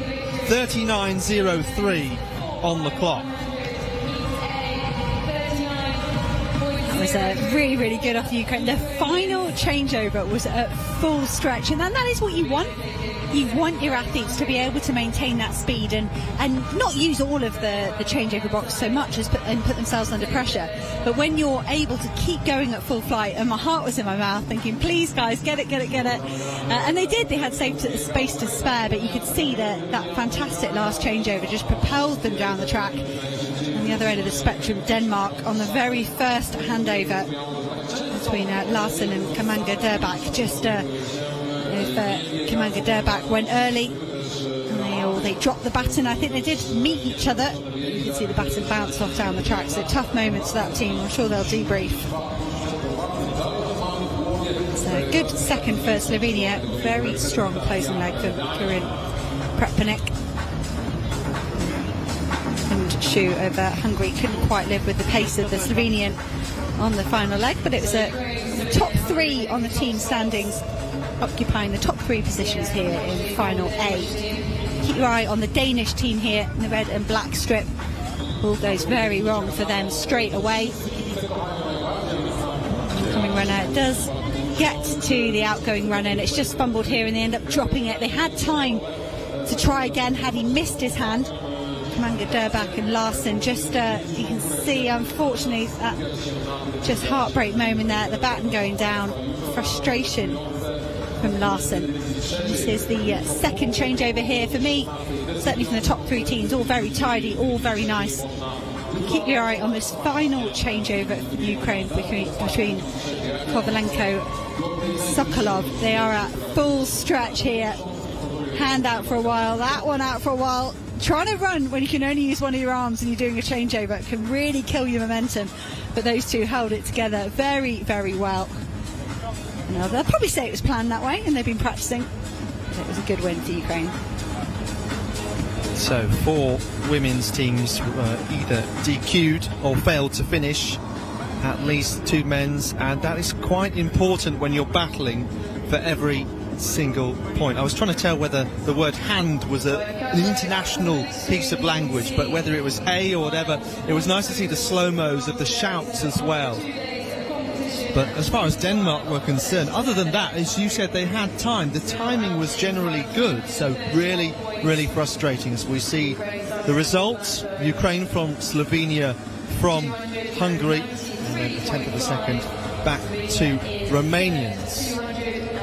66.5 Lithuania, 231, just outside of those promotional. This is then across Heat A and B, Ukraine, Slovenia and Hungary, and really helpful for Estonia that they are 4th overall after winning race B. Should pull themselves out of the bottom 3, which they were before the men's 4x1 took place. So there's the team standings at the end of day 2 in the second division. Hungary lead with 331 points, Ukraine 37.5 points further back, and Slovenia in third with 266.5 points. Now quite a bit of a gap between Slovenia and Lithuania, but a lot can change as we go into the final day with 12 more events to be decided. Down in the relegation positions, it's Iceland, Luxembourg and Moldova in that order. But we still have an exciting final day of Division 2 and Division 3 to come. Join us again, myself, Phil Minchell, and alongside me, Alex Seftel and Hannah England. We'll be back on air with the European Athletics live stream at 9:55 tomorrow morning. That's Central European Summer Time.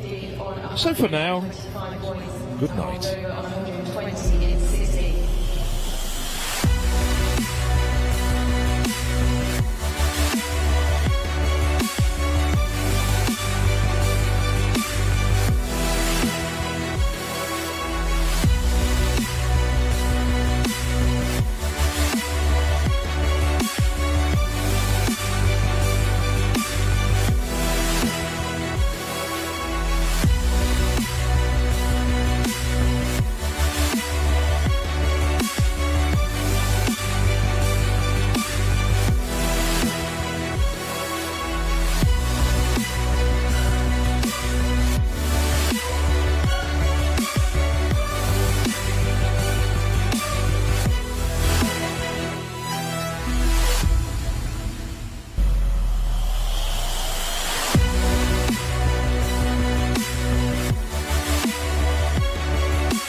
Listening to the live audio stream from European Athletics. I am an AI version of commentator Hannah England with a review of the action from Division 2 on day 2 at the European Team Championships in Poland.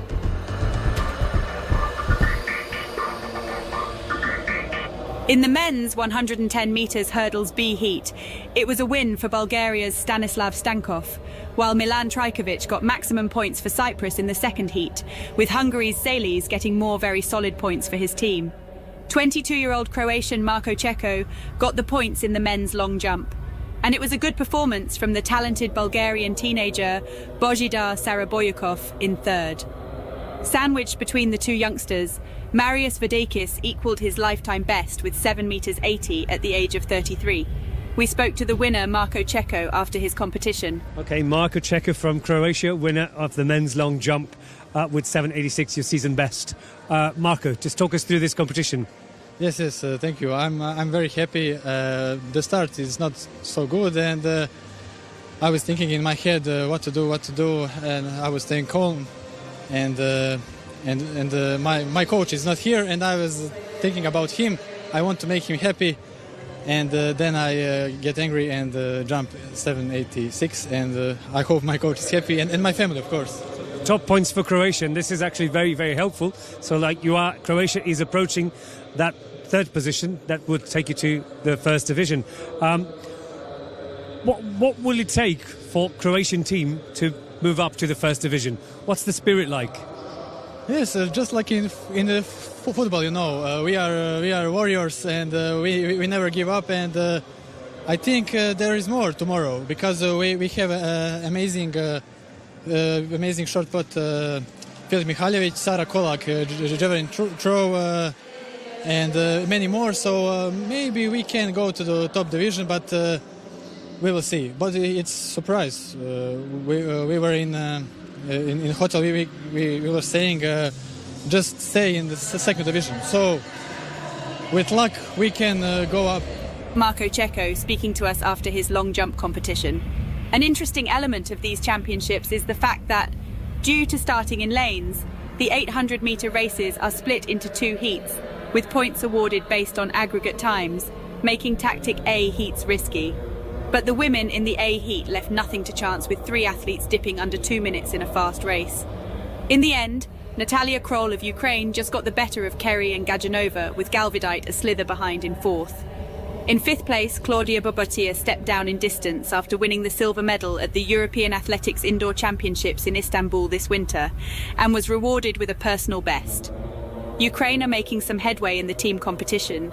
Mikhailo Kokan got an expected win thanks to his very solid 5th round effort of 77 metres 03, a season's best for the Ukrainian. A tactical men's 1500 metres saw Serbia's Elzan Bibic hold off Luxembourg's Olympic finalist Charles Grethen to claim his 4th European Athletics Team Championships victory. He did the 1500 3000 double back in 2019 and has the chance to do another double on Thursday, as he's due to go in the 5000 metres. He spoke to us in the mix zone after competition. Elzan Bibic from Serbia, winner of the men's 1500. Elzan, you were the favourite to win here, and you did. How pleased, how happy are you with taking top points for Serbia? Yes, I'm so happy for the maximum points for the Serbia, because this is my first race. Tomorrow is wait me a second race on the 5000, and I'm so happy for this award. And this is first place for my representation and for my team. And I hope tomorrow will be again to one. So taking this win was important. What message do you want to share with your teammates competing still today and competing tomorrow to ensure that Serbia stays in second division? Or even I give all the best from me, and I want my team Serbia give all the best for the individual people. Serbia's Elzan Bibic speaking to us after his 1500 metres victory. To hear how he performs in the 5000 metres, join us for live commentary on Thursday afternoon. You can watch the coverage on allathletics.tv or stay right here to listen in. I'm an AI version of commentator Hannah England with a review of Division 2 action at the European Athletics Team Championships. In the women's pole vault, it was Slovenia's Tina Sutej who took the win with 4 metres 70. Sutej has won medals at the World Athletics Championships and European Athletics Championships, as well as 2 European Athletics Indoor Championships and the World Athletics Under-20 Championships. Great to see her get maximum points here. It was a great win for last year's European silver medalist Victoria Tkachuk in the 400-metre hurdles. The Ukrainian is the only athlete to dip under 56 seconds. In the men's 400-metre hurdles, it was a terrific run from the 2014 European Athletics Championships silver medalist Rasmus Marjai on his comeback from injury. He goes up to 5th on the European 2023 list, and in the process helps take the pressure off Estonia, who are currently just above the relegation zone. He won Division 2 last year and goes even faster this time round, opening his 2023 season with a World Athletics Championships qualifying standard. A great day for the Estonian. We spoke to him in the mix zone. Okay, Rasmus Marjai from Estonia, winner of the men's 400-metre hurdles. Rasmus, you seem you are definitely more experienced than these young guys. You recovered quicker than that. Yeah, talk us through your competition here as a team. Yeah, I had to postpone my start of the season for a couple of weeks. So my goal was to come here to get max points for the team and also get the qualifier for the World. So managed everything, so still a bit rusty, but all in all a good race. Thank you very much. We'll let you go. Thank you. In the discus, Christian Tay threw his discus over 69.24 to claim a championship record, then came back with 69.94 to further extend the record, previously held by his coach, Gerd Kanter. A great series and more great points for Slovenia. Christian Tay from Slovenia getting top points in the men's discus throw. Christian, a new championship record. Was that always the plan? Is that what your coach wanted to do? To do it? I mean, he didn't tell me that he had a championship record. Somebody from my agency wrote to me this morning, okay, Gert has the championship record, go get it. Well, do you think he didn't want you to break the record, or was he didn't want to put any pressure on you? What's the relation that you have as coach-athlete there, considering that the status that he has, that excellent athlete that he was as well? Yeah, Resh is really good. He's a really good coach, has good plans. We understand each other, we're like friends. So he's, I must say, a really good coach. We've got 2 wins from Slovenia just recently in the women's pole vault and now in the discus throw. So how's the team spirit back in the team's hotel and at the warm-up track? I think it's okay. It's okay, team spirit. And also this year I think we have a really strong team. So I also hope we come to First Division. Join us live on the European Athletics live stream from just before 10 a.m. Central European time for the final morning of Division 3 action. And then join us from around 4:30 p.m. for live commentary as we conclude Division 2 in these European Team Championships. If you want to watch live or check out the best of the action from the last few days, head over to allathletics.tv.